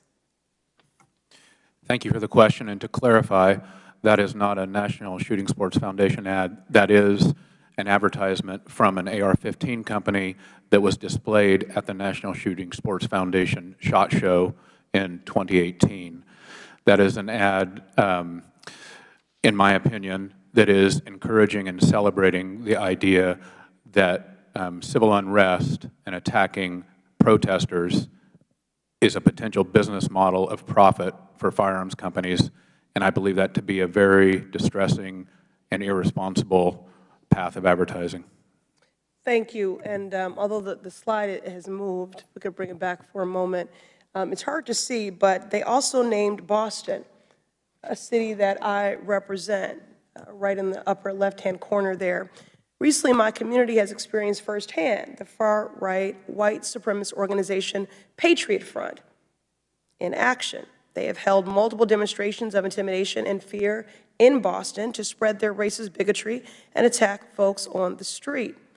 Let me be clear, as Congresswoman for the Massachusetts 7th, I am going to do everything in my power to keep my constituents safe and stand up against white supremacy whenever and wherever it shows up. This should also be a baseline commitment of the NSSF, but instead the organization promoted this malicious advertisement. Mr. Daniel, as a board member of NSSF, will you use your position to stop them from allowing ads like this one, naming Boston and promoting assault weapons, yes or no? Mr. Daniel? Ma'am, this was not an NSSF ad. Will you use your position as a board member in any way to stop these sort of advertisements promoting assault weapons, yes or no then? I don't understand the question. That's okay. Mr. Kaloy, same question to you since you are also on the board. Will you commit to ending the practice of allowing harmful ads like this at events, yes or no? Congresswoman, respectfully, the NSSF does not advertise firearms for any of its member companies. They host a trade show annually in January, and that's where I believe that ad was seen by a company who may have been displaying there. I'll reclaim my time because I think the point still remains. As long as gun manufacturers have immunity to sell their weapons of war using harmful marketing tactics, Black and brown communities will continue to be targeted, and that has got to change. In the face of white supremacy, my neighbors and I are undeterred in the pursuit of healing and the true justice, and we will not let gun makers incite violence against us with impunity. And I yield back. Gentlelady yields back. Mr. Flood, a new member of our committee from Nebraska, welcome. You are now recognized for 5 minutes. Thank you, Madam Chair, and thank you all for your testimony today. I want to turn the attention to exactly why we have seen a rise in gun sales in America. According to FBI statistics, specifically those related to lawful purchases of handguns and other types of guns through background checks, nationally 75% has been the increase that we've seen from 2019 to 2020. In Nebraska, we've seen a 78% increase in background checks related to gun purchases just in my home state. National research has also shown roughly 70% of gun owners are citing personal protection as their major reason for purchasing a firearm. Unfortunately, over the last 2 years, violent crime across America has dramatically increased. That crime wave has affected my district. In Lincoln, Nebraska, for example, violent crime is increasing and citizens are concerned. Ms. Okafor, I appreciate your prior testimony today where you called yourself an accidental activist. I know you train gun owners on proper etiquette. I'm really interested in knowing from those who you work with, particularly women, what reasons do they cite for purchasing a gun, and what does having ownership of a gun do for them personally, and is it related to what we've seen as an increase in violent crime? Studies have shown nationally that for women, the #1 reason they buy a firearm is for self-defense. And in my time, my personal time with my female students, most of them are, like me, survivors of crime. They are survivors of domestic violence, survivors of sexual assault, et cetera. So they essentially come to me because they want to make sure they're never a victim again, and that's why they want to be able to learn how to use a firearm and use it safely. Some would have you believe that banning AR-15s is going to make America a safer place. Talk about what your students are saying about using the AR-15 and what is their opinion as to whether or not, if you can testify to this, a ban would do. Well, it really comes down practically of what an AR-15 does, particularly a rifle, for a woman especially, or those who have any type of physical disability. They give you the upper hand in that situation, in the fact that most people, probably a criminal, might have a handgun, but if you're working with an assailant that has multiple assailants in that situation, then an AR-15 is necessary, obviously, as a way to have the upper hand in that situation, particularly for a female. Like I said before in my testimony about AR-15s, you're able to mitigate the recoil much better than you would with a handgun. And so that's why a lot of people prefer to have that upper hand by having an AR-15. Was it your prior testimony today that of all the weapons that your female students have sampled, that the AR-15 was routinely one of their most, favorite? Yes, that's what I routinely get, is that other women tend to already have this preconceived idea what an AR-15 is or what an AR is, and because of a lot of advertising and rhetoric saying that they shouldn't have a firearm of that capacity, that they think it'd be something that they wouldn't enjoy until they actually shoot one, and they realize it's actually a benefit to them, and it's easier for them to hold and to actually enjoy shooting, so they can train and defend themselves if they ever have to use that in an unfortunate circumstance. We don't have much time left, but could you just briefly speak to the peace of mind that owning a weapon like this would give to one of those female students that you have instructed with firearms? Yeah, the peace of mind is, I believe, similar to anybody, but again, particularly in America. I know there's been a lot of talk about weapons of war, et cetera, and the difference, as if the Constitution is not explicit in that we have a right to keep and bear arms, and that includes all arms. Yes, even quote-unquote weapons of war. At the end of the day, it's to make sure that we have the ability to defend against an oppressive, tyrannical government, and there is no restriction, particularly with the Second Amendment, that says that there's a distinction between a civilian and someone in the military. So it comes down to an individual's right to defend themselves and to figure out what is best for them to defend themselves in that situation, and that's it. Thank you for your testimony. I yield back. The gentleman yields back. The gentleman from Maryland, Mr. Sarbanes, is recognized for 5 minutes. Thank you, Madam Chair. Before I proceed to my line of question, I just wanted to clarify, Ms. Sampson, can you, again, just for the record, clarify whether gun manufacturers enjoy legal immunity? Thank you. Gun manufacturers do not necessarily enjoy complete immunity, but what they do have is an unnecessary level of protection from PLACA that makes it much more difficult for victims of their misconduct to hold them accountable in court. And what that means is that for most other industries, if an individual is harmed by their misconduct, they can file a claim, and then in a court of law, they can decide whether or not that claim has merit. With PLACA, what gun manufacturers are able to do is get in front of the courthouse doors and say, you have to get over a hurdle before you can even get to the merits. And that's not asking for anything that would be especially punishing to gun manufacturers. All we're asking is that gun manufacturers be held to the same standards as everyone else. And that's especially important because they don't even face consumer oversight.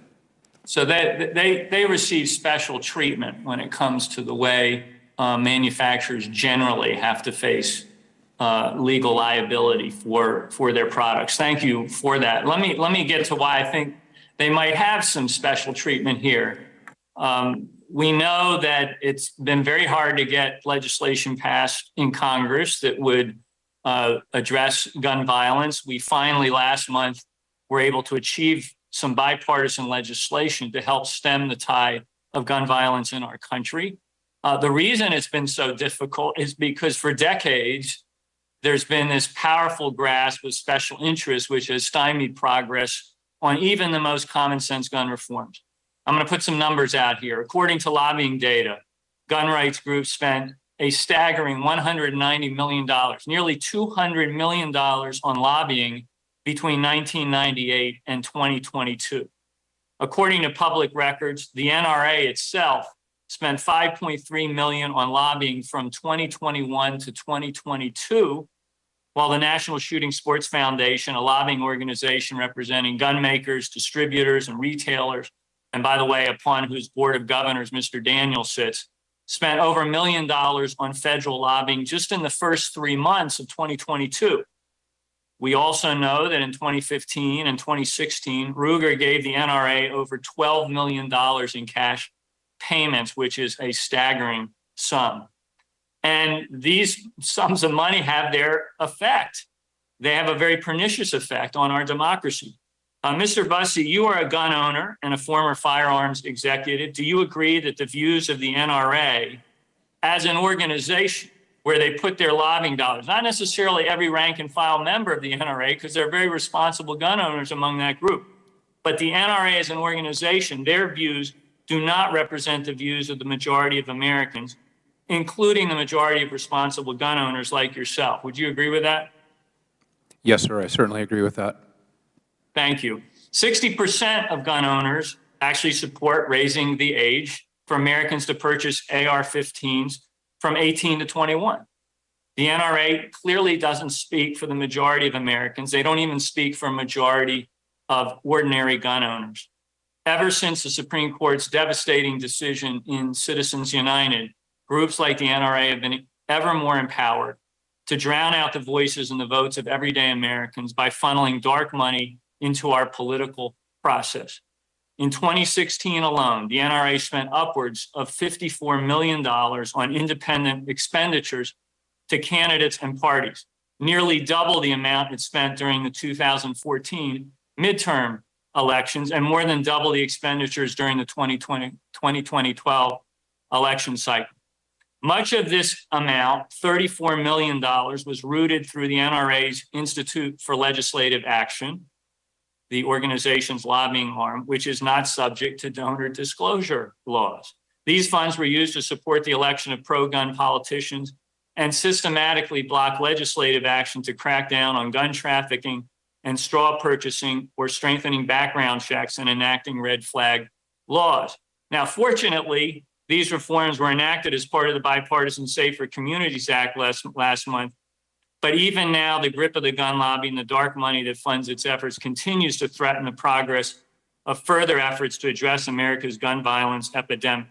If we are able to comprehensively address this crisis, it will depend on getting dark money out of our political system and make democracy responsive to everyday Americans. Those are the steps we must take to address these insidious factors of big money, special interest, and these particular industries like the gun lobby. With that, I yield back my Gentleman time. yields back. Madam The Chair, gentleman from Ohio. Madam Chair, I request unanimous consent to waive on Representative Buddy Carter from Georgia for today's hearing. Without objection. Now, the gentleman from Ohio, Mr. Gibbs, is recognized. Thank you, Madam Chair. You know, I'm really amazed how the other side of the aisle keeps going after the gun manufacturers and the guns, like the guns have brains. It just amazes me. I look what happens in Chicago every weekend around our cities where we have murders and shootings, and that it's. Ms. Okar, would you concur that the people that are committing these crimes in Chicago and elsewhere are criminals? They're illegal guns ownership. Is that the typical? Is that why some of your people that you've trained want to get arms to defend themselves because they're fearful of that, or those type of people? That's the shootings in Chicago and elsewhere. The women that I train tend to be fearful of anybody, regardless of where they live, where they're going to do a criminal act towards them. But the people that they're fearful of are the people that are committing the crimes or have ownership illegally of firearms, and that's kind of typical of, you know, as I broad brush it. That's kind of typical, right?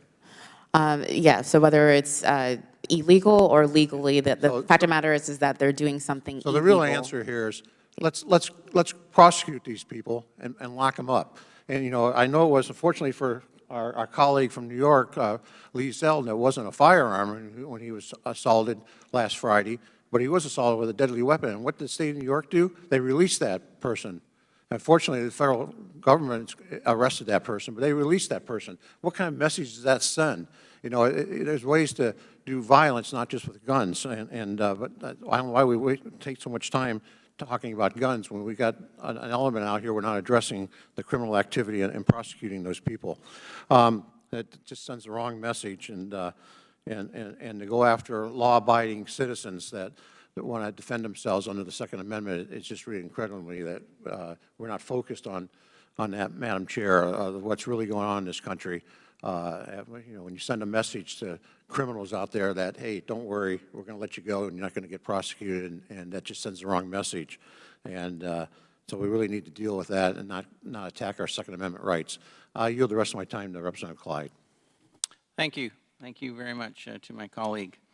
Mr. Busey, in your statement you said that guns pretty much are at the center of radicalized domestic terrorists. Is that right? I made a statement similar to that, yes, sir. Okay, and then you also said in my last month as an industry executive, I snap photos like this and with a photo. It's a tactical advertisement over the entrance of the SHOT Show that weirdly combines Revolutionary War soldiers, a modern AR-15, and the promise of daily gunfights as a business proposition. And then on January 6, 2021, less than a year after I took this photo, these exact components coalesced into a violent mob just a few hundred yards from here. Were there any AR-15s taken into the Capitol by rioters on January the 6th? Yes, I believe there is documentation of AR-15s in the mob. Not sure where they were location-wise. In the Capitol? Not to my knowledge, but I've not Not seen on in the reports. Capitol. That is correct. Not to my knowledge. Were any guns taken into the Capitol, to your knowledge? Do not know the answer to that. I think the answer to that would be no, there weren't. So I don't really understand how you say these exact components, when you talk about firearms, coalesced into a violent mob just a few hundred yards from here. I don't really, can't quite understand how you get there in talking about firearms and January 6th, where there were no firearms whatsoever in the Capitol, taken into the Capitol by rioters. Now for Ruger. I would like to ask a question to our good friend, Mr. Killoy, the CEO of Ruger. Thank you for being here today. I understand that you're a West Point graduate and a veteran of the U.S. Army. Yes, sir, that's correct. I graduated in 1981, then spent 5 years on active duty and 15 in the Army Reserve. Wow, well, thank you for your service to our nation, sir. That is quite an impressive record. Can you tell me, does Ruger sell firearms to law enforcement agencies? Yes, Congressman, we sell to quite a few law enforcement agencies directly, as well as through our network of law enforcement distributors And Ruger firearms are particularly popular as off-duty or backup guns for many law enforcement sworn officers. Thank you. And I want to thank you and your company for being a leader in the gun manufacturing industry. And also want to thank you for being a constitutional business and for the work that Ruger does to make quality firearms affordable to all economies of citizens so they can protect themselves, especially during this time of increasing crime across our nation. So thank you to Ruger and its employees. And the gentleman's time has expired. The gentlelady from Illinois, Ms. Kelly, is recognized.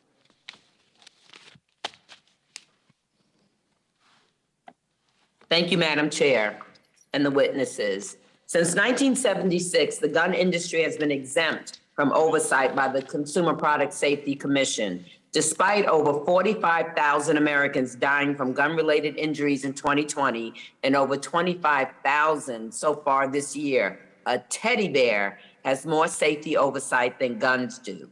Mr. Busey, why would including guns under the Consumer Product Safety Act make them safer? I'm not an expert on the Consumer Product Safety Act. I'm sorry, Congresswoman. But do you think they should be included, like teddy bears and cribs and almost everything else you can name, and guns are exempt? I believe that all freedoms, especially the freedom to own guns and the freedom to manufacture and sell guns, must be balanced with a commensurate amount of regulation and responsibility. And I think it's up to legislators like you and the other folks on this committee to decide that. Well, I have a bill that would do just that. Just this. The Firearm Safety Act will remove the gun industry's exemption under the Consumer Product Safety Act. Having strong safety standards on firearms is critical, and there's no good reason for firearms to be the only consumer product not under the supervision of the CPSC. I want to shift our focus to gun trafficking. The city of Chicago is often highlighted as an example of why strict gun laws don't work. But what people fail to realize time and time again is that over 60% of crime guns come from out of state. This happens in other cities as well. New York City's Mayor Eric Adams testified before this committee that the NYPD has taken over 3,000 illegal guns off the street in 2022 alone, many which were trafficked through the so-called iron pipeline. Gun manufacturers are often contacted by the ATF to aid in their tracing investigations following the path of a gun from the manufacturer to the crime scene. Mr. Killoy, does Ruger take any steps to identify problematic patterns of dealers or stop shipments of firearms to dealers who sell a disproportionate amount of crime guns? Congresswoman, in the case of Ruger, we distribute our firearms in what we call a two-step distribution process. We sell through a network of 15 fairly large wholesalers, who in turn, they are all federally licensed firearms licensees. They then sell to the individual retailers who are also licensees. So we don't have visibility into those individual dealers. We sell to that much smaller network of our 15 wholesalers. Thank you. Mr. Daniel, does Daniel Defense take any steps to identify problematic patterns of dealers or stop shipments of firearms to dealers who sell a disproportionate number of crime guns? Congresswoman, we are a federally licensed by the ATF to manufacture firearms, and we sell our products through federally licensed dealers. And we are very good at our ability to make sure that our firearms are transferred legally through legal dealers. If there is a pipeline of guns coming into your district, the people who bring those in illegally, that's a crime, and those people should be prosecuted. I don't disagree. Mr. Sampson, in your view, could these companies do more to stop illegal gun trafficking? And if so, what could they do? Yes, they could. For starters, manufacturers could be much more vigilant around the distributors and dealers that they sell to. So even if they don't necessarily go directly to a dealer, if they go to a distributor and they realize that that distributor is working with dealers who are selling crime guns over and over again, that should trigger an investigation and perhaps a change to their business practices. Another thing that manufacturers could do is change the way that they design their guns. And you mentioned consumer product safety. That's a large part of what manufacturers have control over that dealers and distributors do not have control over. They could do things like chamber load indicators or some of the procedures that would make it harder for someone to use a weapon that doesn't belong to them. And that would also go a long way to stopping gun crime. Thank you. And lastly, one last question for Mr. Killoy and Mr. Daniels. We have heard today support for abolishing the ATF. Do you support abolishing the ATF? Speaking on behalf of Ruger, no, we do not. We work closely with our regulators, and we do not support that. Thank you. Okay. Mr. Daniel? Yeah, I agree with Mr. Killoy. We are licensed dealers and we are licensed manufacturers. We sell through, we are regulated by the ATF, and we are not in support at this time of eliminating the ATF. Okay, the gentlelady's time has expired. Thank you so much. Thank you to the witnesses. Okay, the gentleman from Texas, Mr. Sessions, is now recognized.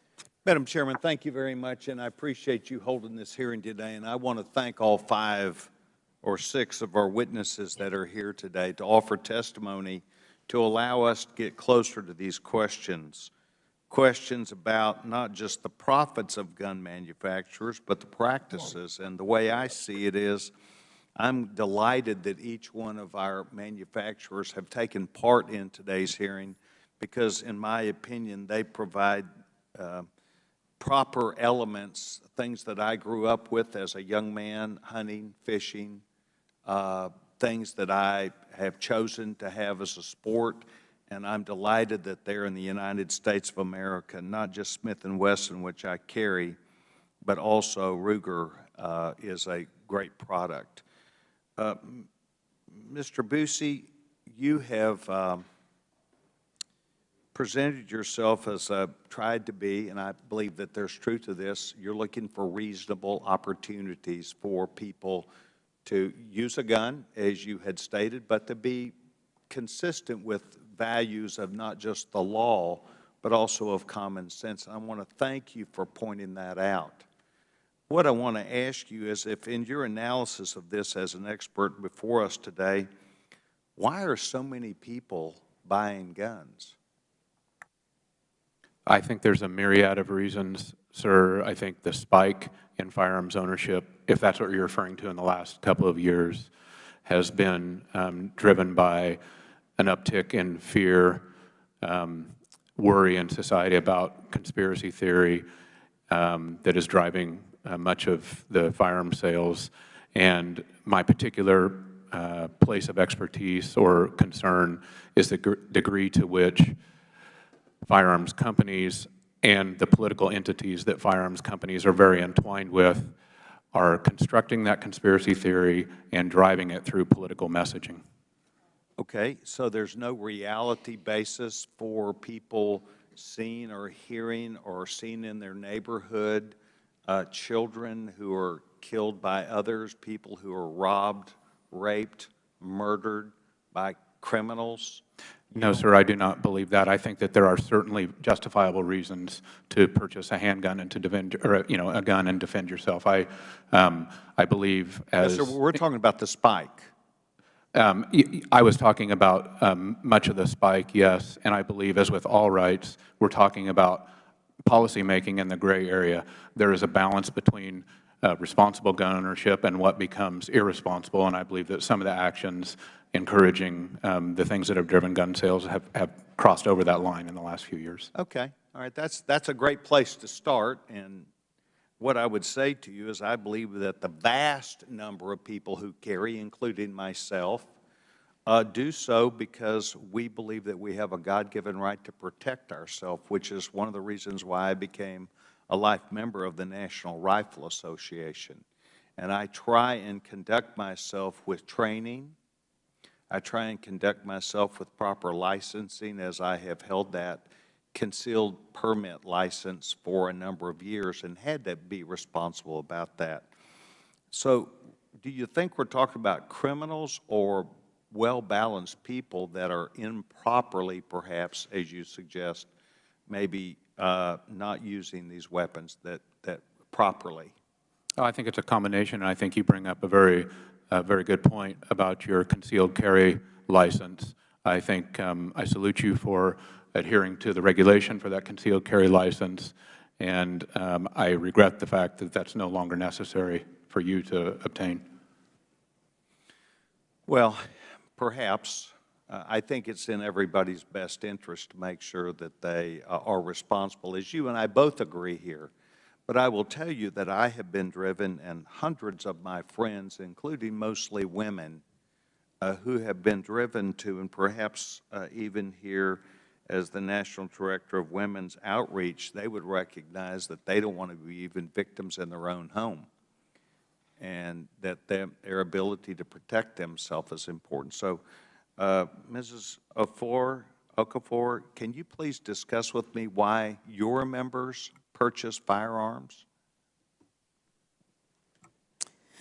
Speaking directly to women, women buy firearms because of self-defense. That's an overwhelming study that's the reason why most women, particularly women in the last couple of years, buy firearms. It's for self-defense. And talking more so in regards to the constitutional carry, which is what you were talking about, permitless carry in Texas, women have found that actually even a better of a policy, because now they know that if they decide to get a permit and they want to go through the training involved in that they can, but that actually keeps them from having to do so when time permits, when you can't wait the 60 to 90 days to get a permit from the state to tell you you're able to have time has expired. concealed carry.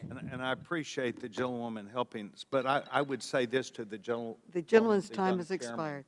I want to thank you for having this, what seemingly is a balanced opportunity, and I yield back my time. Thank you. I now ask unanimous consent that Representative Schneider be allowed to participate in today's hearing, so ordered. The gentleman from California, Vice Chair Gomez, is recognized for 5 minutes. Thank you, Madam Chair. My Republican colleagues say that they're pro-life, yet for nearly 3 decades, they've obstructed any kind of meaningful action to save lives. And where were these so-called pro-life politicians when children were being shot and killed at school? Where were they after Sandy Hook? Where were they after Stoneman Douglas High School? Where were they after Uvalde? They were oftentimes not siding with the children and the victims, they were siding with the killers, and they were siding with the gun manufacturers, often voting to try to give blanket immunity to these manufacturers and block renewal of any assault weapons ban. And as a result, deaths by gun violence nearly tripled. Let that sink in. And my Republican colleagues claim to be the party of individual freedom and the protectors of individual freedom when it comes to gun rights, yet not when it comes to abortion, same-sex marriage, contraception, or other individual rights. All of a sudden, it becomes a state rights issue. And even when you look at when they claim to be about states' rights, they don't live up to that when it comes to guns. You know, they oppose any kind of regulation at the state level or at the local level. And when they say we can't impose any kind of restrictions on background checks, on requiring individuals to lock up their guns, to have trigger locks, then they say we can't do anything to hold gun manufacturers accountable. Pretty much giving us no way to reduce gun deaths in this country, except by their idea of everybody should have a gun, and that's how you reduce gun violence in this country. We have done it before. When it came to automobiles, when it came to cars, when all of a sudden you see car accidents soared, Congress and states enacted life-saving safety measures requiring seatbelts, airbags, anti-lock brakes in new vehicles. And what did you see? Car accident deaths decreased dramatically while gun deaths soared. These gun makers before us today and Republicans have done worse than nothing in response. They actually help add fuel to the fire by advertising guns, AR-15s, and other weapons to white supremacists and children. You know, this is what we're dealing with. Mr. Daniels, you have told my colleagues earlier today that you oppose federal regulation on gun safety and see gun violence as an issue to be solved locally. So does that mean you support state laws like those passed in California that ban marketing guns to children and allow residents to sue those who violate state safety standards, produce and sell weapons of war? Sir, children can't buy guns, and I was speaking to the local community taking responsibility of all the people who are involved. So that's a no. So you basically believe that guns should be marketed towards children? We market our guns to adults, law-abiding adults for lawful purposes. So, Mr. Daniel, I'll take back my time. Mr. Bousset, from your experience, if the gun industry thinks their products aren't the cause of gun violence, why have they consistently lobbied to exempt themselves from liability and common sense gun safety regulations? And why have they succeeded? And at what cost when it comes to death and violence? Thank you for the question, Congressman. I am greatly distressed at the degree to which the firearms industry has funded a powerful political machine that has fought common sense federal gun regulation at every turn that is broadly supported by the American public. These things include universal background checks. They include raising the minimum age on the purchase of long guns to 21 and many other things. And the reason that it has been fought is because cranking up the political pressure in this country is a profitable business model for the NRA and other groups that use this topic as a way to divide our society. Thank you. Gun violence is being normalized in our country at the expense of children and families. I've had constituents killed. One was killed in Las Vegas in the mass shooting. You know, this is something that we have to fight against, because this isn't normal. It's not okay, right? Where we have to be in fear of our lives for our friends and families if they go to church, school, a parade. This is something that is not reasonable, and we must the gentleman's time is take steps to lessen gun violence. Thank you so much. I yield back. Okay, the gentlelady from New York, Ms. Ocasio-Cortez, is recognized for. Thank you, Madam Chair. I'd like us to just dive right into it. I have a photo that I'd like to pull up for the committee and our witnesses to be able to see. Can we get that pulled up? It's on. Okay, perfect.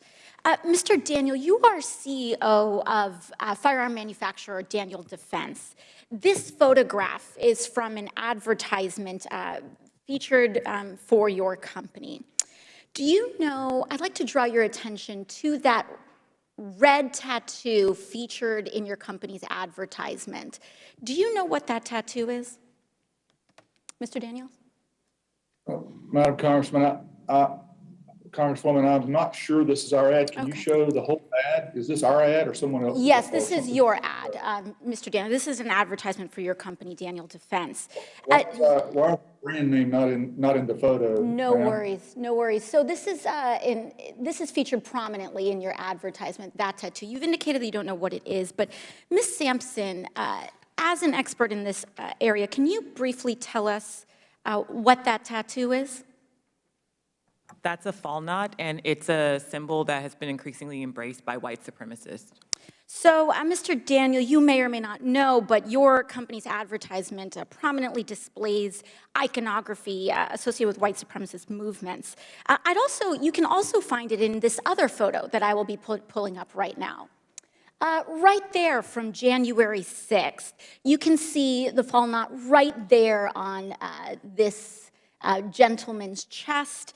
Mr. Daniel, yes or no, are you aware that your advertising department uses imagery affiliated with white supremacist movements in its marketing materials? No, ma'am, I don't think No, we do. reclaiming my time, thank you. I apologize, I just have to move a bit quickly to fit these questions in. Mr. Bussey, you are a former firearm, reclaiming my time. Mr. Bussey, you are a former firearms executive. Do you think that the use of this kind of imagery is welcomed and encouraged in marketing for the firearms industry as a former executive yourself? I don't think it's welcomed and encouraged, but I think it's looked away from. And I think that there is a aura and an approach in the industry where any single gun customer is good, no matter how detestable their views or their actions may be. And I saw dozens of examples through my career of the acceptance of or looking away from racist things. I think that's different than seeking it out, but I don't think it's properly controlled or addressed. So in your experience, you believe that a lot of gun manufacturers may turn a blind eye to these kinds of instances? Yes, Congresswoman, that's correct. I think they've turned a blind eye because the industry has within its DNA now the belief that any single new gun owner is good no matter what they do or how they market. And that's why you heard earlier the representatives from Ruger and Daniel Defense, both of them who've sat on the NSSF board, would refuse to condemn the ads. Thank you, Mr. Bussey. And the toxic marketing does do enormous harm. We've seen the results with white supremacists using these weapons to target and kill Black Americans shopping for groceries in Buffalo, attending church in Charleston, targeting Jewish communities in Tree of Life. And Mr. Daniel, once again, as the CEO of Daniel Defense, yes or no, do you believe that members of identified extremist hate groups, such as the Proud Boys or Oath Keepers, should be able to purchase the AR-15 style rifles that your company sells? Congresswoman, we're regulated by the ATF through laws which you pass. We are very good at only. Thank you. I apologize. I just have a limited amount of time. Thank you. Turning it to you, Mr. Killoy, you are a board member, a CEO of Sturm, Ruger and Company. You're a board member of the National Shooting Sports Foundation. Mr. Daniel, you are also a board member of the NSSF. Mr. Killoy, Palmetto State Armory is a firearms company that's a member of the NSSF. Now, I'd like to pull up another photo. As a member of the foundation that you're in, right here, Palmetto State Armory has used imagery clearly designed to appeal to the FBI-identified far-right domestic terror threat, Boogaloo Boys, with products such as this AK-47 style pistol designed in the same floral pattern that is often used by these group members to identify one another. Mr. Killoy, as a board member of the NSSF, do you condemn marketing firearms to identified extremist groups such as the Proud Boys or Oath Keepers or Boogaloo Boys? Yes or no? Do you condemn your industry explicitly marketing materials to domestic terror threats? Congresswoman, the National Shooting Sports Foundation does not control individual member companies. But this is a member of your foundation, Mr. Killoy. But I take exception to the fact that, I can assure you there is, we do not tolerate racism or white supremacy. Do you condemn marketing these materials? Do you condemn marketing these materials to Proud Boys, Oath Keepers, or Boogaloo Boys? That's all, Madam Chair. It's just a yes or no. Congresswoman, answer the question. I didn't know that was, I'd never seen that ad before, and I didn't realize that's what it was tied to, and I'm not an expert in that field. So you don't have an answer here. The lady's time has expired. Thank you. The gentleman from California, Mr. DeSalle, is recognized for 5 minutes. Thank you, Madam Chair, and thank you for your leadership on this. Starting with Ms. Sampson and then Mr. Bussey, if you could comment on the extraordinary cost to Americans for gun violence in this country. And first I want to refer to a GAO report from last year that the chair asked for that has been covered, including in an article in the New York Times. It estimated that The cost of gun violence is over $1 billion at very least, just in terms of medical costs to federal taxpayers. 60% of these medical costs are paid for through Medicare, Medicaid.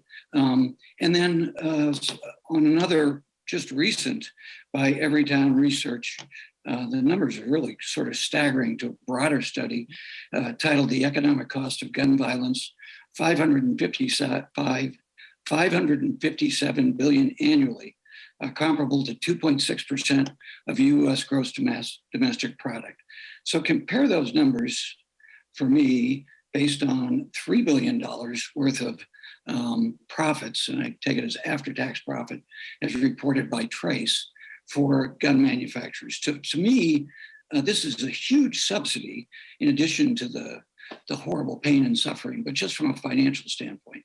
So first, Ms. Sampson, particularly for the Everytown report, but also the GAO and other reports, could you add your comments to the cost of gun violence to American taxpayers?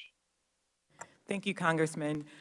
I think, as you called it, it is a sort of subsidy because at the same time that American taxpayers are bearing not just obviously the emotional cost in terms of trauma and death, but also financial costs of gun violence, the gun violence epidemic. The gun industry is continuing to make profits, and then they use the violence that they in part facilitate to market to people to tell them that they need to have even more weapons. And so as we hear a lot of talk about self-defense, for example, well, a lot of people want to defend themselves because they're afraid of being shot by people who shouldn't have weapons.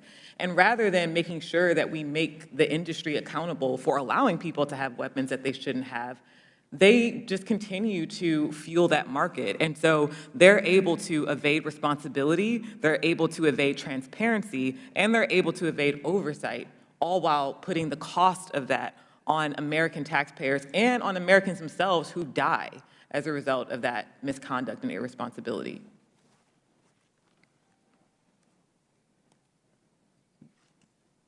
Thanks, Ms. Sampson. Mr. Bussey? I think that most responsible gun owners want to be a part of the solution and don't want to be a part of the problem. And we need to rebalance those scales. So to the degree to which irresponsible activities or insufficient regulation is leading towards cost and cost of gun violence, I believe through my own experience that responsible gun owners want to play a part in being a solution to that. Mr. Bussey, I want to talk to you a little bit about having been in elected office in California for a long time and very active in violence prevention programs from a public health standpoint. When we look at, and there's a story in the New York Times recently about just comparing states with evidence-based research, gun violence prevention, and the collective effect they have. So in California, laws, some of which that I have authored at the local and state level, you're 25% less likely to be a victim of gun violence. If you're a young person, you're 35% less likely to be involved in a school shooting. So the gist of that, to me, and the evidence-based research that particularly we've funded in California at the University of California at Davis and their violence prevention program, not just guns, but also in this instance, these policies work, and you're less likely to be harmed by guns if we have these initiatives. Giffords has done a wonderful job, I think, of comparing that internationally. Could you speak to that and anything you would like to add in the time I've got left, Ms. Sampson? Thank you, Congressman. I think that you're correct, and I would like to take issue with some of the statements I've heard here from other representatives today telling us that gun laws don't work or that they won't be applied to anybody but criminals. And I would like to take your example and apply it to two recent shootings, the Uvalde shooting and the Buffalo shooting. In both of those cases, the shooters waited until they were 18 to purchase the guns. They didn't purchase them when they were 16 and a half. They didn't purchase them when they were 17 3/4. They waited until they were 18. Why is that? Because the law said they couldn't purchase them until they were 18. So to your point, in California and to those cases, The fact is that the laws impact the way people purchase and use guns, and we need to, as a responsible society, and you as a governing body, need to take that into account. The gentleman's time has expired. Yield back, Madam Chair. Thank you. The gentlelady from California, Ms. Jackie Spear, is organized and recognized for 5 minutes. Thank you, Madam Chair. I find this hearing to be both edifying and very painful. Mr. Killoy, in your testimony, you made the assertion that modern sporting rifles are not inherently more dangerous than other popular firearms. Is that true? Is that what you said?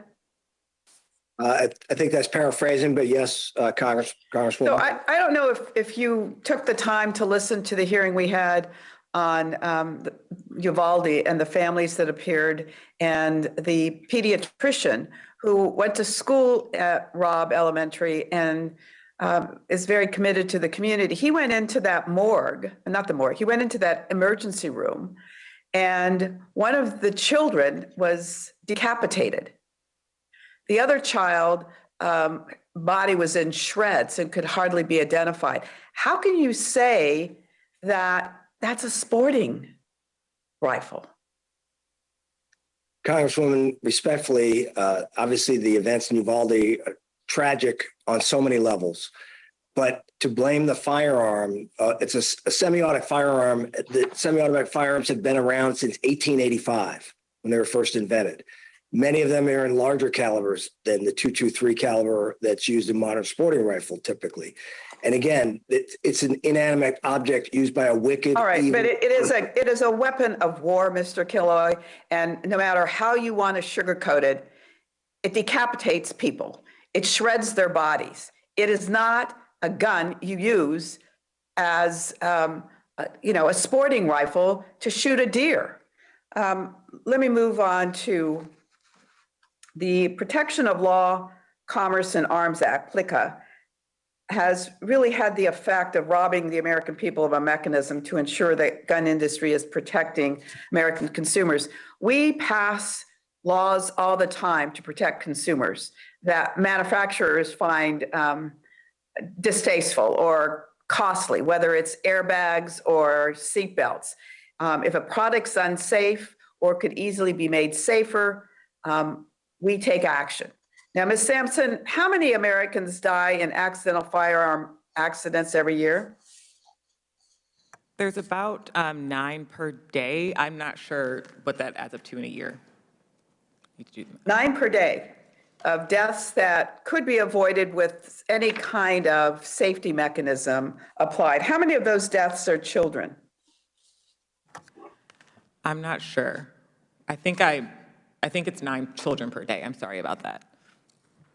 9 children per day that are tragically killed because they were playing with a firearm that was loaded, correct? Yes.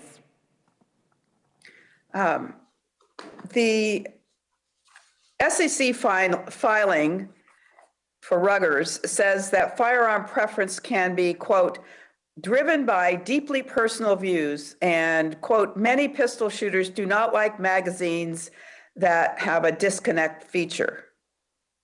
In fact, even when you make handguns with magazine disconnects, they're easy to circumvent.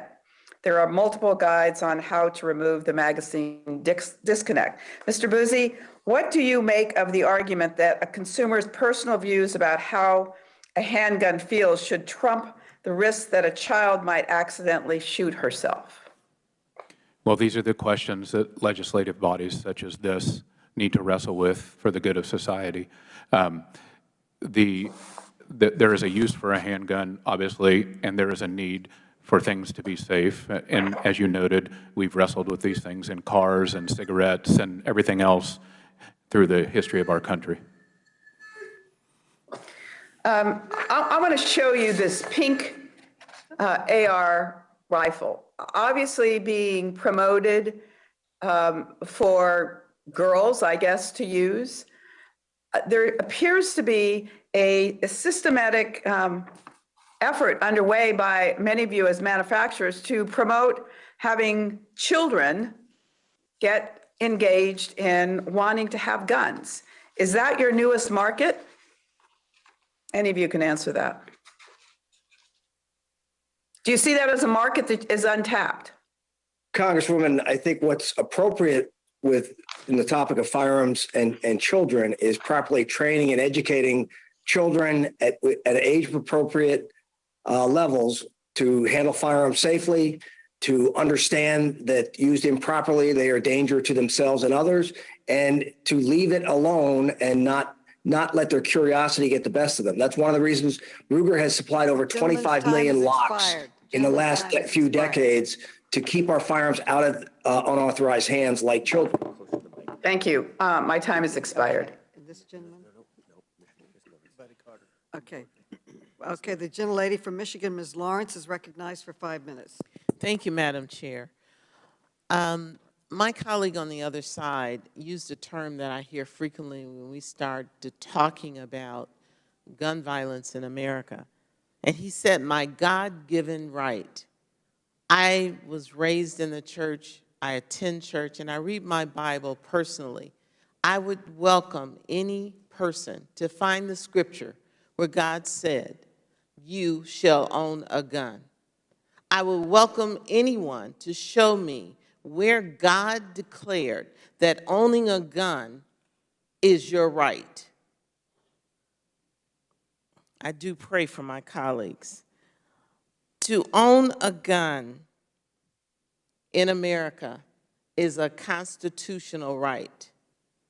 But just like any other situation that arises in America, when we get to the point of it being a pandemic, an epidemic, where the death of children in America, the #1 cause is a gun. My goodness, aren't we intelligent enough in America to embrace this challenge?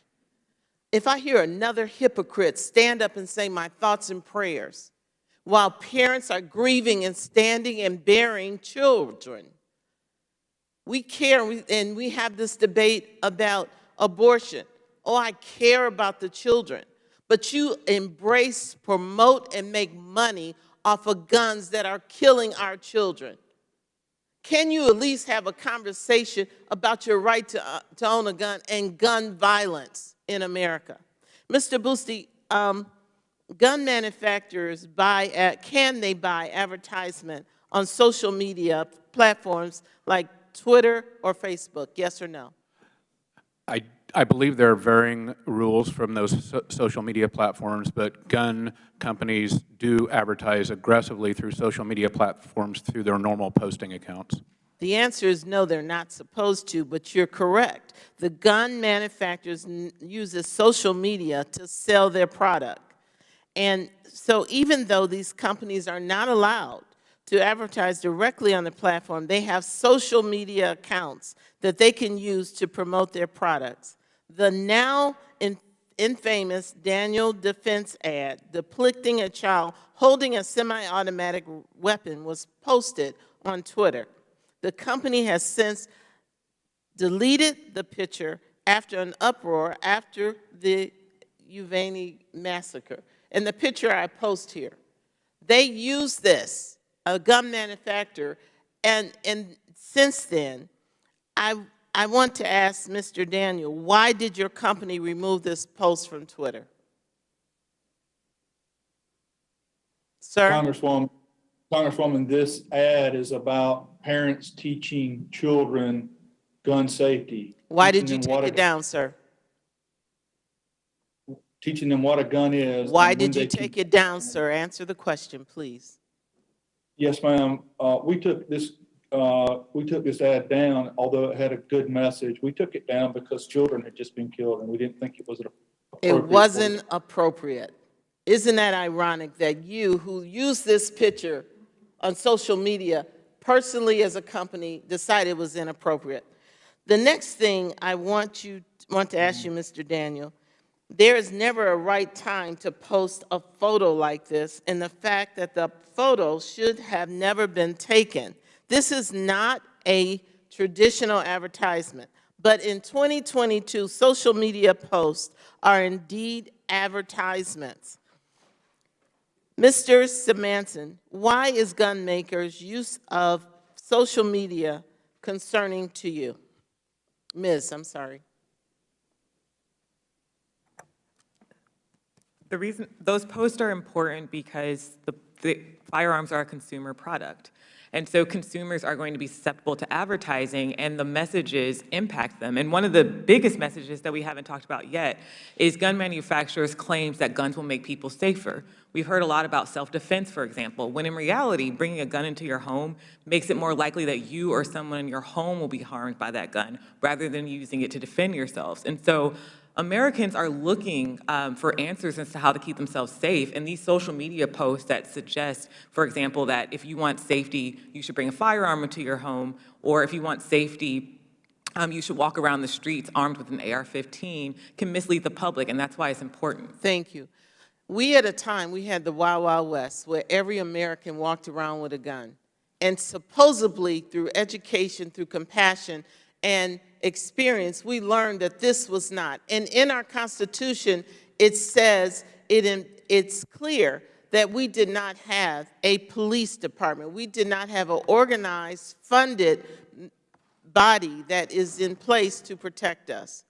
So again, I want to give a Bible to every one of my colleagues and have a prayer session with all of them. Thank you. I yield back. The gentlelady yields back. The gentleman from Georgia, Mr. Carter, is now recognized. Thank you, Madam Chair, for allowing me to wave onto this committee, and thank all the witnesses here. You know, it's really easy to profile and just say, oh, you're a gun manufacturer, you're an awful person, a terrible person. But that's not always the case. In fact, that's never the case. And I just want to make sure you understand, Daniel Defense is one of the major employers in my district that I have the honor and privilege of representing, the 1st Congressional District of Georgia. They provide many jobs, many well-paying jobs in our community, and they're great jobs that provide people with the opportunity to produce a great product and to be reimbursed for that product and for the fine work that they do. Mr. Daniel, before I get into a couple of questions, I noticed that you've been asked time and time again during this hearing about some ads involving children, and you haven't really had the opportunity to respond to them about the intent of what, and I want to just give you that opportunity if you wanted to comment on some of those ads and what exactly you had in mind when you were doing that. Thank you, Congressman. This photo was taken by a parent who was teaching their child what a gun was. And as you notice in the photo, the parent's hand was right in the photo. The gun was unloaded. This child was being taught that you can't touch a gun without an adult. This is personal responsibility that I've been trying to talk about. Parents must teach their children how to handle firearms properly. Just as you would teach a child not to get behind the driver's seat of a car and crank it and drive away. You must teach children, we must teach children to be safe with firearms.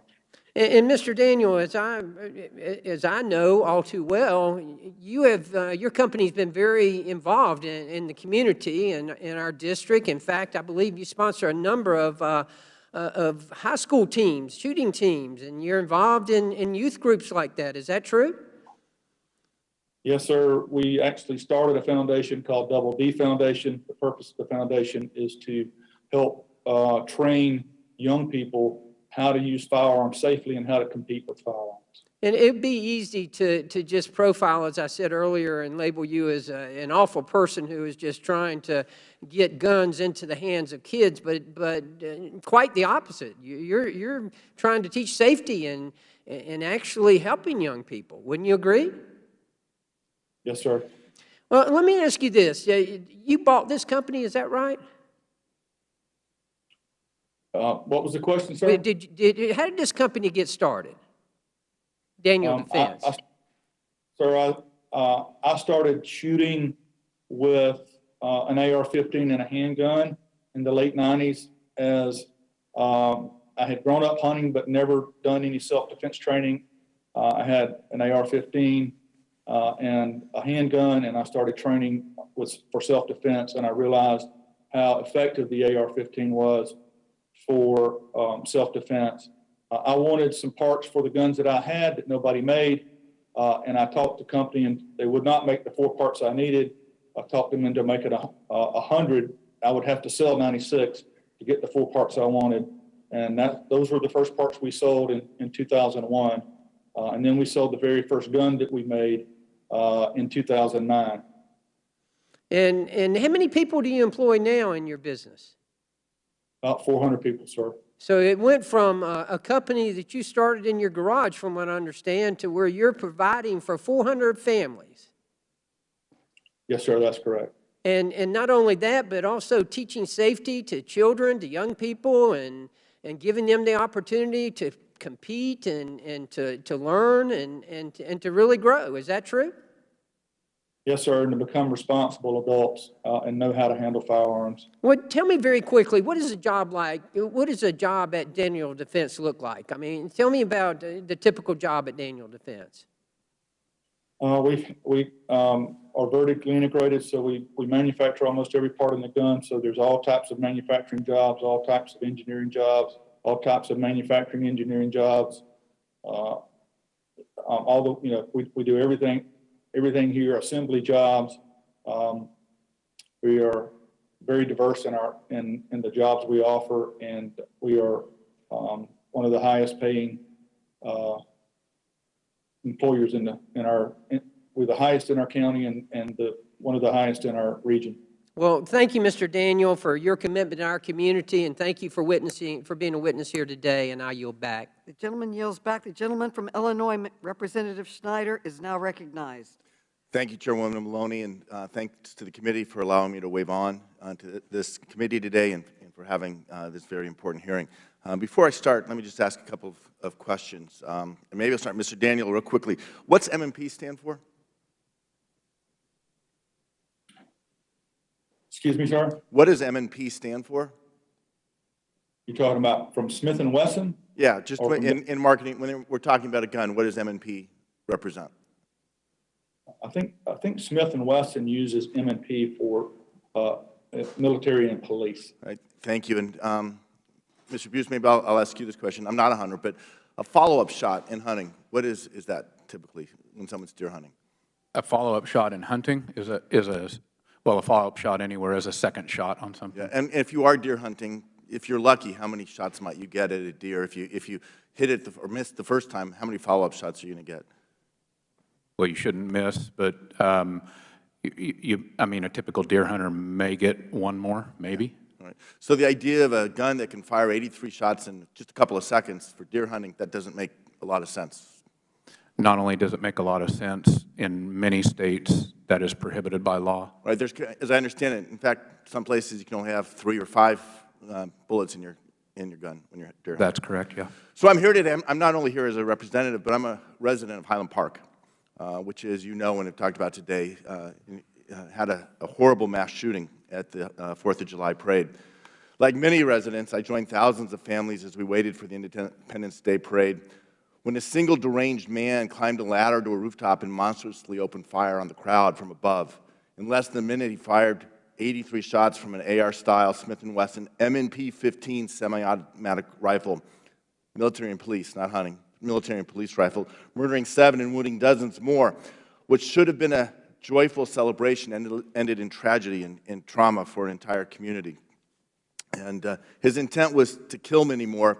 Mr. Daniel, in your testimony, you mentioned that they often target, that these shooters go after soft targets. Our parade ground was not a soft target per se. There were plenty of it wasn't a gun-free zone. The police were there. First responders were there. In fact, they were heroes, but he was able to fire off, the shooter was able to fire off his bullets so fast that they couldn't even identify from where they were coming from. We heard from some of those victims today about how their families were shaken, their friends were injured, and their sense of safety, our safety, was forever broken. I want to thank the many victims who shared their story, and I commend their bravery for speaking out.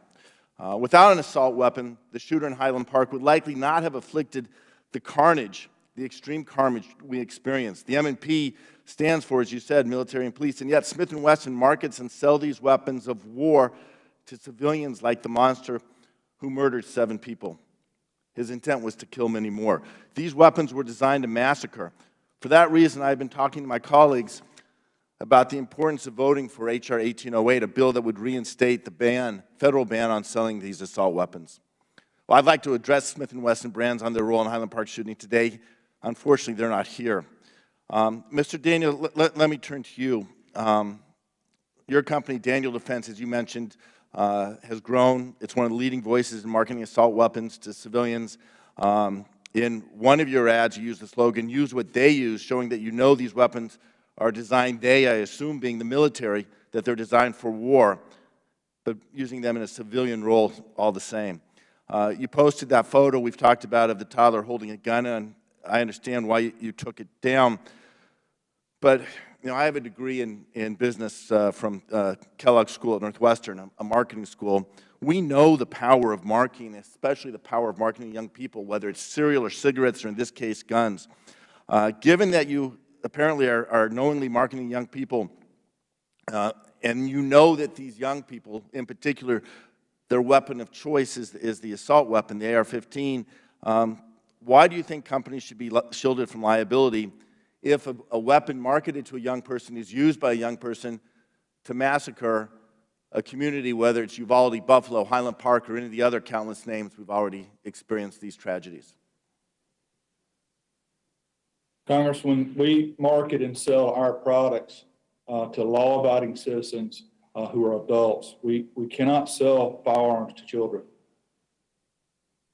So, but the marketing to young people creates the market. We know marketing works. That's why companies spend millions and billions of dollars selling everything from makeup to cereal, as I talked about, to cars, and imagery matters, and the connection to military for these young people. It's not for hunting. You don't take these weapons to go and hunt deer or do fowl hunting.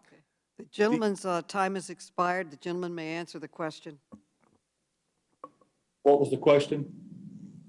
It was more of a comment, so I yield back the balance of my time. Gentleman yields back. Before we close, I want to offer the ranking member an opportunity to offer any closing remarks he may have. Ranking Member Comer, you are now recognized. Thank you, Madam Chair, and I want to thank our witnesses who are here today. Especially want to thank Ruger and Daniel Defense, who are here today for manufacturing and employing and making an investment in the United States. That's an issue that we're trying to focus on in Congress, try to keep manufacturing in the United States. You know, the Democrats talk a lot about the hundreds of mass shootings in America committed by criminals who are either immediately arrested or killed on the spot. But they say nothing about the 100,000 people who have died of fentanyl overdoses, overdoses that came at the hands of illegals who crossed our unsecured border. Liberals have passed the most strict gun laws in America in cities like Chicago, New York, and Washington, D.C. Yet these cities continue to have the highest rates of gun violence. Banning guns from law-abiding citizens is simply not the answer. Republicans will never turn our back on the Second Amendment.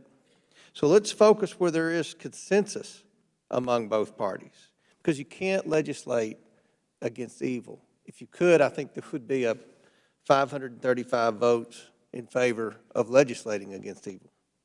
But we can focus and fund better security at our schools. We can fund and focus on better mental health awareness and detection.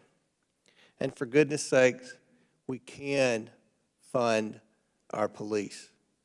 Hopefully, the American people have seen what happens when we have lax prosecutors. I think we've seen what happens in places like San Francisco, which is probably the most liberal city in the United States. They had a recall of their local prosecutor because the American people will not tolerate letting criminals out in the name of criminal justice. So I think there are many areas where both parties can come together to focus on achievable solutions, and I'm willing to do that, Madam Chair, and with that, I yield back. The gentleman yields back, and I recognize myself for closing statement. Today, for the first time in recent history, gun industry executives testified to Congress about their business practices. I was sincerely hoping that they would use this opportunity to acknowledge their role in the violence plaguing our nation. to apologize to the families who are here with us today who have been devastated by their products, and to agree to stop selling the most dangerous weapons. Sadly, they refused. Mr. Daniel, the CEO of Daniel Defense, blamed gun violence on the decline of what he called personal responsibility. But when I asked about his own responsibility for selling guns to mass murderers, he claimed that these shootings are just a local problem. The CEO of Ruger, Mr. Kilroy, was asked if his company would take the basic step of tracking the crimes that are committed with the guns he sells, like other manufacturers. His answer was, "That's not my job." And the third one that we invited didn't even bother to show up. That is why I intend to seek additional documents from that company by subpoena. It's no secret why gun CEOs are so desperate to avoid taking responsibility for the deaths caused by their products. Our investigation found that these companies made over $1 billion selling assault weapons in the last decade. They are choosing their bottom line over the lives of their fellow Americans. Since it's clear that the gun industry won't protect Americans, Congress must act. We must ban weapons of war from our communities. We must repeal the immunity from lawsuits that gun makers enjoy, unlike every other industry in America, and we must finally hold the gun manufacturers to account. This hearing is not the end. Our committee will continue our investigation, and I will keep fighting for common sense gun safety laws. This is a fight we must and will win, and I yield back. I now recognize myself for a closing adjournment. I want to thank our panelists for their remarks. I want to thank the families that are here with us today, too. I want to commend my colleagues for participating in this important conversation. And without objection, all members have 5 legislative days within which to submit extraneous materials and to submit additional written questions for the witnesses to the chair, which will be forwarded to the witnesses for their response. I ask our witnesses to please respond as promptly as you are able. This meeting is adjourned.